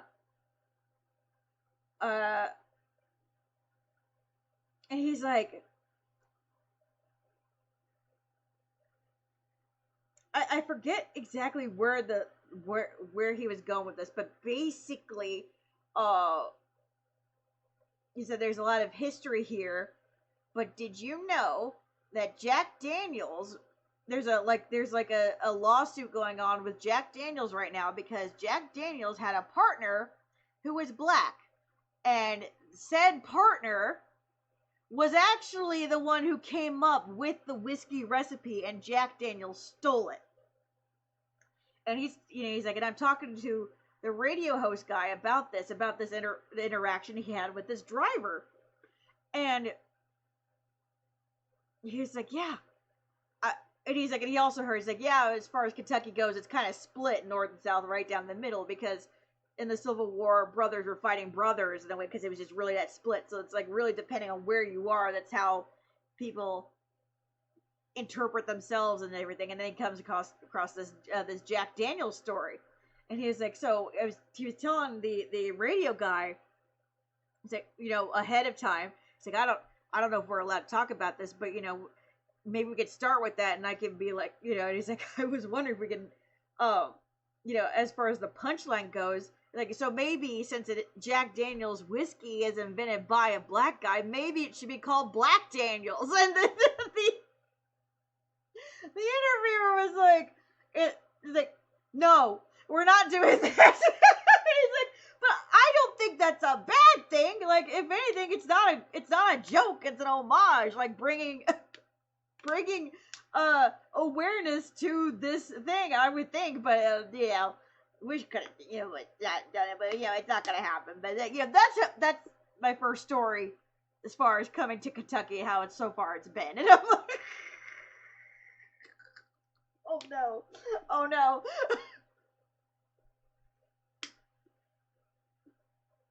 no. And so they first started off with his roles, of course, in his acting career, and how it started off with The Hobbit.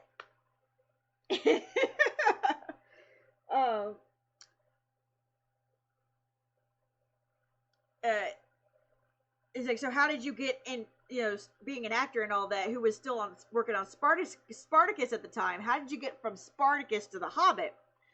And he's like, well, you have to understand first. When I was a kid, there was somebody I grew up with named we called him Stalker. This guy was like 7 foot tall, gangly, large kid, blah blah blah blah. Everybody would pick on him or whatever. But then one day, and I hung out with him. We were cool, whatever. It was like, just say, hi, hey, it's Stalker, because he just looked, kind of move like this, whatever. And he's like, and we're on the playground, and this kid, another kid, being a bully, goes up and he starts bothering Stalker, right? And he was like, it was like that day, it was like, how Thor's hammer, he holds it up and lightning strikes it. It was like lightning struck that day. And right before my eyes, I saw him just like, I don't know what the other guy said to him, but whatever it is, it pissed him off. And he just wailed on that guy. He blew up. He beat the shit out of that kid. And ever since then, it was like he was a completely different person. I swear. It was like he struck and become Hercules. After that day, he became more confident. He signed up for the football team. He's working out, and years later, he's bulking up. He's after school, he's like, I'm going to be a professional wrestler, and he goes into acting and all that, blah, blah, blah. He's telling this story about this guy he went to school with. I'm like, where is he going with this? What does it have to do with The Hobbit, right? And so, fast forward years later, see each other on and off or whatever, and I'm working on Spartacus or something. I don't remember what part of the filming he was doing, like nearing it in Spartacus, and he's like, my agent calls me up and says, Peter Jackson, them asked about you. They want you to come and ask, talk to you about The Hobbit or whatever. You gotta go now. So he's like, I go over there. I meet with Peter Jackson, and they're talking about, whatever White Orc's name is. And he's like, oh yeah, we would love to have you for this. And he's like, it's very positive.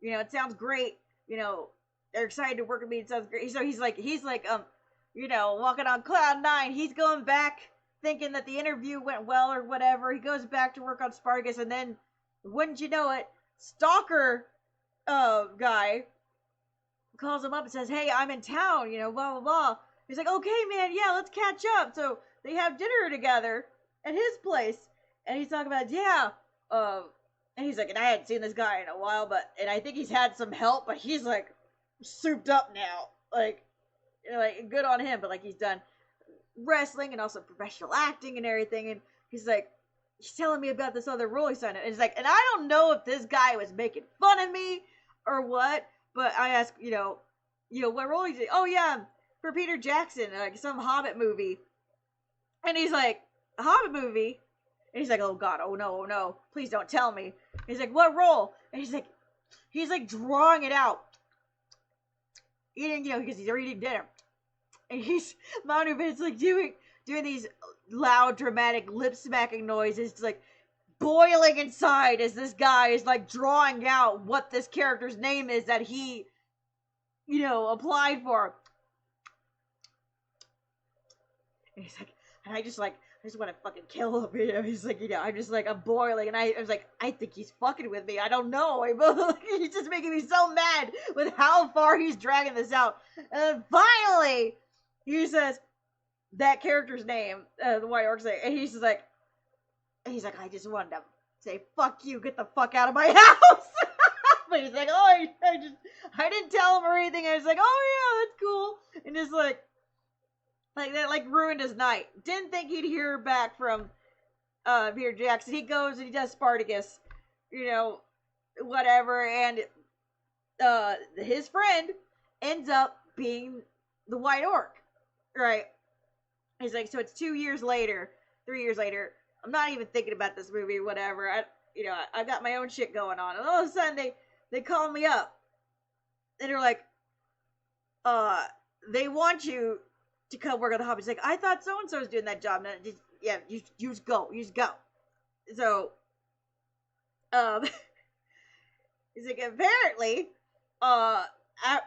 and he goes into a long explanation, like this poor guy does all these prosthetics and stuff, and it's heavy and it's lumbering, it's supposed to be like a dynamic performance, but the guy can only shuffle and can't even move his face, and he even talks about how, if you look at the other Hobbit movies of the orcs, there's a reason why they only do quick head-jerking moments, and why they don't do a lot of speaking, you don't see a lot of their faces, because they can't move their faces, and if you look too closely, it looks weird, right? So everything's like fast and cut pace, and they don't do a lot of talking and stuff, and it's because with all the prosthetics, as cool as it looks, you can't really act in them. And that's what happened to his friend.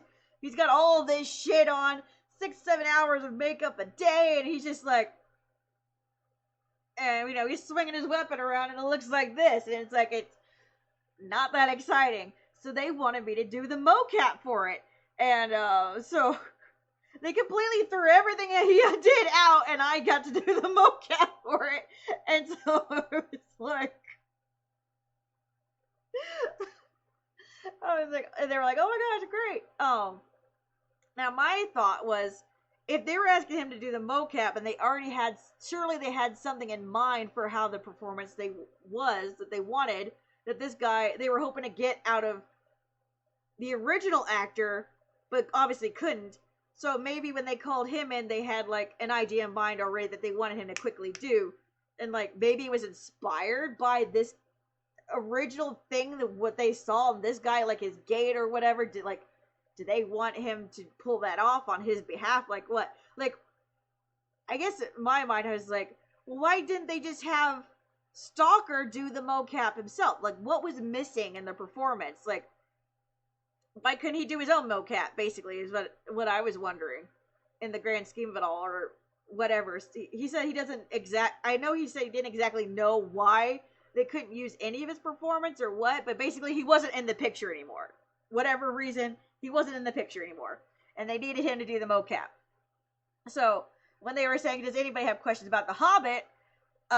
Me being in animation stuff, I want to know the answer to this question, because, like, I watched the Hobbit movies in theaters. I went, and, it was Hobbit was the first book of the thing I read. I didn't even read the rest of the books or whatever. It was part of a film literature course I had to take. To be honest, I didn't even know the White Orc was even a character. Couldn't tell you about any of that.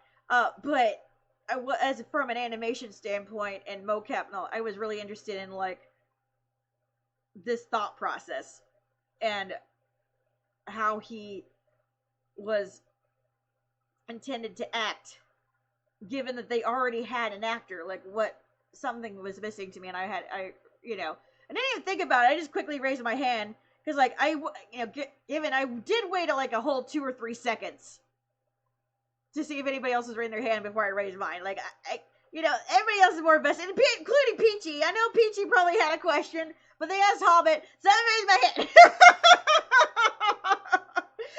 I really wanted to know. I was like, for your performance, did you have to draw from your friend's performance? Like, did you get inspiration from how he moved?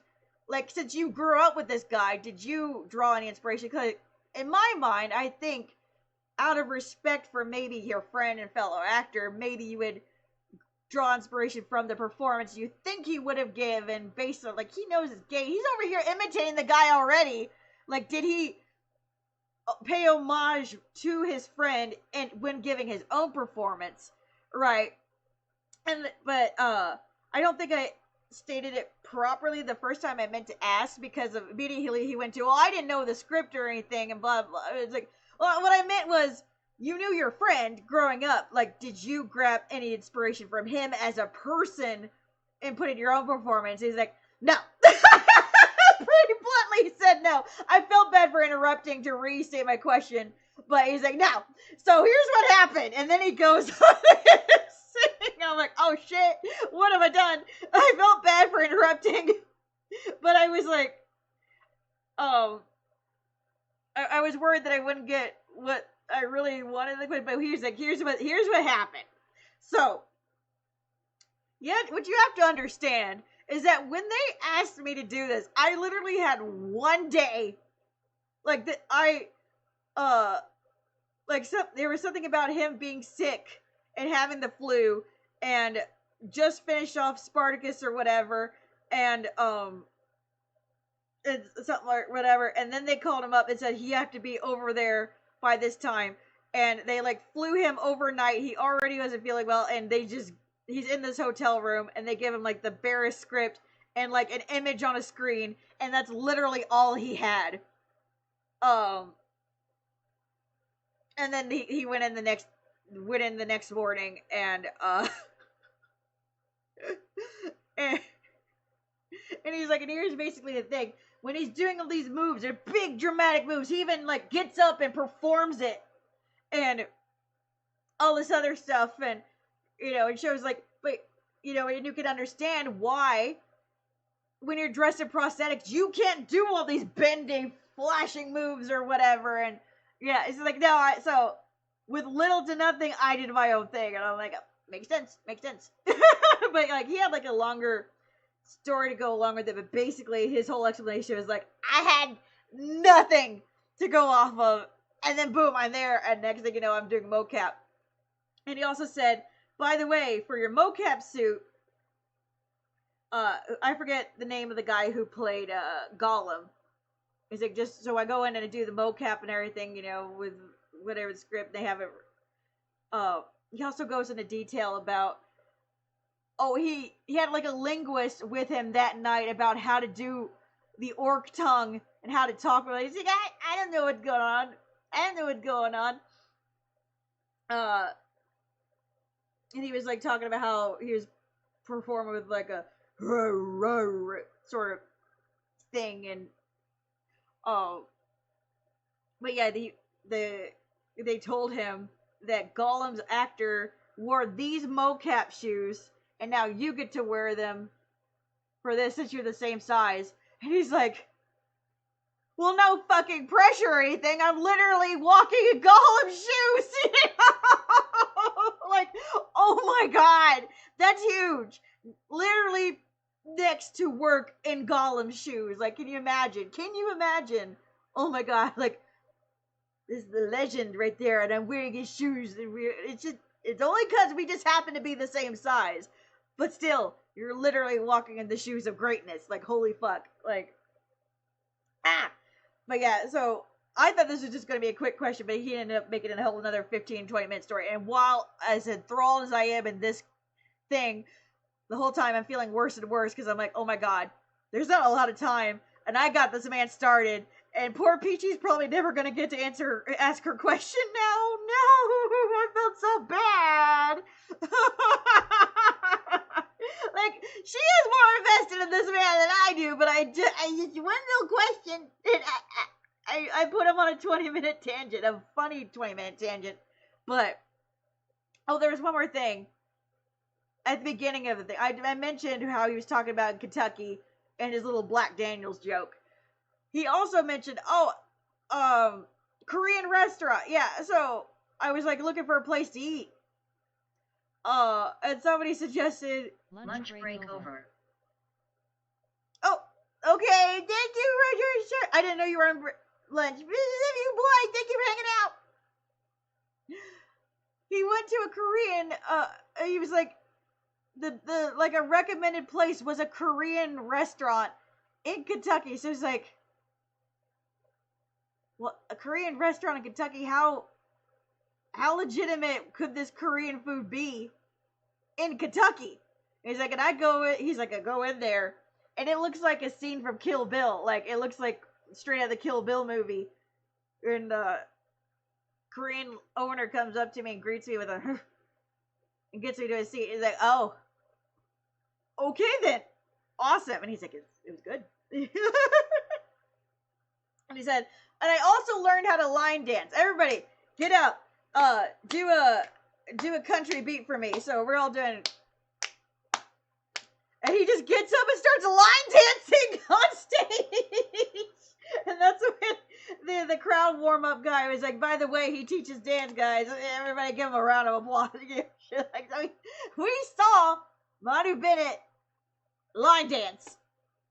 And we all gave him the beat. Just so y'all know. Now, fast forward back to the Hobbit thing. And he gave his story about the mocap.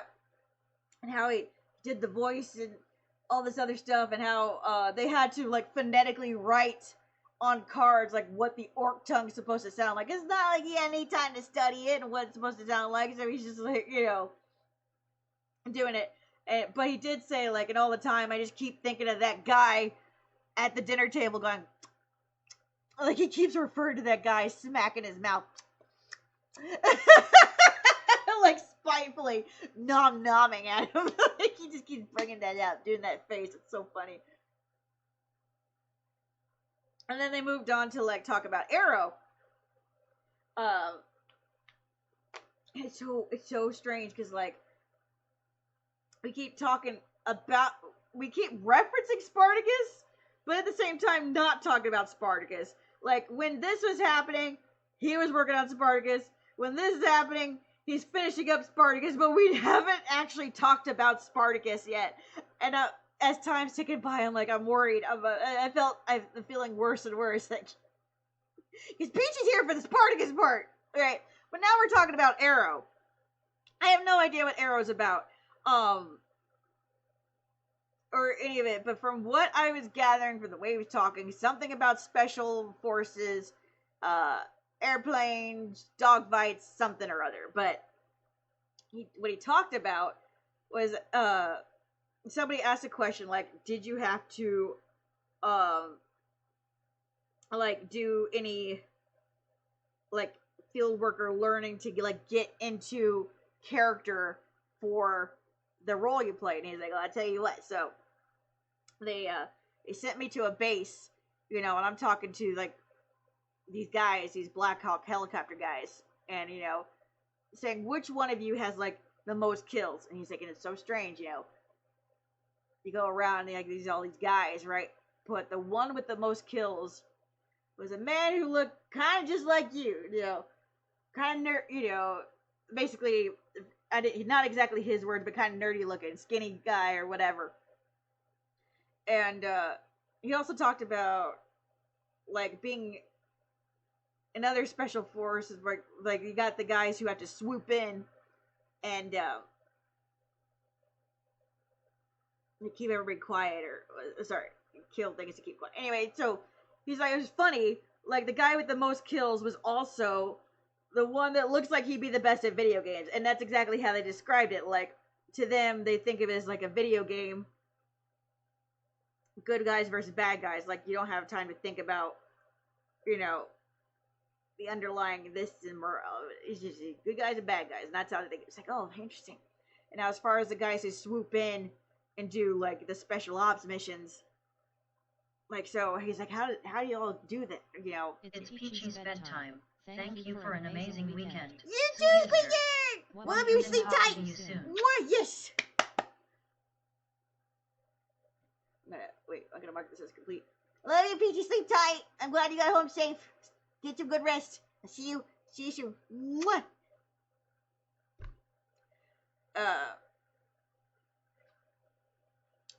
So, he's getting into this mindset, right?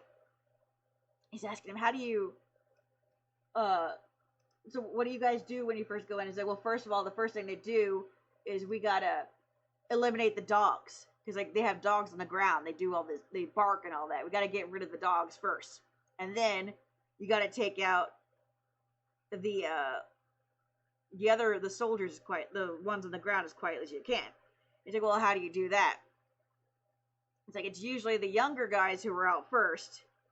Right, so you get up to them, you put them in a chokehold. I'm gonna back up a bit. So you get to take the dogs out. And then a young man comes up to, talks to me. He looks kind of like you, and he points to a guy in the audience. Get up here, get up here. We thought he was just, the get up here was part of the story, but no, he's actually pointing to a guy in the audience, tells him to get up on stage. This guy, a bit taller than he is by a foot. No, not even a foot. A few inches taller than him. Manu Bennett's not as tall as I thought he would be. He's actor sized. If you've seen actors up close, you know what I mean. Perfect size for camera. Anyway, he gets this guy a little bit taller. He almost looks exactly like you. Okay, get up here. So, this guy just gets up on stage, and we're just oh my gosh, what's gonna happen? And he's like, so, I'll tell you how we silently take him out. He's like, and he gets behind me. He's like, get behind me. And he puts me in a chokehold. Signals for the guy on stage to put him into a chokehold. The guy's just kind of does this. He's like, okay, you're doing great. And what he does is he leans in, whispers into his ear, and says, uh, time to sleep, kid, or something like that. He's like, it's time to, it's lights out now, kid, or something like that. And then just whispers right in my ear, lights out now, kid, or something like that. And then he holds up the mic. So expecting the guy he just pulled up on stage to go in there, and he's like, say it. It's time to sleep now, kid. And he's like, and then he just takes him out. Done. And like the chokeholds must have passed him on the floor, and they do whatever. And he's like, so he has this guy keep holding him on. He's like, so while this guy is demonstrating this to me in front of all the other guys who are all excited about Manu Bennett, this guy is over here, and he's actually choking me. Like, I'm slowly passing out. I'm panicking. I'm fighting for my life over here. I'm like freaking out. This guy hasn't let up on me. So what do? I reach between his legs and I'm fighting for my life. I yank on his balls. It's like, now, I'm just gonna say this now. I don't think that guy was wearing anything underneath because cloth and balls wrapped around that way too securely as I was yanking on him to make me let go. And the guy didn't even flinch, but he did let me go. Oh my god, like he feared for his life so much that he couldn't get free, so all he could do was reach under himself and grab the guy's ball. And the way he's telling the story, I thought he was going to reenact that to the poor guy actually standing behind him. Oh my god, it was so funny.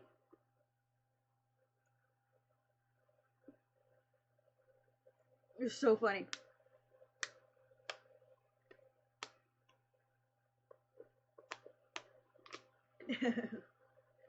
And, oh, I'm going to edit this.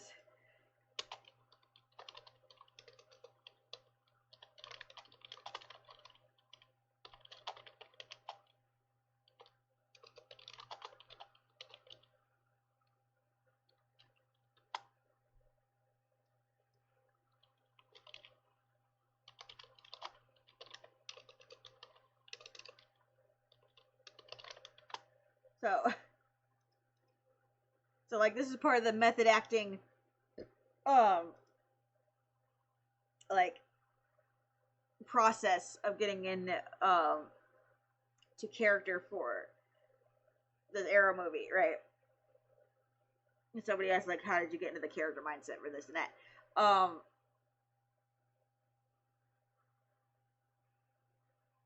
And he's like, and it was so funny, you talk to these guys, like, how do you stay awake? Because like they're awake for days at a time. Obviously, when you know, at night and stuff, they're like waiting for each other to go to sleep so they can swoop in and do whatever. So they do a lot of those, 48-hour energy drinks or whatever. That same guy who choked me out gave me one of those drinks as I'm about to leave and said something to remember me by. And he's like, oh, okay, whatever. And he's like, and that is, so he goes home, and then they call him up to go in for Arrow, like, that night. And he's like, and I had just gotten back from Spartacus. I'm feeling sick. Is there Spartacus or Hobbit or something like that? No, wait. They were calling him in for Arrow, but he was finishing with Spartacus, but also had to do The Hobbit or something like that. Like at the preview for The Hobbit, like the man had a busy schedule, right? But they wanted him to try out for Arrow. There was another story too about like before that, preceding that, when working on Spartacus, because of everything, they didn't want him taking on jobs where that would be physical. They don't want him getting hurt because obviously they have a lot invested in him. You can't be hurt, otherwise you can't. Anything that would cause you to be hurt, that would prevent you from doing your job on Spartacus, they didn't want you doing. So like he couldn't sign up for a lot of roles that might have him do anything physical because he was allowed to. So, but like he had like a lawyer look into it, and apparently a lawyer just said, what the other company don't know won't hurt him. So fast forward to the Arrow thing. Uh, but they don't know. But he's feeling sick from the flu, just got back or whatever, and he's about to go in for this Arrow audition, right? He's like, oh, I'm Good feeling night, Peachy. I'm feeling like crap or whatever.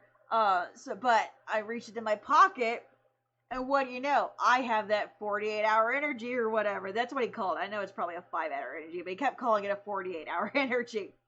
And he's like, ha. So he sucks this thing down. So he's like, so you can imagine, oh, I'm ready to go, right? So we go in for this audition, or this reading, right? That's what he called it, a reading, not an audition. And they have this scene. Kid's supposed to come up. I'm supposed to come around, grab this kid. And meanwhile, while he's doing this talk, he still has the other guy from before on stage. He actually told the guy, okay, you sit in my chair. So Manu's still walking around talking and doing his thing with the microphone, but the guy he had before, he hadn't let him go back to his seat. He let him sit in his chair next to his coffee, and I'm just like, I'm keeping an eye on that coffee, like, oh my god. Imagine being up there, pulled up by Manu Bennett, and you accidentally knock over his coffee. Can you imagine the mortification? I'm just like, I'm watching that coffee, and I'm also listening to this. Anyway, so that poor audience member, or best audience member, if you want to think about it, was sitting behind there. I felt a little bad for audience member, because he's missing out on all these expressions that Manu's doing, all this acting he's doing up front, and all he can do is stare at his backside. In fact, Manu even does a few bends over, and I'm like, you can tell the guy behind him is trying not to look at the ass that is bending in front of him while he's showing these physical moves that he's had to do. Anyway, I'm a straight man. Anyway, so he goes in for this reading, and he's like, this young kid comes up, and they're like, we want you to come up behind you and do a chokehold. And he's like, oh my gosh, I know this. I just lived this. I'm ready. So he goes in and he does the chokehold. Now, when he says they have a young kid, he points to another audience member, another skinny guy, has him come up on stage. You, now, yep, get up here. I think it was the same guy who asked the question about, like, how you got in character for yada, yada, yada, for Arrow. He's like, you come up here. So, guy takes shit out of his pockets and everything. It's like, none of us know what he wants them to do. Taking out the badge, he goes up there, right? He's ready to go. He has him stand in place. While he, gets ready to do this chokehold move. And,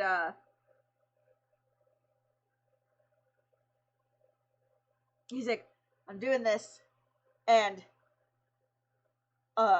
as you can imagine, I'm all hyped up on this 48-hour energy drink, and I didn't realize it, and I didn't know this at the time, but it does not take a lot of pressure, because you're not blocking off oxygen per se, but you are restricting blood flow.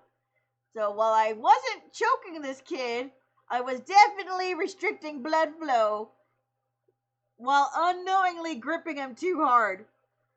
So while I'm performing this role, all caught up and reliving the time that one man choked me. Get up. Hold me. So he's like, so we have like a triple chokehold going on here. I'm just like, imagine that man behind me doing all this, and I'm doing this to the kid saying, it's time to go to sleep now. And I'm looking at the camera, you know, my voice is wrecked as I'm just like, it's time to go to sleep now. Shit you not, the kid collapsed on the ground. He's like, he tells the audience member, if you could fall on the ground, please. Sure. The guy does a very careful but dramatic fall to the ground. And he's like, now, I reach over and I'm like, Sonny? Is he alright? Dude, kid. Oh my god, the guy's actually unconscious. And he's like, oh god, that's it. Nobody's ever gonna work with me ever again. I just choked out one of the actors on set. Oh no, that's it. My career's over. They're never gonna call me in again. I'm probably gonna get arrested. Oh no. Like,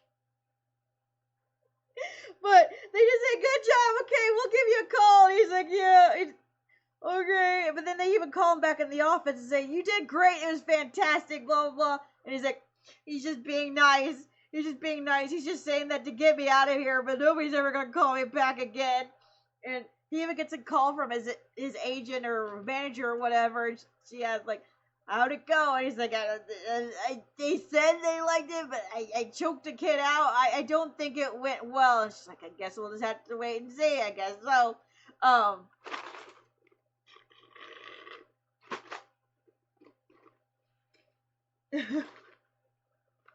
But apparently they called him back later and said, no, you did it perfectly, we want you back. And that's how I got the job for Arrow.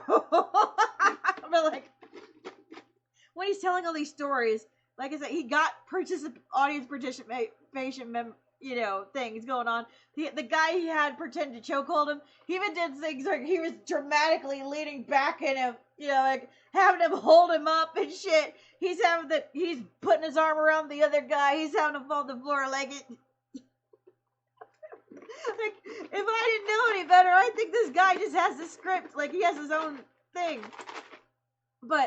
And the only reason I'm not sure if he's doing this on the fly or not is because the crowd warmer, before they could even move on to the next thing, said, I'm sorry, I had to stop you. We only have 45 minutes and we went over. We didn't even get to talk about Spartacus at all. And I felt terrible because, again, I felt like I participated in the whole not getting to Spartacus because I asked the Hobbit question. And I felt like I stole something from Peachy in a way. I'm like, I'm so sorry, Peachy. I'm so sorry. I'm so sorry. I didn't realize the panel was only 45 minutes. Like, I don't think any of us could have predicted. But yeah, we never really talked about Spartacus at all. Oh, hi, Peachy. I thought you were going to bed.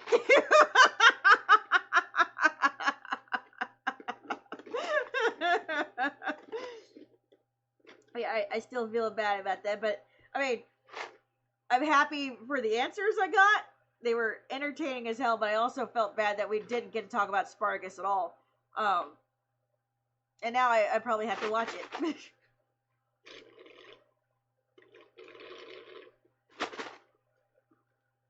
I'm changing the sheets. There was puppy POL in the bed. Not puppy poo! Bad puppy. Bad.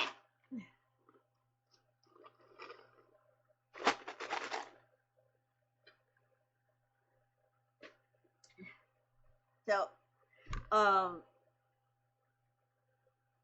yeah, so, that,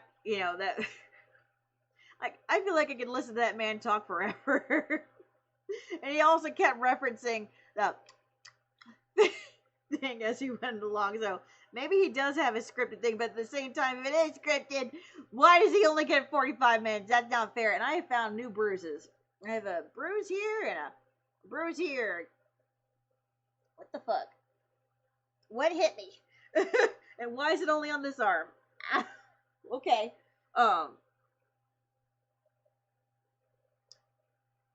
So after that, again, we're still dressed as Sora and Riku. We go to the first floor to get my Johnny Young Bosch DVD signed.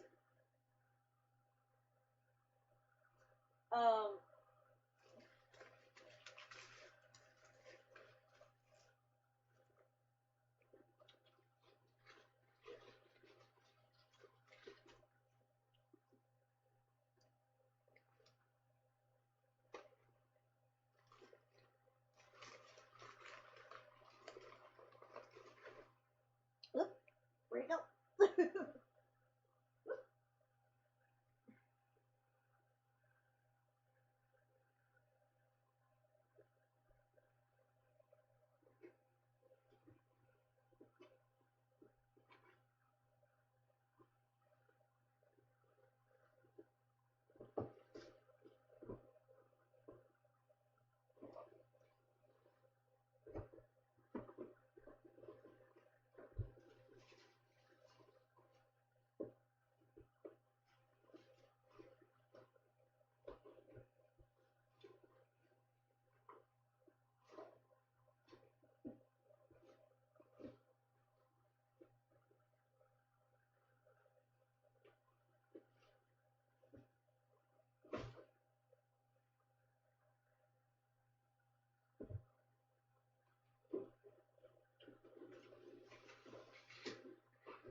Line wasn't that long, but while while we were waiting, I was like freaking out a little bit because this little bag that I have, so I bought this to put my autograph stuff in, so I didn't have to keep reaching into a backpack or whatever to, like, as I was prepping ahead of time, and I pulled this out with the DVD in it, and it's covered in white powder. I didn't realize this thing is covered on the inside with some kind of primer, and it got powder all over everything, including this. So now I'm like having second thoughts, like, crap. And then as we're getting closer in line, there's tons of Vash prints and everything, and I'm gonna back up a bit. So while we're waiting in line, because it did start up here and then it kind of zigzagged, if I'm remembering now. And as we go along, line's moving at a decent speed.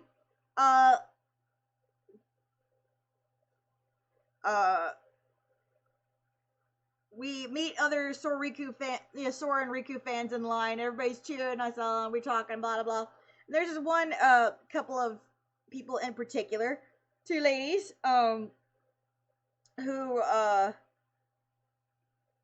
were like, oh my god, can we take a picture, blah, blah. You know, I'm handing out my little sprouts along the way to everybody we meet, so everybody's having a good time. The one lady has a cane, and she mentioned she has a hernia, and like 2 slip discs or whatever. So you know she's in a lot of pain, but she also, you know, she's so excited. She wants to talk Kingdom Hearts with us, and what's your favorite characters, blah blah blah. And the person she's with is also talking stuff. You know, we're just having a fun conversation while we're going around. And it's taken long enough that I was like, hey, Peachy, we haven't registered our Keyblades yet. If you want to walk around, you know, and if you don't mind, you know, you want to take both our Keyblades up to get them registered, you know, and scope the lay of the land. And Peachy's like, on it, right? So Riku took both our Keyblades up. Awesome. And we're going along. And as we're going along, the young lady with the hernia was looking worse for wear, and the problem is every time she like took a break on the ground, she has to get back up, and like that's like causing her pain. So like the short relief she got from sitting just got worse as she got back up again. And there were 2 other young men in line ahead of us, and they overheard her struggling.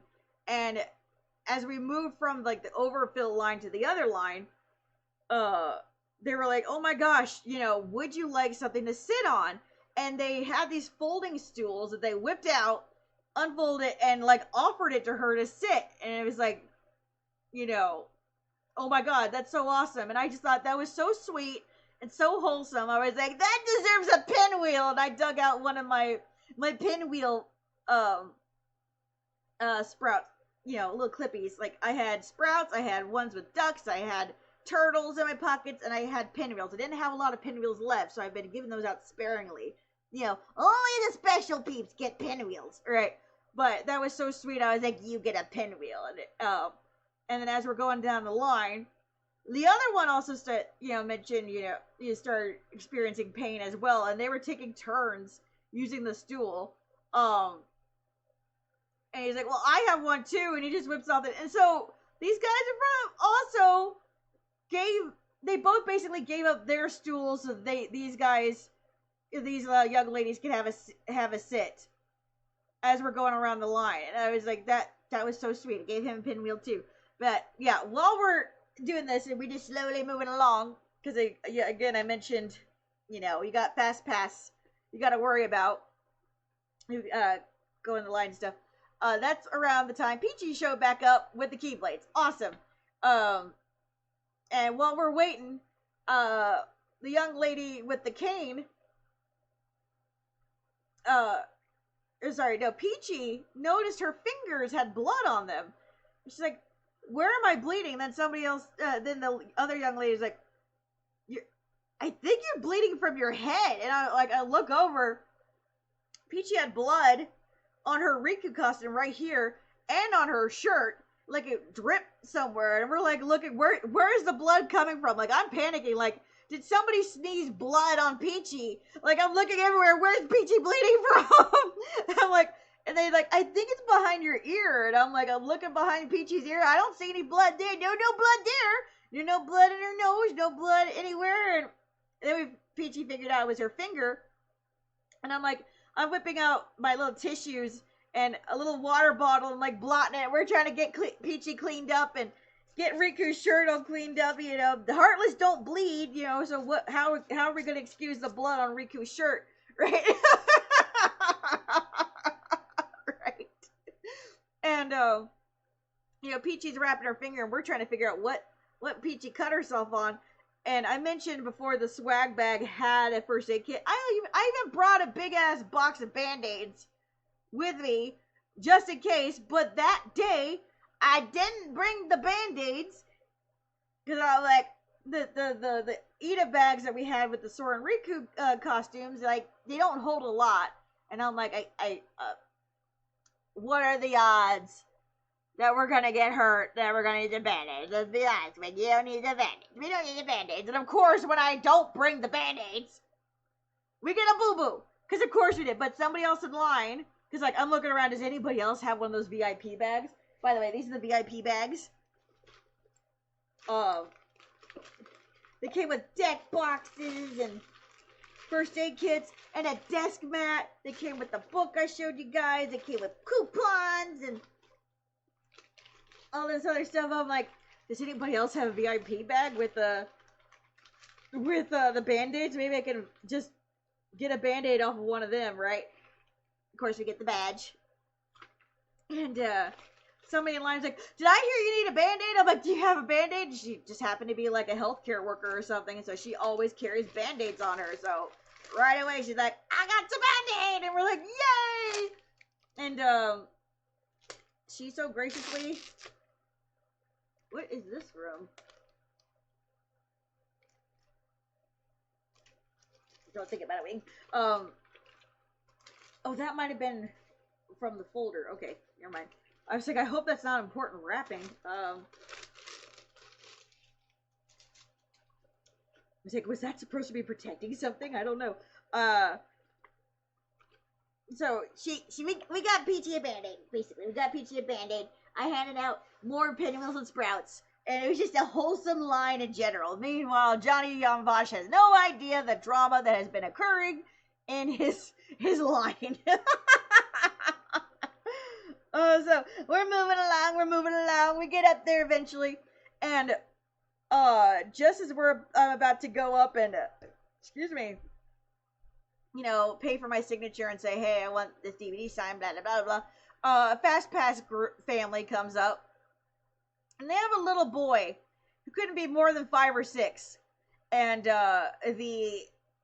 one of the staff said, okay, you could get in line here. So they basically got in line right before me. So no worries. Step back a little bit. They wiggle on in there, and this Patrick Warburton, by the way, Kronk's voice, is right next to us in the next line over. And this little kid is so excited. He's like, it's you! And like Patrick's just like, you know, obviously not looking or whatever, but this kid was just so excited. Like, they immediately knew who he was. Whatever. It was the cutest thing. But yeah, I didn't even realize I was standing like 4 feet from Patrick Warburton the whole time, you know. He has such a distinct voice. You'd think being that close, like, I would have looked up and realized, but yeah, he was pretty quiet the whole time, so. But yeah, he also looks a lot older than his pictures. I mean, everybody does. That's not surprising or anything, but I didn't realize he had gotten that old. Like, when I think of him, I think of Men in Black 2 appearance, or I just think of Kronk. I don't think I've actually, like, seen a recent picture of him ever, right? So when I looked over, I barely even recognized him. I had to listen for the voice to make sure that was the man I was thinking. But anyway, Kid recognized him.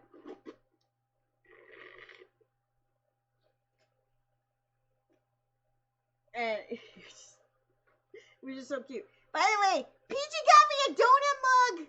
We got matching donut mugs. You're so happy. It's right here. Before I forget, Peachy, thank you again for my mug. It's so fucking cute. I love it. Little donut mug.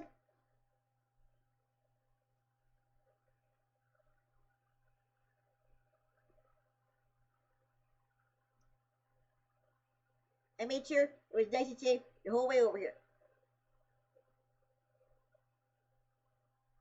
It's so pretty.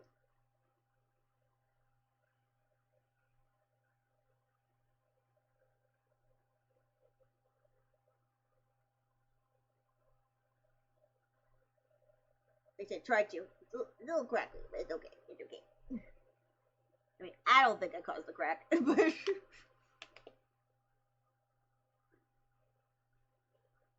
Anywho, so, cute little kid in front of us about to meet Johnny Young Bosch.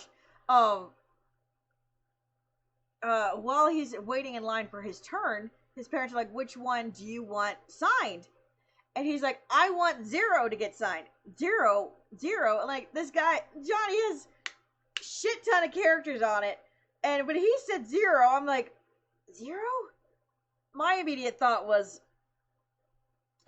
the dog from Nightmare Before Christmas. But I was like, I don't think that's it.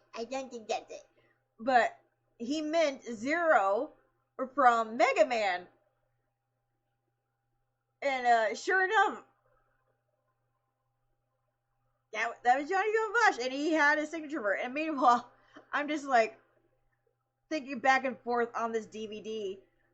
Like, again, it got covered in white powder, and there's like 20 different Vash prints you can look through or whatever. And I'm just flipping through all, and they all look so cool. But I'm like, you know, I got this because I wanted to prop it up and display it, you know, and it's like, you know, it's a little harder to display print without buying, you know. I was like, do I want this or we want this sign?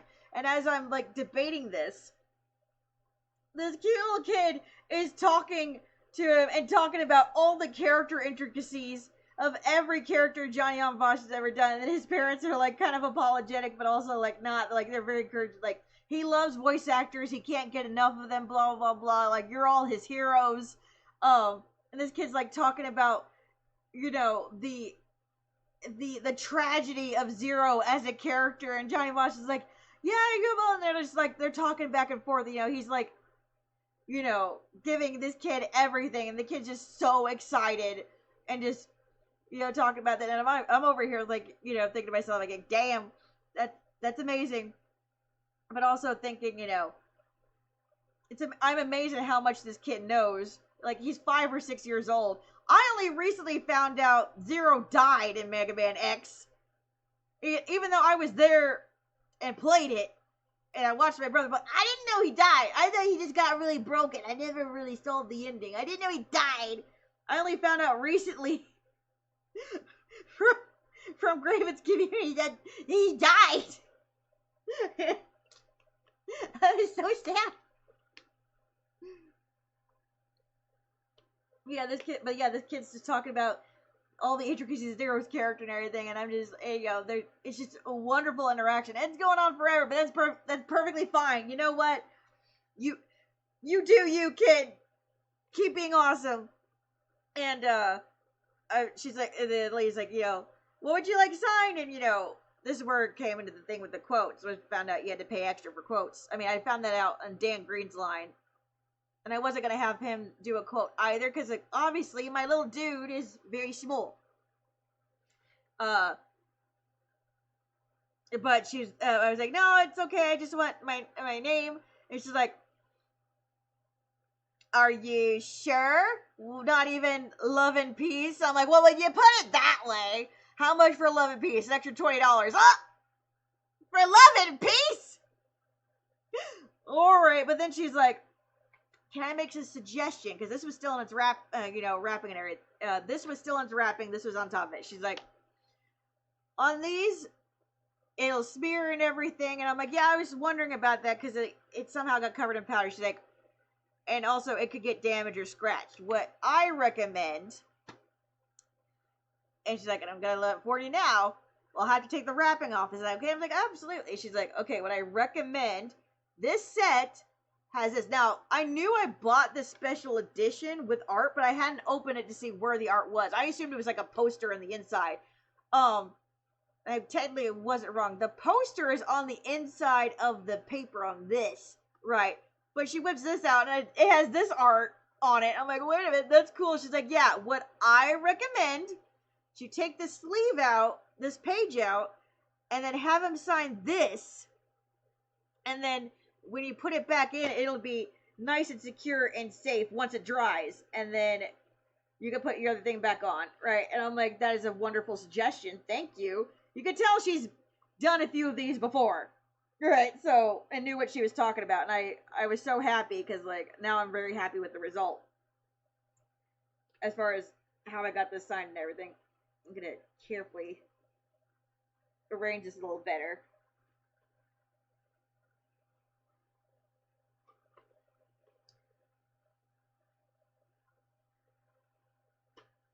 But yeah, so she took it out for us and carefully got it signed. He came up and signed it. And meanwhile, this kid's just going on and on. They finally get a picture together. And, you know, he's like, all right, kid, you know, give me a high five. And the kid just goes up and jumps up with his little, gets the five as hard as he can. He's like, oh my God.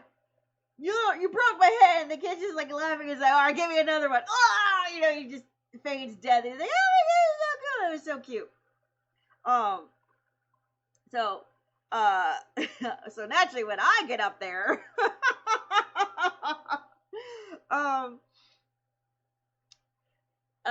think he was happy to see the classic Vash DVD set. He was like, oh my gosh, yeah, the old stuff is fun. I was like, I haven't gotten a chance to watch your performance in the new one yet, but yes, I loved everything about this. He's like, okay, cool, so you just want your name, and I was like, yeah, and if you wouldn't mind, could you put Vash's whole government name? And he looked at me, and then he laughed. He's like, I don't think it would fit. I'm like, I know, I'm just joking. No, 11 pieces is fine.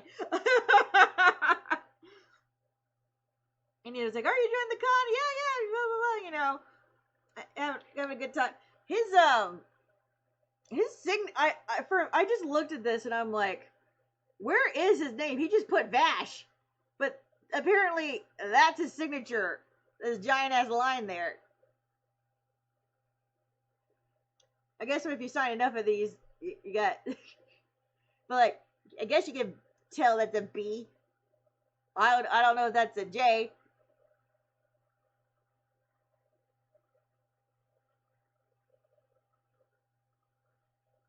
But cool, I guess. That doesn't look like a signature, really, does it?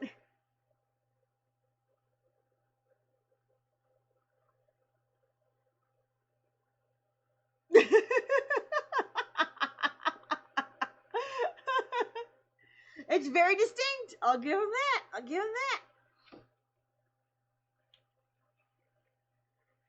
The signature is really not important at the end of the day. It's the memory, right?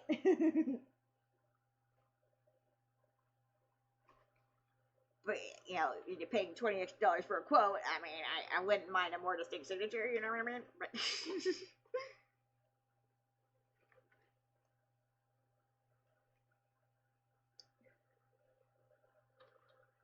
so, then, yeah, got his signature. We're ready to go. We're ready to go explore the vendors hall. Sorry, the artist alley and all that fun stuff. I'll go through and sort all the cards and art and stuff later. As we're shuffling around, it got a little difficult to keep everything straight. Especially while we're shopping and people are shouting and, like, you know, asking for pictures and everything. We had lots of cute interactions.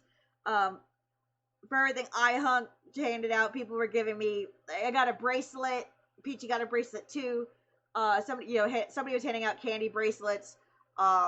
I got a couple of frogs. I was handing out turtles, and um, as I'm going around handing out Sprouts, everybody's just getting so excited because apparently I spread out more than I realized, because as I'm going around, other artists and stuff were saying how excited they were because they saw the Sprouts going around and were hoping that a Sprout would come their way. Like they saw them on other people and were like, I want one! Where can I get one? And so like everybody's just so excited, like, oh my gosh, I saw these. And I'm like, they must be getting around. They got around real fast. And so before I even left, I was worried that I bought maybe too many. Like, oh my god, I wasted my money on a bunch of plastic things that nobody cares about or whatever. But no, I think we definitely used up more than last year. They're all gone. They're practically all gone. I think I only got a handful of pinwheels left. The rest are gone. They're gone. I bought 2 boxes of Sprouts, Ducky and otherwise, and a box of turtles. The turtles are all gone. There are no more turtles. Welcome back, Wing. Welcome, hey Phineas, thank you. There are no more turtles, there are no more Sprouts, and only a handful of pinwheels, because the pinwheels are a little bulkier and took up space in my pockets. But yeah, I was spreading Sprouts, and word was getting around. Yeah, so we're going around Artist Alley taking pictures of everybody, and it was a little difficult. Like, one of us would be shopping, and then somebody would come up all of a sudden, can I get a picture with you? And we'd have to tap each other, like, hold on, let's get pictures, right? And it was awesome. No complaints. But we got hungry real fast. So we found out there was a food truck outside. A couple food trucks and a coffee truck or whatever. Burgers and hot corn dogs or whatever. We went up and there was a corn dog stand. You get 2 for a few bucks and, get a lemonade. And that just felt like the perfect pick-me-up. So we got corn dogs. And we had goobers in our pockets the whole time, as well as the Sprouts and everything. So Goober got to have a corn dog and a lemonade. And it was so funny about the lemonade, too. The lady was like, I'm out of straws, but I can put a lid on your cup if you want to. I'm like, Goober got fed. Goober got fed. How you doing, Vegas? Welcome in. And no sooner did she said that, and we're about to go to our, to find a table or whatever. I do well. A straw, I'm glad to hear that, yay! A straw just flew out of nowhere, rolled across the ground, perfectly wrapped paper, straw, still wrapped in paper. And I'm like, nature has provided us with the straw! Yay! So we got a straw.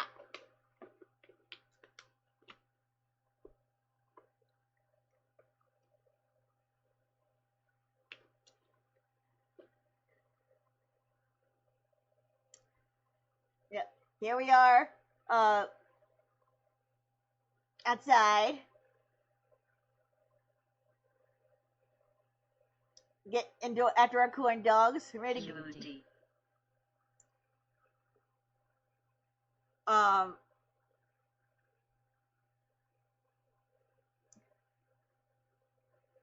After this, we knew we wanted to go back up to the dealer's hall and get a picture of Sora and Riku fighting the Rancor. And the Star Wars thing. But I had a pose. I was gonna have the Sora fighting pose, but the guy told me to move. And then keep turning my head back. Like we didn't really want to face the camera, but the guy kept shouting at us to do the camera, and I'm over here like trying to. It was awkward. So basically, I'm upset I didn't get my Rancor pose I wanted to, just because the guy kept like, turn your head and smile. Like, does it look like I want to turn and smile at you? Like, fuck, man.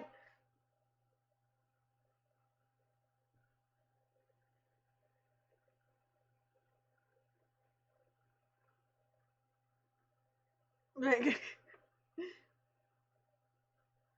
whatever, we got our shot, but like, that was like the worst angle. I look so wide in this, from this angle. Like, why couldn't you just let me squat with the Keyblade? Come on, man.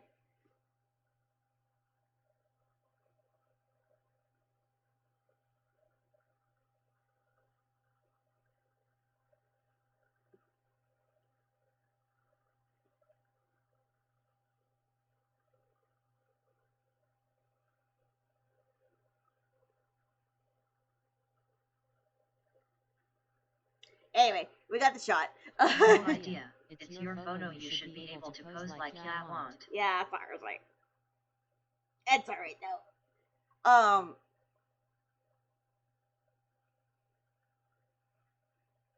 So yeah, we got the Rancor photo, kinda. We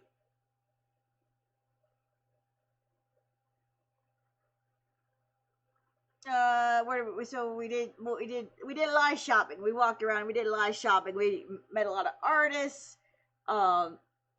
Peachy found near a booth that had giant decimats of all the V's. Like, it was like near the end where we're like winding down. We're doing like the last lap, and Peachy then started finding all the Has-Been Hotel merch. It was at the very end. So Peachy had her hands full trying to get that done. And meanwhile, Peachy's making all these purchases.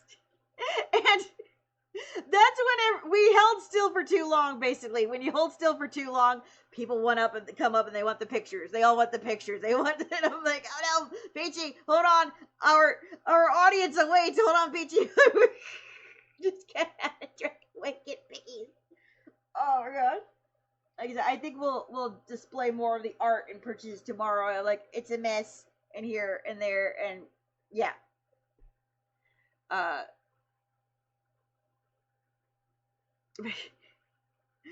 We found resin artists, we found 3D printed artists. There were guys who made special like dice holders and customizable swords for the kids, and the usual foams, replica, video game replica thing fair. And but we found a lot of great Has-Been Hotel artists.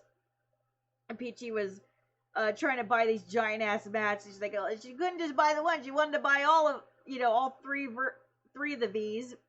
But like one of the V's was missing from the collection, and like the artist was like saying, "Oh my god, I'm so sorry, but I'm also not online." And blah blah. And Peachy was like, got her contact information, but in hopes maybe she could get a private sale and so on and so forth. But while that's going on, and I'm holding Braveheart and everything, more people are coming up to me, asking for pictures. And, like I was saying before, I was giving out these sprouts, and, like, people who have come with groups that were separated and I didn't know at the time, were now coming up to me and asking, "Hey, I heard you have sprouts. Can I have one?"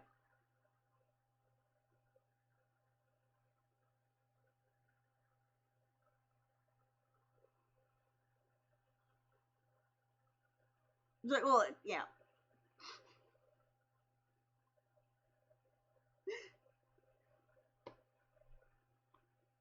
Like, it's like, look, I spent my own money on these. It kind of takes the fun out of it for me. Sounds fun and exciting if chaotic. It kind of takes the fun out of it for me if you just come up and ask for one. You know what I mean? I was a little put off by that. I'm like, yeah, sure. Like, the audacity. But, I call them smile sprouts for a reason. I want to put smiles on people's faces, but, it's just like, oh yeah, this is my brother. He said you're, handing them out. Can I have one? I guess. But I was also down to my last two at that point. I literally only had two. But now that I handed one out, now everybody around me is looking. And there was one person I was just talking to who was just saying like your costumes, and now I gave her the last one, and then I was officially out of sprouts, and I was down to the turtles. All I had was turtles.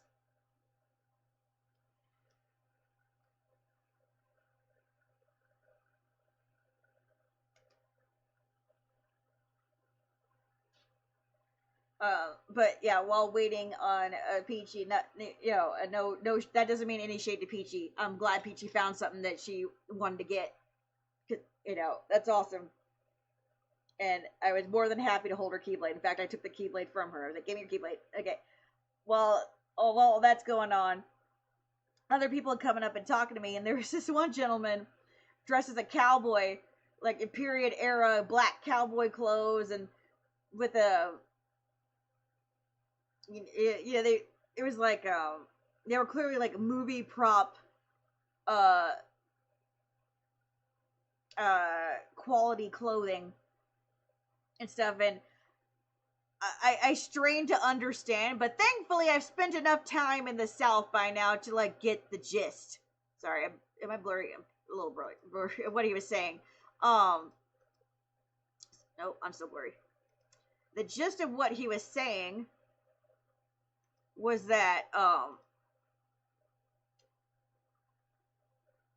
it was something about costumes. He was mentioning his own costume, and I know.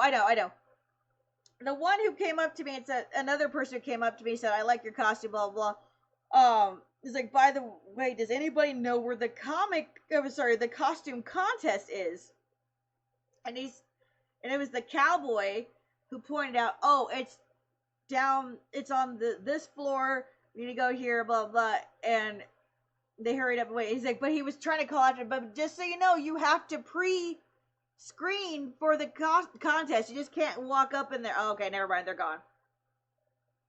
And he's looking at me, he's like, yeah, I was just trying to tell him, you gotta do your pre-screening for your contest. I hope it was just a thing of wanting to watch and not actually participating, because like that ship has sailed if that were the case. I'm like, yeah,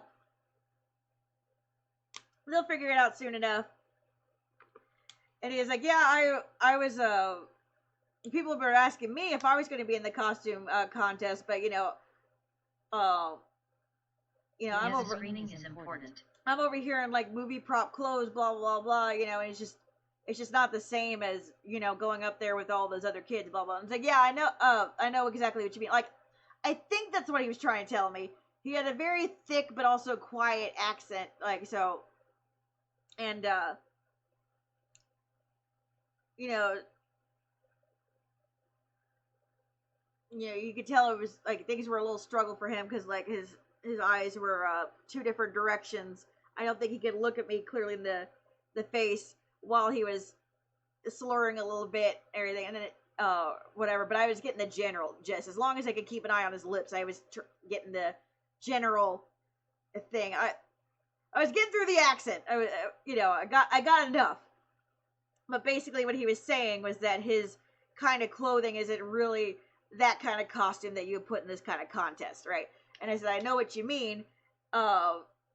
When I was at another convention a while back, I met a Jack Sparrow cosplayer. But he refuses to go into any costume contest because his are purchased movie props. And he said it's not fair for me to go into these kind of contests when all these kids worked so hard to make theirs and all I did was buy mine. Yes, I'm over here performing the character and everything and I look awesome, but it's not fair to, to all these other guys who actually made theirs, right? Like, there's a principle to the thing. And I was like, and I respect it. He's like, absolutely. That's kind of like where I'm coming from, too, is what this other guy was telling me. And he's like, in fact, the reason I'm dressed up like this is I'm also promoting this charity that they do. So I guess he and some other people who dress up like he does do train hijacking reenactments for this children's charity in Kentucky and other places or whatever. So like instead of Civil War reenactments, they reenact cowboys and saving train hijacking. So like they go to old trains and they reenact cowboys versus sheriffs or whatever train hijacking shit. So I'm like, that sounds pretty fucking cool, actually.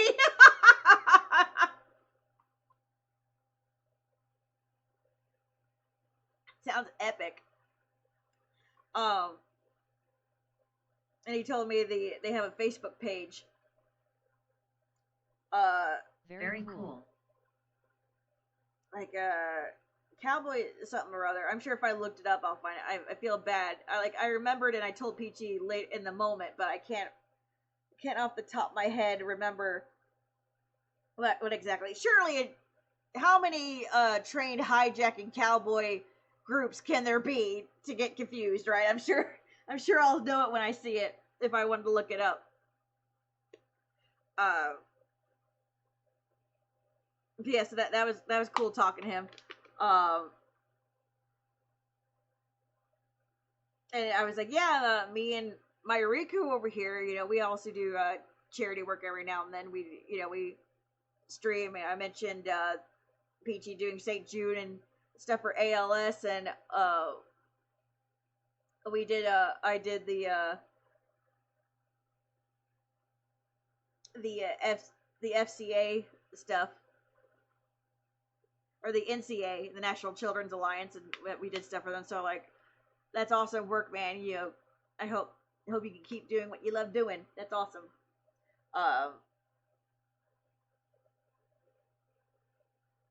Yeah. In the meanwhile, I also bought an off-brand Oblivion Keyblade, but it's painted black and everything, and I saw it online for more expensive than what this lady was selling it for, so I was happy. Plus, I got the Oblivion version of the same brand, right? So I think now I have both. I have wall hangers now. Now I can have one. I like the Party City one, but it's silvery. It's not black. It's just like, be pretty cool to have an Oblivion one that's actually black that I don't have to paint myself.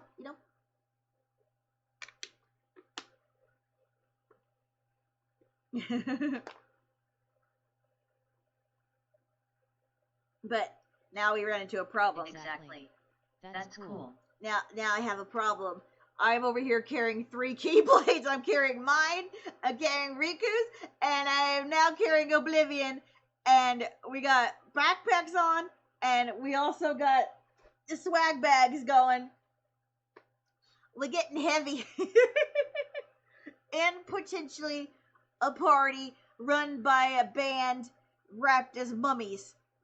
Which I was like, I don't know if I'm like important type, but a band that dressed like mummies sounded pretty damn cool.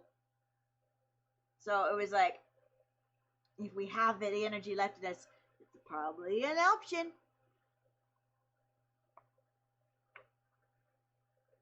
I'm gonna pee real quick. I'll be right back.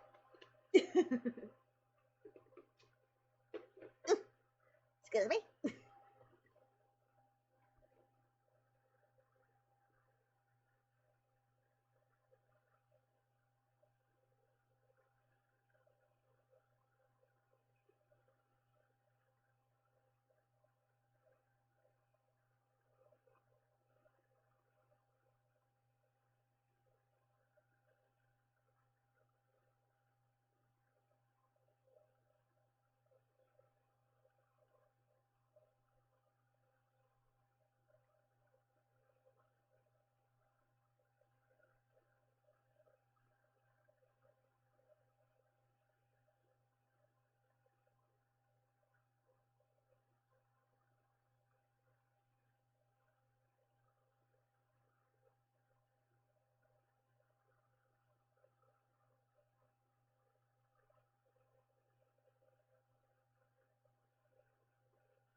Cowboy Posse was what it was. I'm pretty damn sure that's what he said. And I'm gonna feel so bad if what I just said was not what he was trying to tell me.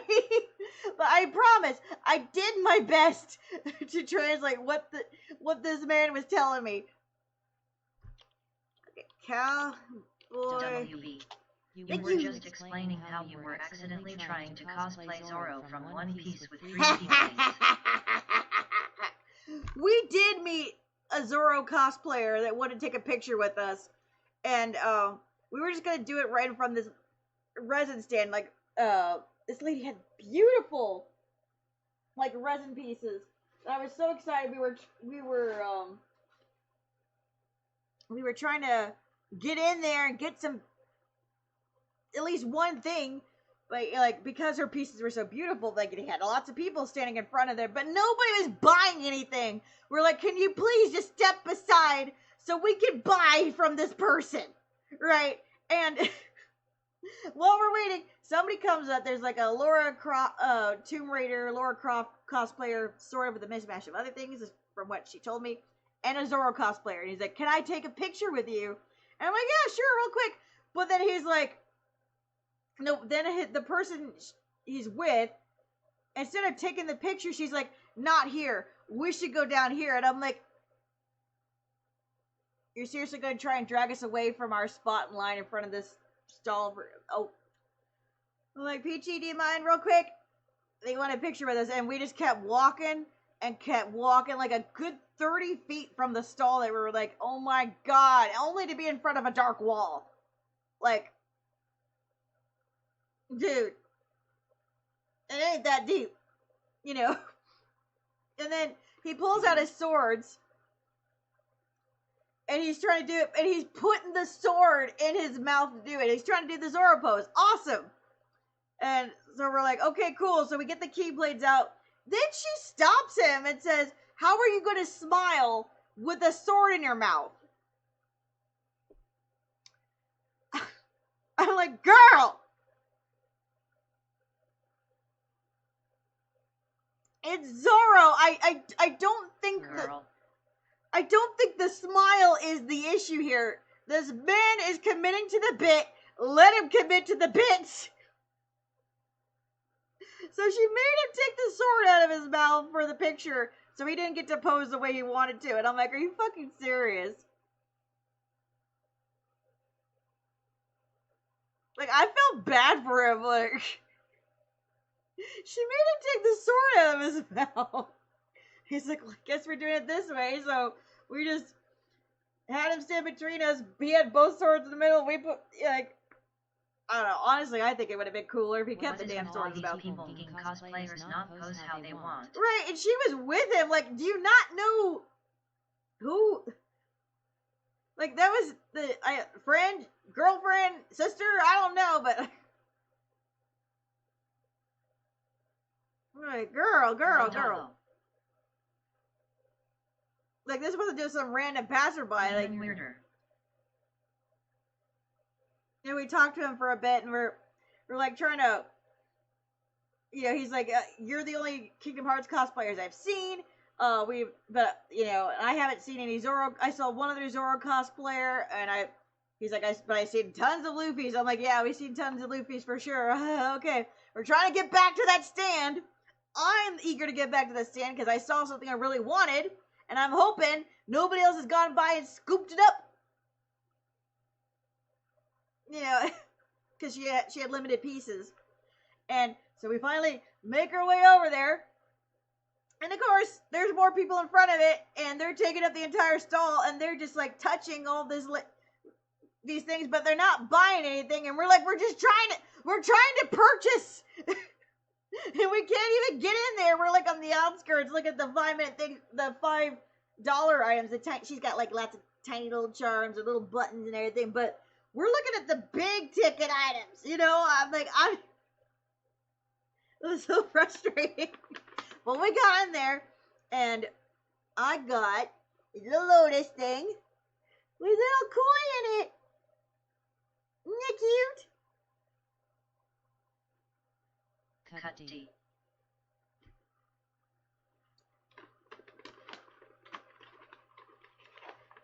A little expensive, but worth it. It's very pretty. It's going to stay on my desk forever and ever.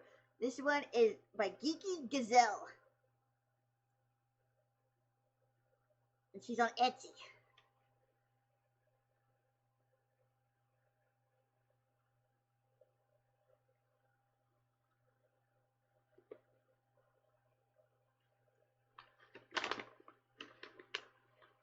I'll set this aside and talk about that for stream tomorrow as well, along with all the other stuff. But as far as pickies and stuff goes, that was like one of the couple of the interesting stories.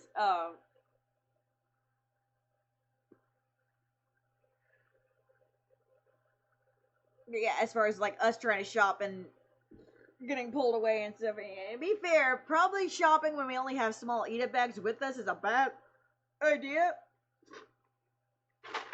But when since we're driving, we drive there Thursday, right?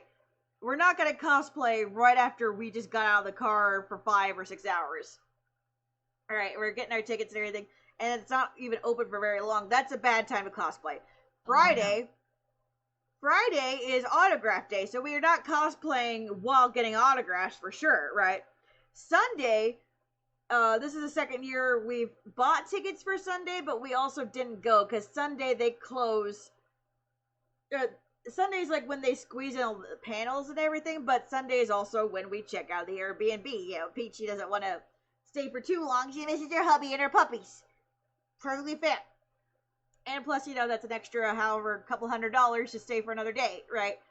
More time off work. Yeah, I mean, I took the day off work anyway, but you get what I mean. We want to be out of there by Sunday, so it's always up in the air whether or not we're going to backtrack and actually go to the con, but we buy the ticket anyway, because, you know, why not? That's VIP. VIP is 4 days, whether you show up for the 4th day or not, right? And so Saturday is really the only cosplay day you got, but also really the only real shopping day you got, right? So, so it's a little awkward posing for pictures while you're also trying to shop and carry your Keyblade. Cowboy Posse, Pungo Posse Cowboy Action Club, maybe? Is that it?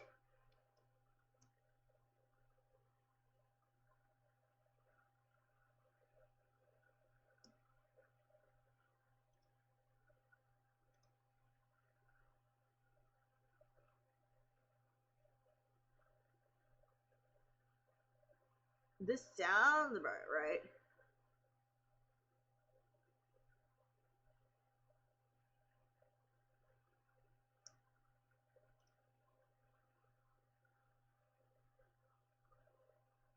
Scholarship Foundation, maybe?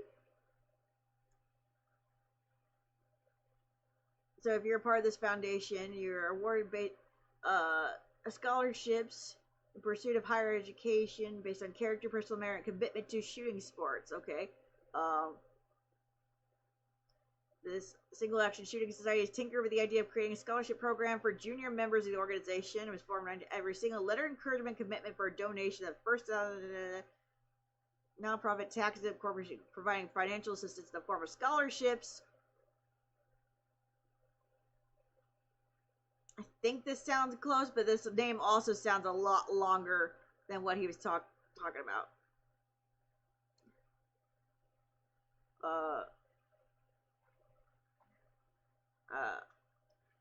Cowboy Posse,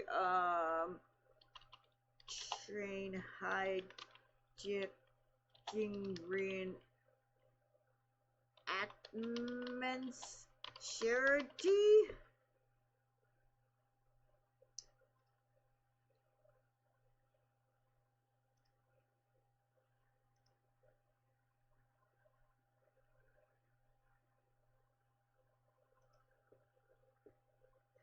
Cowboy Posse Productions is a Christian organization dedicated to providing an authentic 1800s era of cowboy reenactments and Wild West entertainment for the whole family, aimed to enhance festivals, adhering to quality living history. The organization is fully insured. For those interested in hijacking reenactment, Cowboy Posse Productions offers a unique opportunity to engage in a charity event while enjoying the thrill of the Wild West. They're known for authentic performances and are a great choice for events with a touch of history and excitement. Okay, so yeah, it's just Cowboy Posse Productions.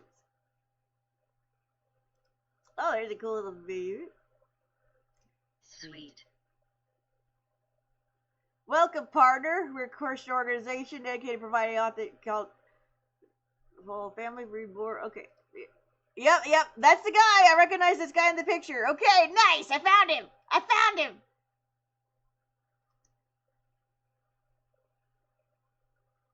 Success.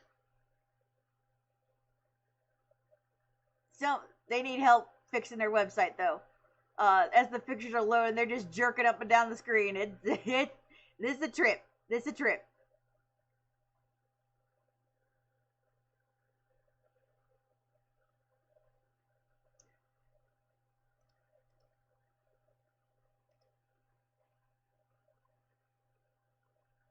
Yeah, found him. I see the guy right there. Cool.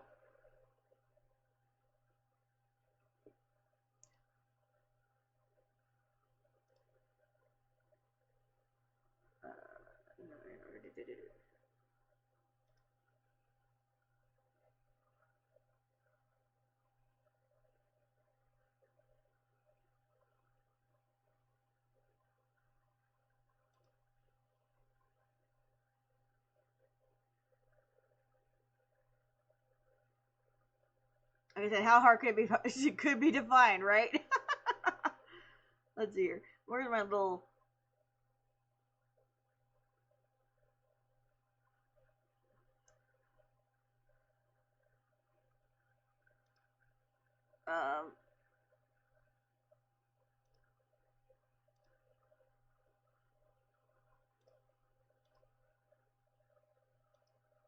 There we go.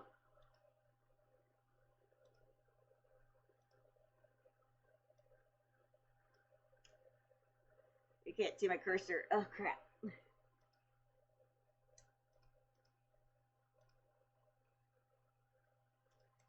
The guy, here it is. This guy. Thankfully, it's niche enough, but he should carry business cards next time. Right. So this is the guy that I met.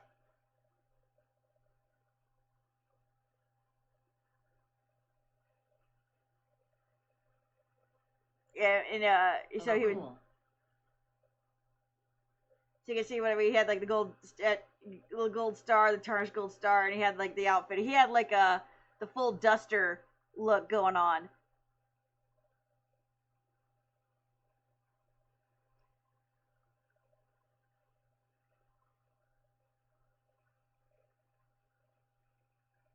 This is so cool.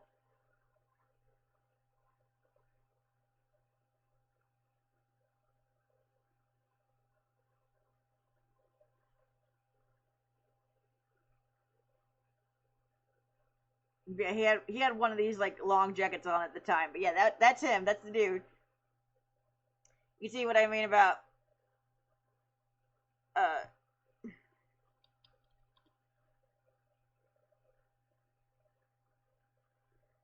like the eye, like, Yeah. yeah, you see what I mean. I had to keep a very close eye on his lips so I could understand what he was saying. But I think thankfully I've been in the South just long enough to get the gist. I'm actually kind of proud of myself. It was not easy.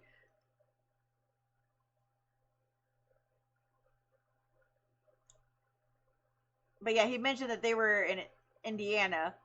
I was trying to tell him what part I'm from, and he's like, "Oh yeah, you're a little too up north for where I'm talking about." Like, fair enough.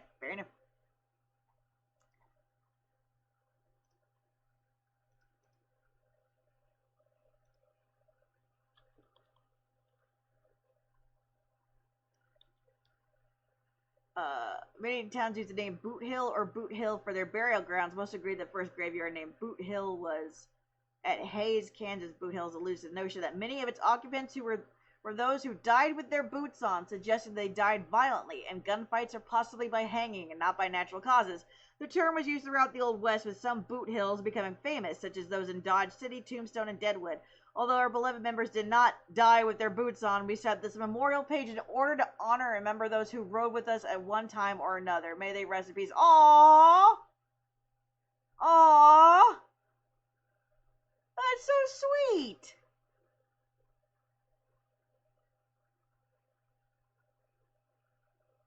Aw, I'm gonna cry. That's so sweet. Ah, damn. Right in my feels. Ouch.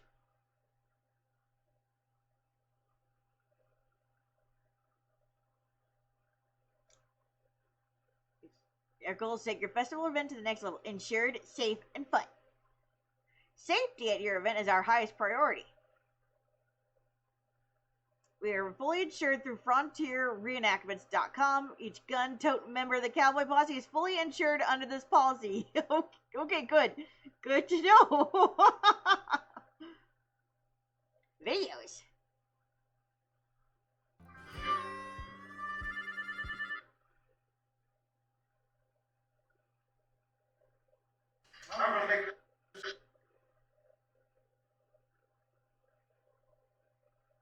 Mixture of old, new videos from the Cowboy Posse Productions, including some from Six Guns Entertainment, some others co-produced in association with Cowboy Posse Productions. To see all photos and videos, mosey on over and visit our Facebook page. How about the video we could just play? I want to see it perform. I want to see this train reenactment. Do we have a train? I want to see the train.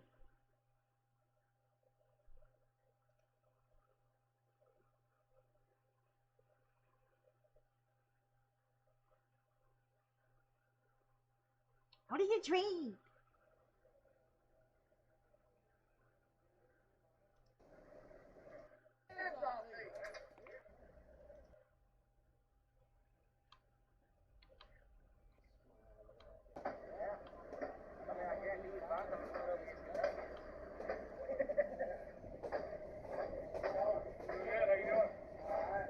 Yep, that's Indiana, all right?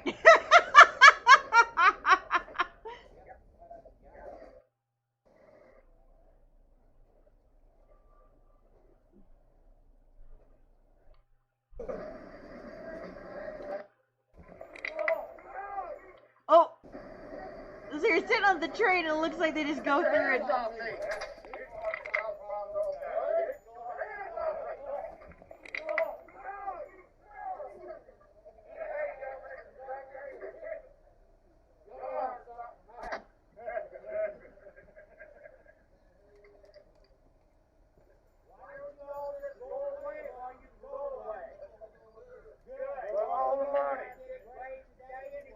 Everybody put all your money in there.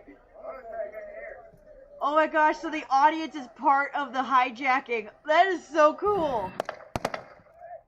Oh, now there's a shootout.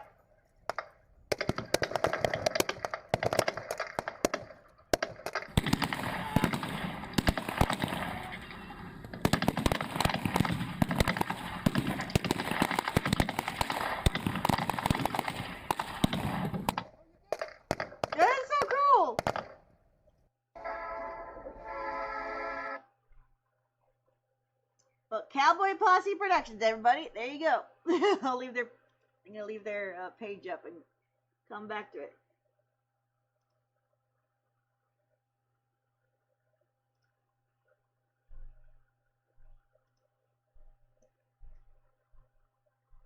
Very cool. Very cool.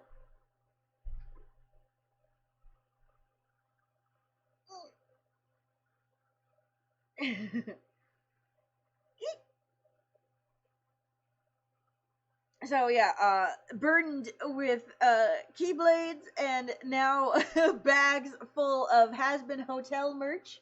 We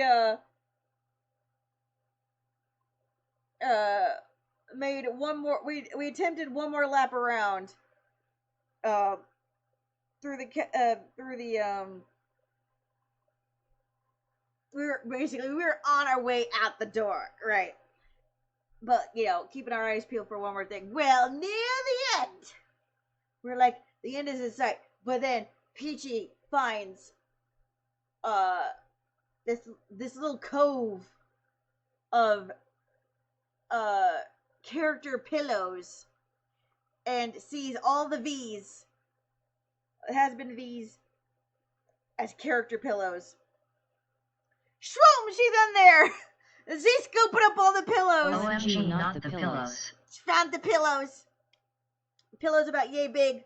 Art on one side, also art on the other side. Like the V's have two different outfits on each side, so you're getting art of two things at once for the price of one. She just goes in there, and there's like a cosplayer, like man in the booth, and she just like sees Peachy scooping them all up, and Peachy's like, I want them, and she's like, all of them? They're like $30 a piece. And she's like, do I look like I care? I want them. Did you see me blink? Did I stutter? Give me the V. Like, Peachy's ready to go, but you can tell Peachy's also at her limit as far as, like, energy goes. Like, just don't argue with me. Let me buy your shit and let me get out of here.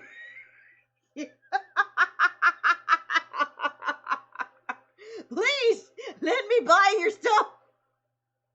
So, awesome. So,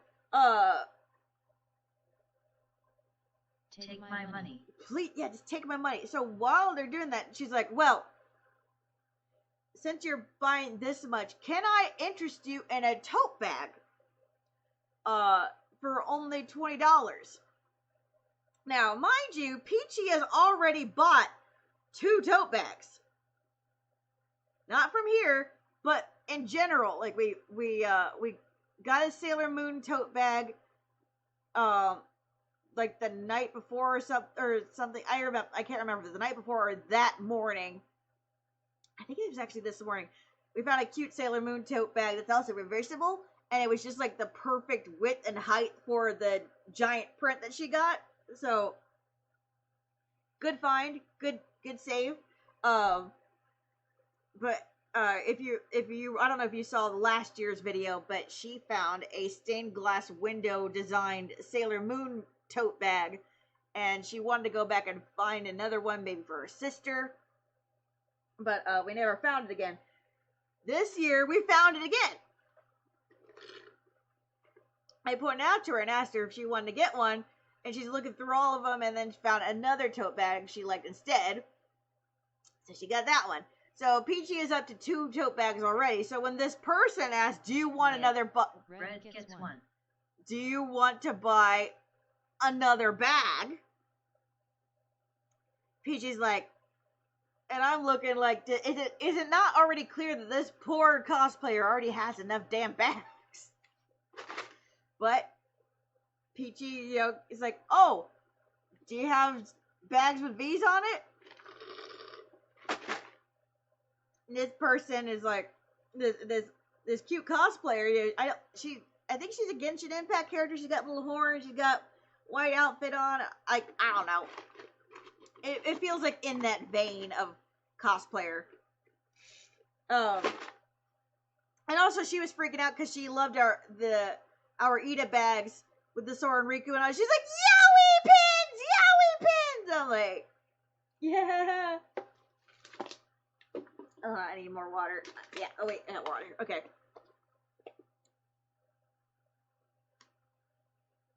Oh. And then she's like, actually, they're not my bags. They are our friend's bags. And another young lady pops up.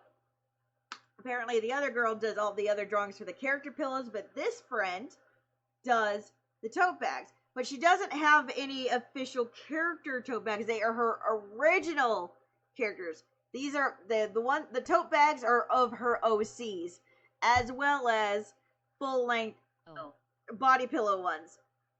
And they were cute, but and as cute as they were and well designed and everything, I could tell right away they weren't me and Peachy's vein of something we'd be interested in. Like, we applauded her work and everything, but at the same time, we're not about to drop more money on another tote bag when Peachy's already got 2. But they were heavily, and it's like, okay, but they were heavily insisting, they were really pushing Peachy getting a bag. They were so concerned about whether or not she'd be able to carry these pillows. Ask Kaylee when it's hard of things that are not what Peachy collects. Right. It's like, one time, we appreciate that you're pushing your sales for your friend. Awesome. You shout out your friend. Great. We're not interested. That should have been the end of it. But let's just put it this way. Peachy got pressured to buy a tote bag. Not once, not twice, not 3 times, but 4 times by 3 different people to buy a damn tote bag.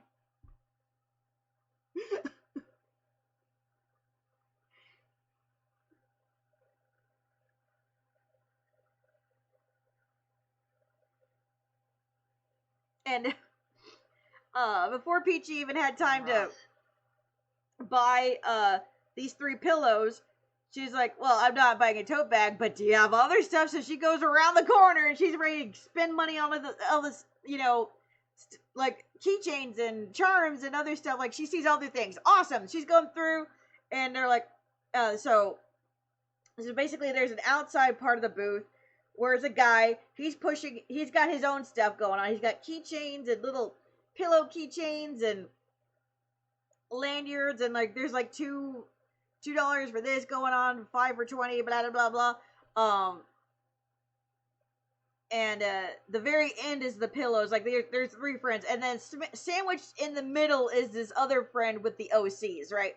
And I guess the 3 of them, or the 2 of them, or whatever, even printed their own book, a waifu's book and a husbando's book, and it's just filled with like their OCs or whatever. Like, I'm not, and I think there's like because he even asked Peachy, like, do you play D&D? And he shows her this book, and he's like, do you want me to give you the sales pitch? She's like, actually, I'm tired. I want the sales pitch. He's like, good, I'm tired too. Hence why I asked, do you really want me the sales pitch? Because I don't want to give you the sales pitch. Okay, great. Yeah, they were selling their book. Awesome, great.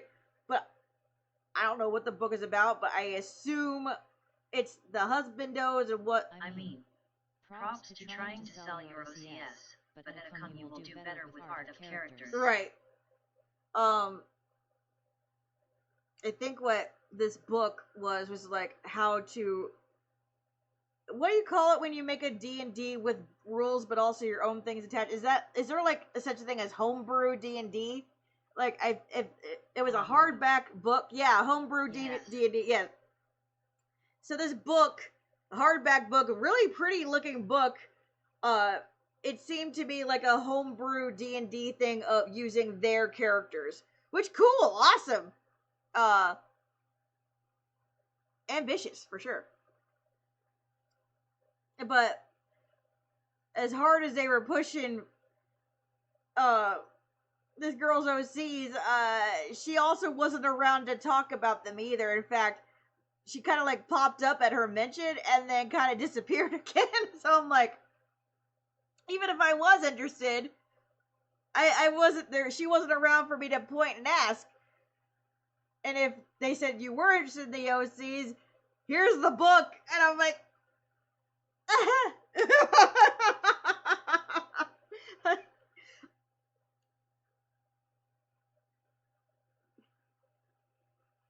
I wanted to be like, well, how about, I don't know, a card with the Twitter page there or something that could tell me about character profiles, and maybe look at it that way, and then maybe over time I'd be like, yeah, maybe I actually want character, or this, I don't know.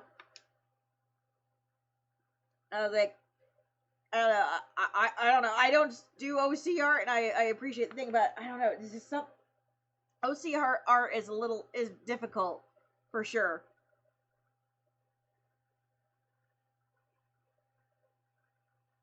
Artist Alley Consulting. Mm.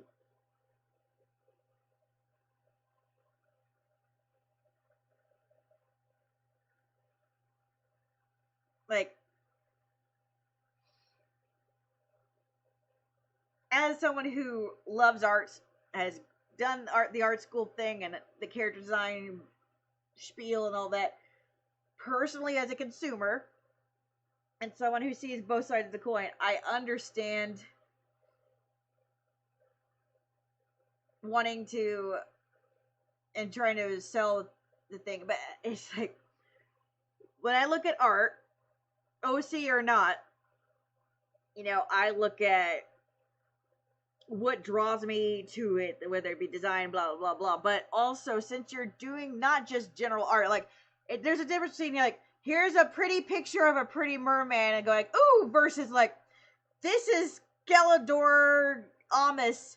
He is my OC, blah blah blah. Like when you look, you're like there's like a certain different kind of investment you get in between the two. When I see just pretty picture general, you know, I could look at it and be like, yes, whether or not I want to buy it. But when you say this is my character, there's like a little bit of disconnect. Like unless I know about your character and all this stuff, unless you get, I take that time to invest into learning it, it's gonna be a little harder for me to want to buy it. Now, you could be like, well, what's the difference between looking at this and being I want to buy it versus looking at this, me giving a name and you wanted to buy it? Well, you can apply your own meaning, but some one character needs lore/story materials. Right, exactly.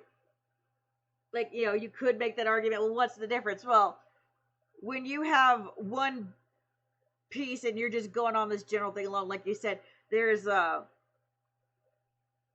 you invest a little more time into a different kind of appeal versus this other thing, right? So in her case, with her OCs, you got very basic, and I'm not saying basic like it was bad looking or anything. It was just more like, they're not in dynamic poses, like with flames shooting out of them or whatever. Like I couldn't tell you anything about this character just by looking at, like, there's like a watery character, with little ears like this, and he was kind of blue and bulbous looking, like you know, some kind of water creature, and just kind of floating in space on a pink body pillow. Right. Cute! But, like, all at the same time, too plain for me to be like, wow! I want to know more about this thing, because it kind of also looks like other cutesy-looking blob characters I've seen before, and so, you know, and so, again, like I said, if I were just going through, I'm not going to pick that one versus the stylized whoosh-wash and thing of something, you know what I mean? So it's difficult, and like, and unless the artist is there to be like, this is so and so, blah blah blah blah, and to tell me right there, or at least have a blurb, or maybe have a blurb underneath your OC displays instead of be like, here's the book. Like a little OC underneath might go a long way. I'm just saying, because like there's some OCs I like reading about when they're posted on Twitter and stuff. Like we're scrolling by, like, oh, that's cool. Who's this? Blah blah blah. Maybe over time, if I learn more about it, I'll be coming back, seeing how this OC is doing. But when it's like, you know, here's tote bags. All she has are OCs. Or a QR code to a site with blur. Right. Man, maybe they had one, but I don't know. But like, if you're trying to do me a sale right there because a tote bag is going to be convenient, but by the way, all she has are OCs, but you should really get a bag from us, you can at least have it right there that's front and center and easy for me to do, or at least have the person there to tell me what's going on. And I'm just, because we're just looking at them like, and it's not a knock against the artist. Her things were cute, but there was nothing there that to me that distinguished it from other OCs that I've seen on a certain level. Like, it wasn't as distinct to me. Like, I follow thousands of artists, and they, you know, of all kinds, who specialize in this or that, you know, and a lot of and a shit ton of them are Kingdom Hearts artists, but the thing about, even if you're all drawing Sora, everybody draws Sora in their own distinct way. Like, you can tell who did this and this and this, right? There's also all these other subtleties. Here, it was a bubbly, they were bubbly, round characters. I would describe them as very a mix between like Mariah plushy, squishy lady on YouTube mixed with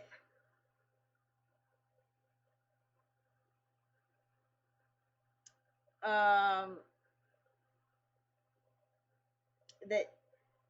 vibe that the Deltarune, the pink Deltarune character gave me, squashed together and with a couple of scalies and a water dragon thing mixed in there. It was like, you know, very cute, very round, very translucent-ish thing. Yeah, you know.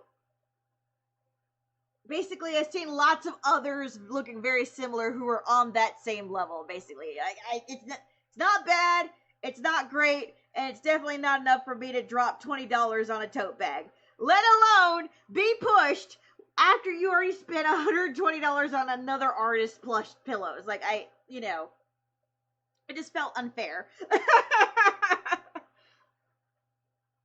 Now, to her credit, the artist in particular with the tote bags was not the one pushing. It was her friends trying to help her out. That's cool. But, again, Peachy's over here with all these plushy pillows, also buying from this other artist, and while it's wrapping up, he keeps saying, I would feel so bad if you dropped these pillows in the parking lot. I would highly recommend you buy a tote bag. I'm like, and I got sick of it. I was like, she has two. In fact, watch.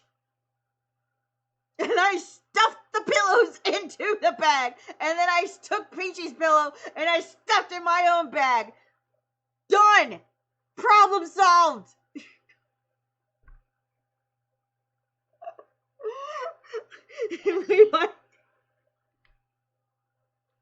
Let's take the money and let's go. And I was like, Thank you for Protect Peachy. And I'm like, Peachy, what was up with that? She's like, yeah, they were kind of pushy. I'm like, okay, good. I wasn't misreading the information, because like sometimes, I'll admit, maybe I get a little too protective and I get out of there too. I was like, was it just me or are they really pushy? She's like, yeah, they were a bit pushy. Like, I appreciate they were trying to help their friend out, but 3 or 4 times is enough. And they were getting kind of dramatic, like, oh, I'd hate for you to drop it. I was like, yeah. I was like, what? Are the pillows made of glass? Are they gonna shatter if you drop them? They even have zippers on them so you can put them in the wash. Like, it's not the end of the world if it drops in the parking lot. Did we get special edition glass pillows? Like,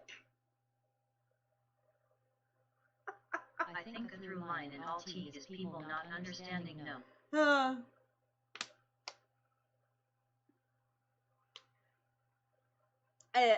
Maybe also a bit of desperation to help their friend make sales because it was the 3rd day of the con, and that, you know, nearing the end of the day too. Like, I think there was only 45 minutes before the con was over for day 3, and like, I think they were really trying to help her out, and I'm like, I get that, but, and I also understand if that mindset of like, you know, even if we're a little pushy, at least we tried.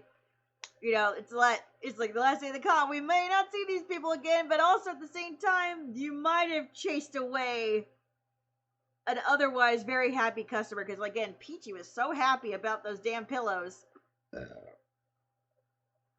And now you might have frightened Peachy away forever.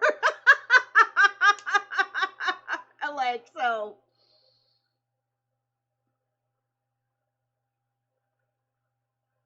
Because that's the thing. We saw a lot of artists that we did see last year. We remembered them. We hung out. We bought more with them. If we see these people again next year, we might stay away now just because of how hard you push. It's like, I appreciate the hustle and I appreciate the desperation of a last day, blah, blah, blah, blah. But now you might have scared away a potential future customer. So, gotta be careful. You gotta be careful.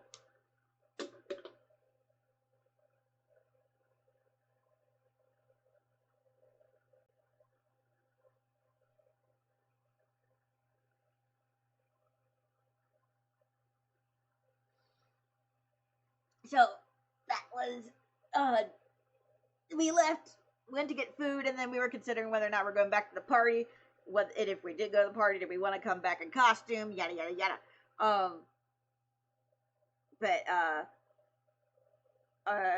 So we got rid of the costumes, and we're like, oh, what restaurant do we want to go to? And it was getting late at this point, and we were like, well, do we? Peachy was like, you know what? I would not be mad at all if we went back to that same restaurant that we did last night, because it was really fucking good. Like, we were talking about trying variety and all these different things, but it was just so late, and it's like, we already know that this place is kick-ass. Let's just go to that place if we can. But, you know, apparently we're not the only ones who think it was kick-ass, because we go there again, and there's already a line out the door. Like, oh, fuck. And then you're like, well, if it's just the two of you, it'll be a 20-minute wait. And we're looking around, we're looking inside. It's full to the brim. It's going to be loud. And I think we were both a little overstimulated at that point. At least I was. And we got another family of like 8 right next to us, and other couples right behind us who were all waiting to get in. And we're like, you know, it wouldn't hurt to maybe look around a little bit. So I'm looking at my phone and everything, and like, what else is going on? There was a one, and I'm like looking through the thing. It's, even though the ad says, oh, restaurants near you, a lot of them are they're not bars. They're bars. They're not actual restaurants. I said restaurants. If I wanted a bar, I'd just say, show me a damn bar. But like, there's a list of pubs. Then pubs don't have food. And there's like one that looked pretty cool. We walked in and it's like, seat yourself, but you go when there are no seats. And if there were seats, they were at those clunky ass plastic bar stools or whatever. My ass do not agree with those. And we were already hurting. I am not climbing up onto a tall bar stool. Like, I want to be comfortable. So, I looked at a place called Lockbox, and it said stuff like this is a little fancy, but nothing too fancy. Like Eggs Benedict, and there's even a shrimp and grits meal, and blah blah blah blah. I'm like, okay, cool. Like it looked like normal fare, nothing too fancy, nothing too cheap, whatever. Let's go there. Well, we walk all the way over there, and and it's like in a fancy building, and there's like a little podium in the front for like, you know, the wait staff to let you in. And I'm like, this looks way too fancy for the menu I just fucking read off. Let me check the price point again. It's $30 to $50 a plate. Well, now I feel like an idiot. But also, who the fuck charges $30 for fucking Eggs Benedict, for fuck's sake? Who charges $30 to $50 for grits? What the fuck? I'm like, okay, never mind, here we go. So, we're looking across the street, we'll get this, like this. And I'm like, we're just walking down the side, like, oh, this place has burgers, let's just go. And then, we go in there, and the guy's like, do you have a reservation? I'm like, please don't tell us we need a fucking reservation for a fucking burger bar joint. Please, we're so fucking hungry. We're so hungry. And they're like, well, we got bar-facing seating. We're like, fine. At least the bar stool's a little comfortable. And we get into these damn bar stools. They're slippery as fuck. I keep slipping out of it. My butt too big. I'm falling forward. Like, oh my god. You know, I still got uncomfortable bar stool, but like, the food be good, right? They had Philly's cheesesteak fries. Peachy and I shared between us. They were delicious. They were so good, so fucking good. But that plate was so big that before, like, we were getting full before we even finished it, and we were like, oh no, because we already put our food order in too, and we're like, oh no, I don't think we're gonna have room for dinner. Peachy got a giant pork-shaped bone thing, and I got this crab cake burger. And mind you, I was wearing like shapewear the entire day, and shapewear's off, I'm getting ready to eat, and after that appetizer and sitting down to eat, I couldn't take more than 4 bites of my burger before I just felt too full to eat anymore. This happened last year too. I just couldn't eat another bite after the appetizer, but also the burger last year was gross, so it's a good thing I didn't, because I'd end up getting sick regardless. But I was like, I think this happened last year too, Peachy. I felt so bad because Peachy was offering to buy this dinner, and I felt bad because I couldn't even finish half the burger, and also I asked for medium well, and that thing was still bleeding. Because I knew my tummy would be sensitive. Like, normally I don't mind a little pink in my burger. That's perfectly fine. As long as the quality of the meat is good, right? But when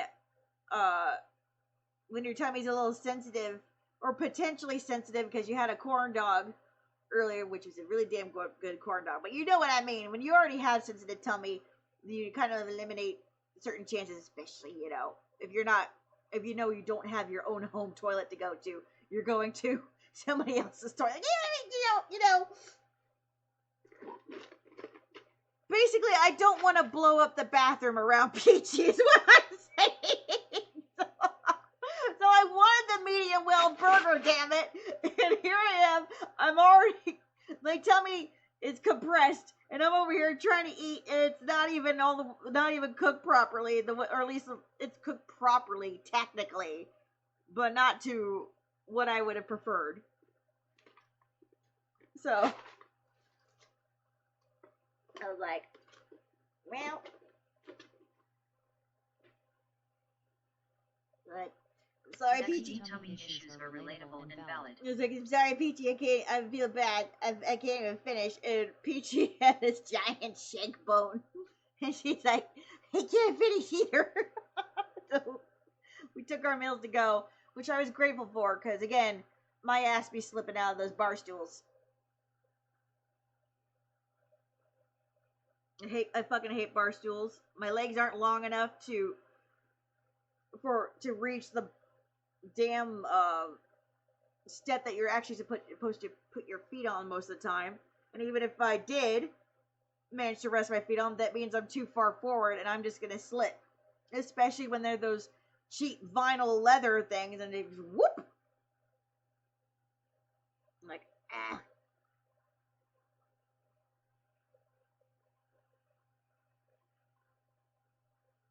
I know the booty big, but I'm not gigantic, okay? Like, give me a fucking break.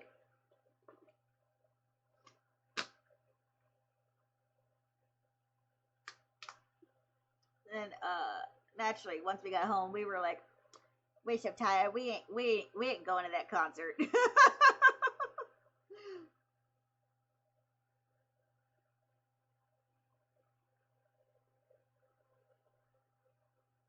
Sorry, my lips have been so chapped. I kept forgetting to bring my chapstick. Need water. It's so much water, so much water.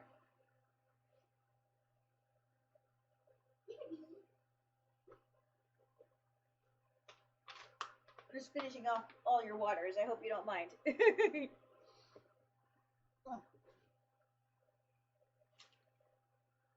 So, Sunday was going to be our last day. Basically a pack up and go home day. So, we attempted to, like, clean up our messes a little bit, like, be ready so that morning packing isn't as chaotic. In my case, I made such a mess getting my cosplays out and this and that and all that that the pull-out bed was a fucking mess, so I was just doing my best to clean up the pull-out bed so I could get to sleep. I fucked it up so bad. Like, I pulled everything out, because, you know, we kept switching from this bag to this bag in preparation for this and that. So, like, I had some objects that I wanted to bring here, but also in here. It's like, you know, it was just like deconstruction, reconstruction, deconstruction, and like you left pieces everywhere. You know, and also normal clothes versus cosplay clothes, and you know, we had like 2 outfit changes that day, or 3 if you count pajamas. So like, there's shit everywhere. There's shit everywhere.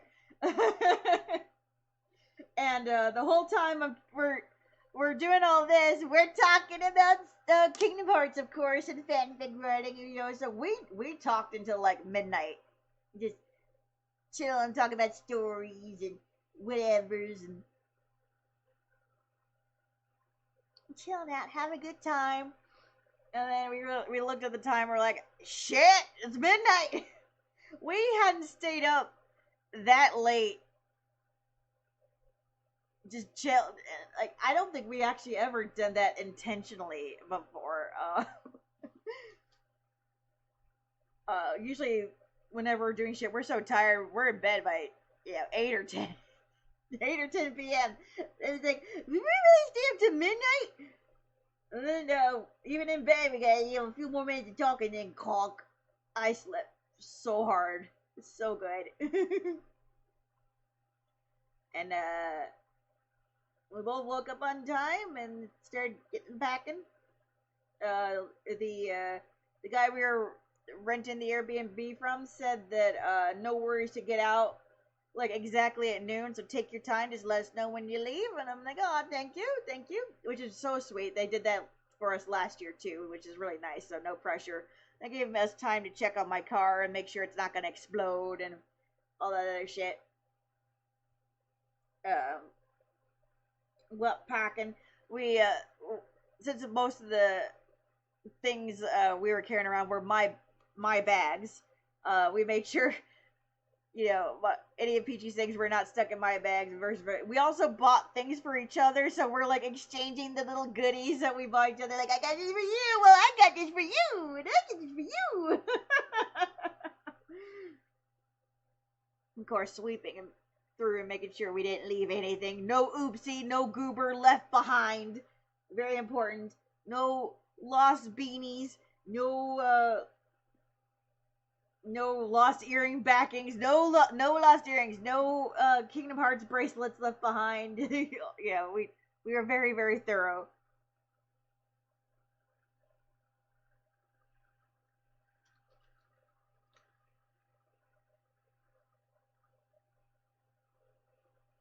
I called my daddy, made sure, I was like, should I check on anything else before I go, you know, blah, blah, blah. Yeah, we made it out. We made it home, and clearly we made very good time, very happy.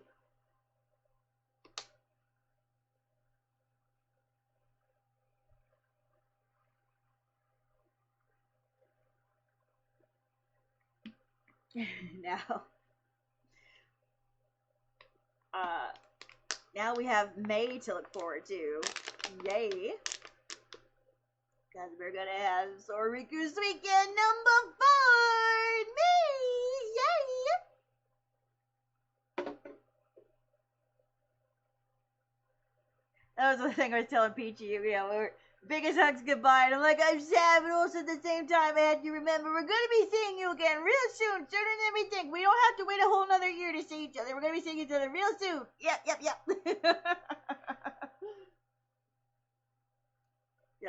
Yeah, that makes saying goodbye a little easier. But yeah. Only a month away. Is it not too much? Is it not too much? Wait, that is very close.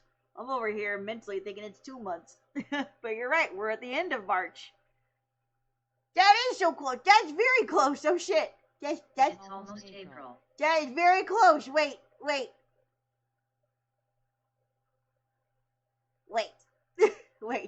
Oh no.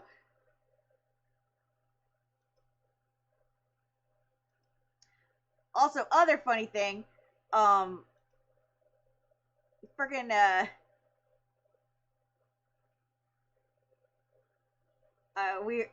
Nomura posted some Xehanort art. I forgot. I need to archive that.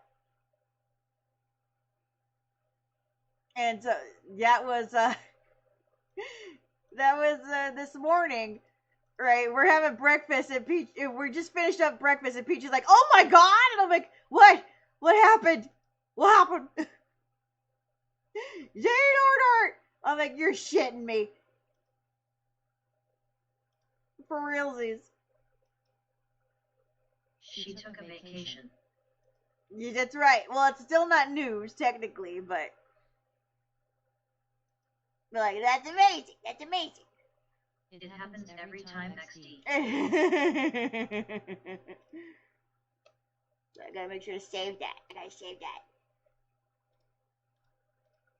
I'm like, how come Xehanort gets too, cute walking in the rain umbrella pics?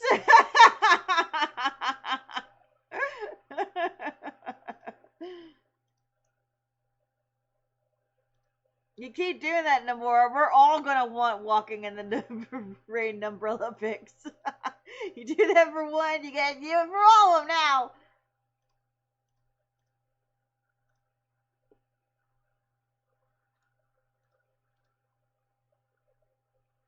There's just something so funny about Xehanort, of all people, getting modern clothing and a plastic umbrella to walk with.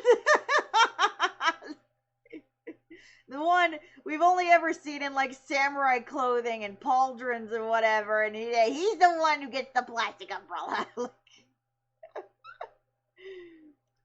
Why does he get to be the modern boy? Okay, so I'll accept Xehanort getting the plastic umbrella if Riku gets his motorcycle. Please let Riku get his motorcycle.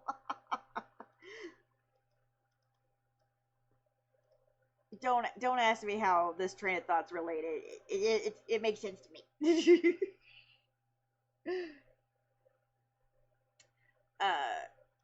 What was I saying? So, are we getting ready to go? We're finishing up breakfast. We just finished breakfast. Shit, I didn't mean to close that. Did I take any more pictures? Where's my phone? Getting ready to pack. Hi, hi. Hi, Peter! How you doing? We made breakfast. Bacon, eggy cados, and more yayos, potatoes. Hi, I'm good. Hope we're well too. And very well. Just got back from vacation. Yeah, this was the spread we made for breakfast this morning. Very yum. Much delish. Hell YAAA. Hell yeah. Okay, yeah, there's the mess I made on the bed that I had to clean up last night before I could even sleep. You can see the chaos and probably why it took till midnight. Oh no, he.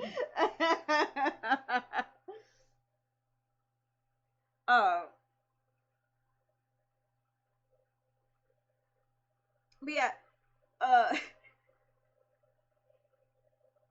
we're over here eating, and Peachy's like, "Oh my god, no more of the thing," and I'm like, and right in front of our potatoes, right in front of our salad. How fucking dare! We haven't even finished breakfast yet. We looked yesterday, on the anniversary. We're going around cheering, "Happy birthday, Sora! Happy anniversary, Kingdom Hearts," and nothing. And then the day after, we're over here relaxing, trying to get ready to leave, and only then doesn't we get anything. And it's like, really? So now we have something new to freak out about. Not when we were talking about Kingdom Hearts last night. Oh no, that would have been too convenient and on topic. No. It has to be when we're about to pack and get ready to go that this bomb gets dropped on us. Like, we're busy! How fucking dare you! I don't have time to freak out about this now. We're trying to pack and get ready to go. How fucking dare. Oh my god, it was funny. And I'm over here trying to clean the dishes. And Peachy's describing the picture to me and everything, and I'm like, I can't reach my phone. I'm covered in suds. Not fair. Not cool. Not cool. Very cool picture. Very awesome. But also like, what do you mean? We're about to leave. And you dropped this bomb on us. Now how are we supposed to concentrate?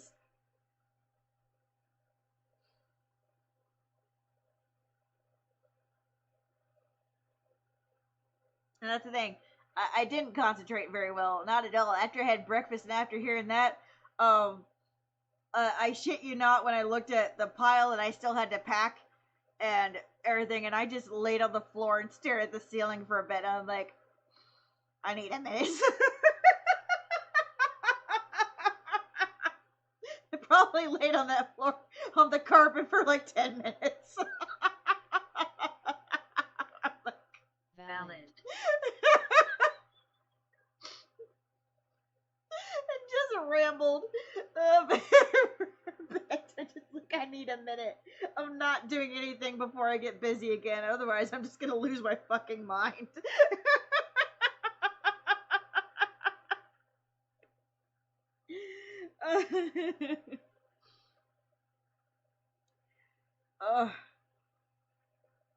Like I said, I was up till midnight, and with Peachy just talking and having, shooting the shit about everything and doing all that. So like I was partially packed, and like the way you kind of sort out your Legos before you put them together and follow the instructions kind of packed, but also not really. You know what I mean? The Legos are separated in different bags, but they're in no way close to being put together. You had the pile separated. Yeah. But you still have to go through the whole damn booklet and also cut the plastic open to get through it. So it's still like there's a process that's been done for you, but also kind of not really. That's kind of how it was. So I had to basically put my Lego pieces together into the chunks before I could assemble them into the Velociraptor or whatever I had planned for the car. Yeah. That's kind of how. Got you. That's the state of being as it was. And I'm just like, I need a minute. Or 10. And also wait for the tummy meds to kick in. You should always take precautions before going on a long road trip. Just in case. Just in case. What? So, eventually got around to packing. And again, like I said, we were going through the bags and making sure we didn't have one of each other's things, or that if there were presents we got for each other, that we exchanged them again. We did a sweep of the place, and then I was back on the floor again, hating life. And then Peachy was like, "You want to play some Melody of Memory?"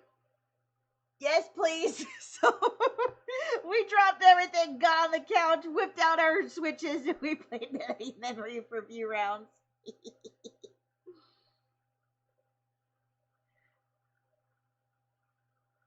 Played some verses. Fun. We did not play any Super Smash Brothers this time, but we were trying to. No, we weren't trying to be intense about it. We were just, it's tradition. We gotta play Melody of Memory. Super Smash Brothers could wait. I think we have each other's friend code. We can maybe play Super Smash Brothers online some other time, or maybe not. I don't know. I don't know how the Super Smash Brothers thing is set up. Like, can you pick friends off your friend list and just do it that way? I don't know.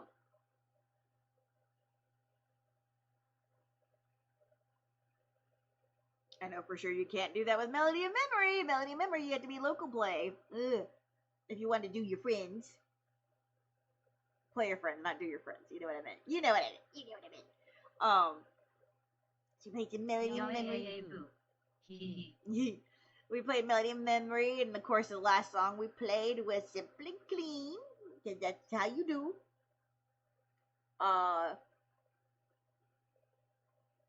Then we got back to packing. And we got things in the car, checked everything, did a sweep, made sure everything good. And we drove here, and we made good time. I'm very happy, very happy. We're gonna do, I think tomorrow, I'm pretty sure tomorrow, I'll show you guys all the purchases. Because there were many, but they're also spread out far everywhere. Yeah. But yeah, overall, fantastic time, of course. Even if everything at the convention may or may not have gone wrong or whatever, me and PT were together, that's what automatically making it fun. Like, we ran into a few hiccups here and there, but, you know, we had fun together, and that's what's important.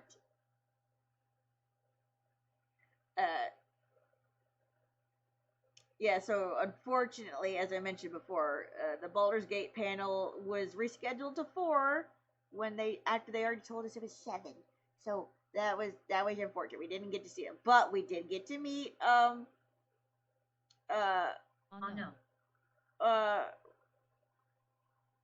Miss Wild. And Peachy got to tell her story about her character playing and everything, so that was nice. That was nice. Astarion's voice actor, as you can imagine, had a very, very, very long line.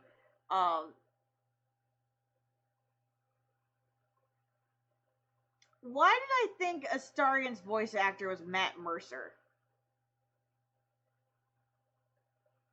It's not Matt Mercer, is it?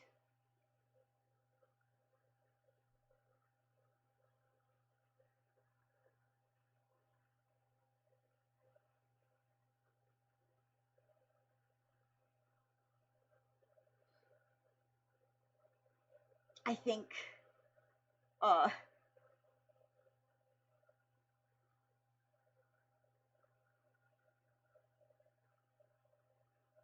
think I get confused sometimes. Like, Astarion's voice actor does do D&D, right? Doesn't he have like a D&D show, or is on a D&D show? Right? Maybe. And maybe I got that confused with the Critical Role. I don't remember his name. Right, and I know Matt Mercer does Critical Role, and maybe the one I assumed Astarion's, I thought maybe they were the same show altogether, and maybe in my mind, Yeah, maybe. Shocked. and maybe that's why in my brain they meshed together that Matt Mercer knows Astarion or is Astarion. I don't know.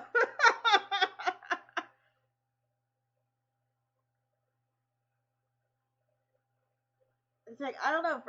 For some reason in my brain, I thought, because I keep hearing Matt Mercer everywhere. Like, Matt Mercer gets referenced in so many things. So I thought, oh, he must have a lot of range. You know?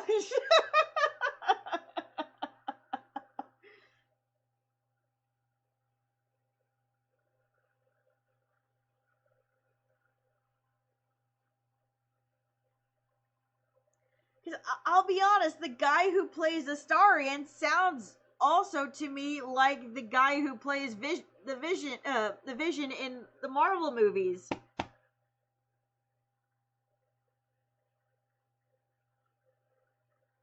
So that extra confuses me. Like,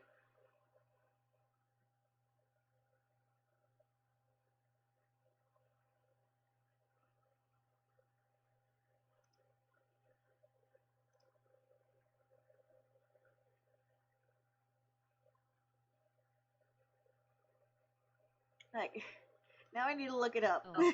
Yeah, I just watched WandaVision actually. I Def can hear the similarities. Okay, good. I'm not crazy. That makes me feel better.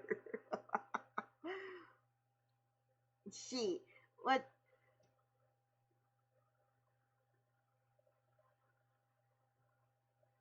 Oh, I forgot. I also met Boba Fett's actor.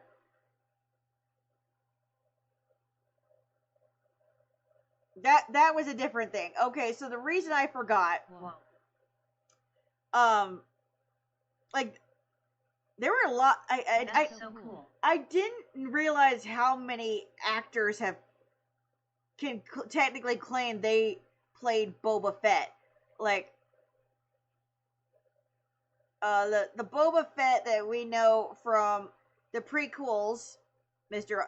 I hope you enjoy the clones, they'll do well, is also the Boba Fett from, I mean, technically he was Jango Fett in that movie, but it's also Boba Fett in, The Mandalorian? Yeah, The Mandalorian? Question mark? Yeah, because there's a show. We had Boba Fett, but there's also Jango Fett, or whatever, so he's also played Jango, right? But there's also the ones from the original trilogy who were just wearing the suit, but are also not they wore the suit, but they're also not the ones that we see with the face up. And so, so basically there were based 4 Boba Fetts that were there, from what I could tell. Yeah, Tamora Morrison, John Morton, and some others, right? So, after waiting in line for Christopher Lloyd for forever, and then all that, I was like, can we do one more sweep upstairs where all the Star Wars actors were, and see if there's a chance of maybe getting one more, or maybe there's some stragglers, right? And that just happened to be where Boba Fett's table was. I'm like, fantastic, yay! Oh wait, and I was hoping to see Dogpool. It says right here in big red print that they got canceled. Okay, that would explain why we couldn't see them. Dogpool was giving out autographs and selfies for $60 a piece. Not fair. But yeah, I know. Okay, well, let me see. Who the fuck played Astarion? Shit.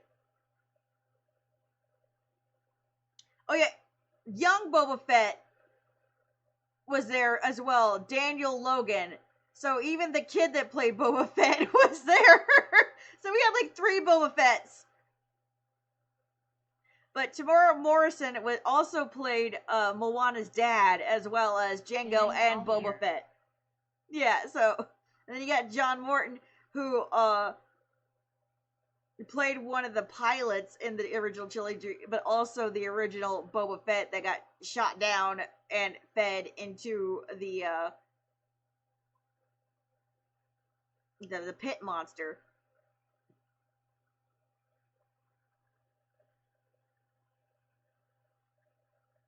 Damn. But yeah, so Neil Newbin is the one who played Astarion.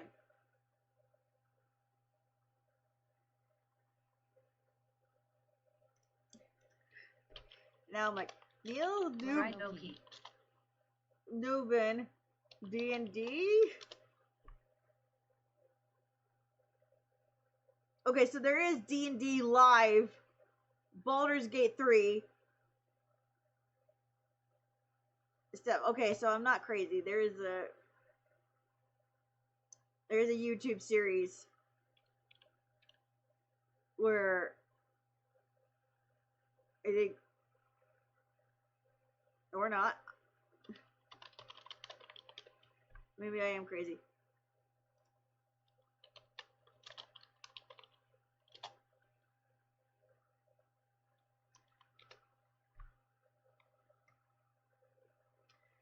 Okay, Baldur's Gate 3 cast plays D&D Live.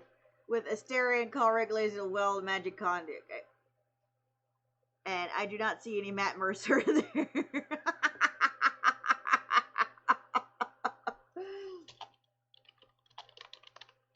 Be ha ha ha.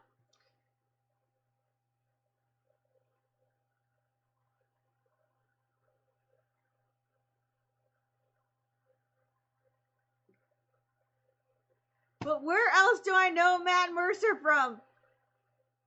Wait. Oh no. He plays Vincent in Final Fantasy VII, right? Right? Like, he is a voice actor, right? Right?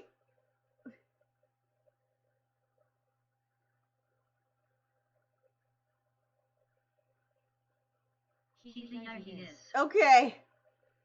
My brain's melting. It's getting late.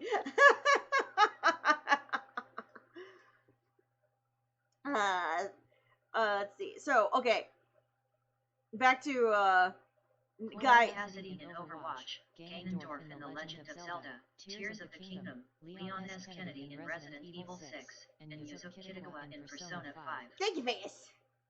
Okay. Some stuff off the top of my head is taught Ganon, chance and date everything on high forget. Okay. Oh, there you go, bahaha. Okay, that makes me feel a little better, because I'm like, Matt Mercer is a voice actor, right? He's not just a D&D guy. Please tell me, help me, oh no.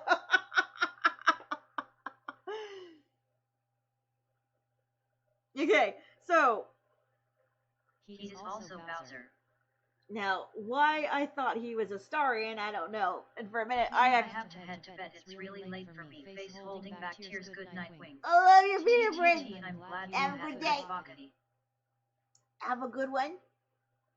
I'll see you soon. We'll be here tomorrow. Have a good night. Get some good rest. Thank you for hanging out. Mwah. If Oopsie were here, I would have him give you a chew. But he's in bed. He's had a long drive. But yeah. So Easy. See you later. see yous. Appreciate you. Appreciate you. So Boba Fett. I met Boba Fett and Jango Fett, and same guy, and he was like wrapping up. There was one set of people in front of him. We zoomed in there. I got in. I was excited. I wanted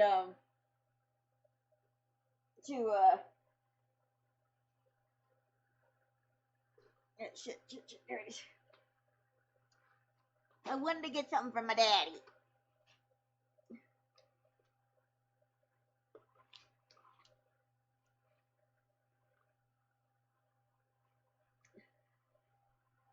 But I go up there, and of course there's like a bajillion different ones, helmet on, helmet off, or whatever, and I'm like, fuck, which one's the coolest?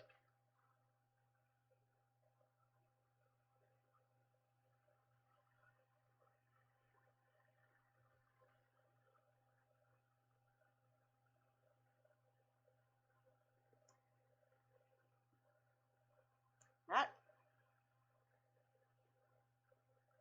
Now I'm mad at myself. Wait, does this look like his name? This doesn't look like his name.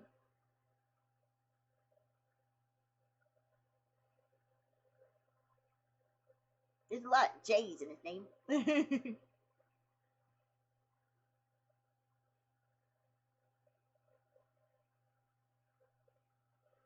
Oh! Okay, yeah, okay. It does say... No, wait. Is that Tamora? That does not look like an M either. It looks like a Luis.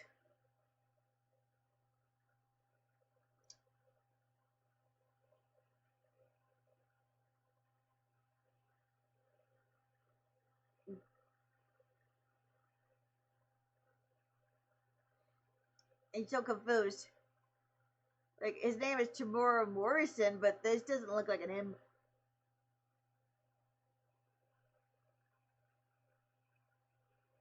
Did he change his last name, or is this a bad,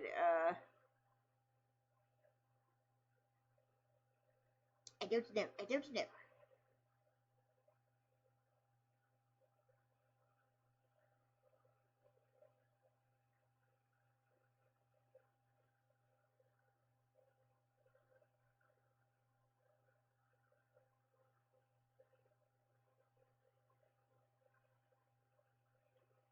But anyway, he signed it Jango Fett. That's what matters.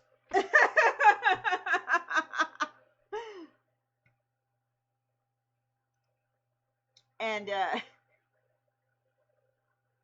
I go up to talk to him, and they're all like, "Do you want to put a name with it?" Blah blah blah. Now, the reason I didn't put a name on it too is like, maybe my dad would want it, maybe he won't, maybe my sister might want it, whatever. I just knew I wanted one of the signatures, and whoever's name is on it will just get in the way if I decide to keep it for myself, right? So I'm like, no, it's for my dad, but he totally doesn't like his name on stuff. Whatever. And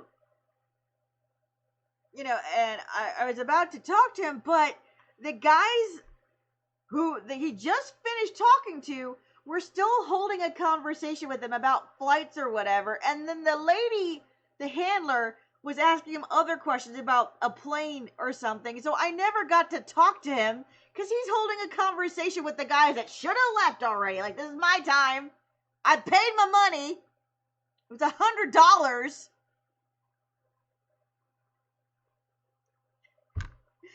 Like, I didn't even get to really say hi. They talked over me or whatever, and I'm just like, thank you.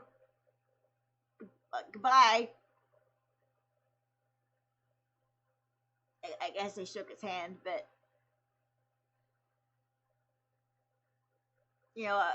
I didn't even get a real interaction other than, what, you don't want a name on it?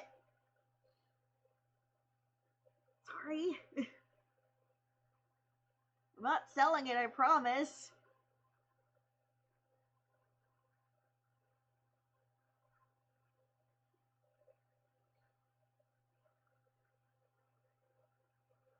But, I also understood that, it's the last one of the night. He's ready to go home, but, it would have been nice to, say, you know what, you did awesome. Bye, something like that, give a better thank you. But while I was waiting in line, I gave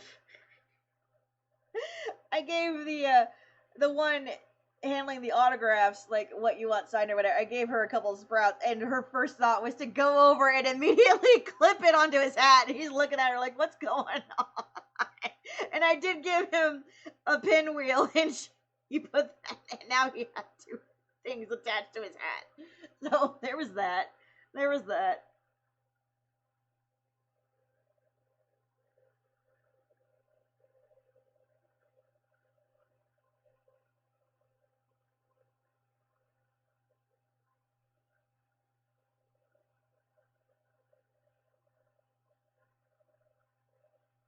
They did that for Johnny Young Bosch as well, so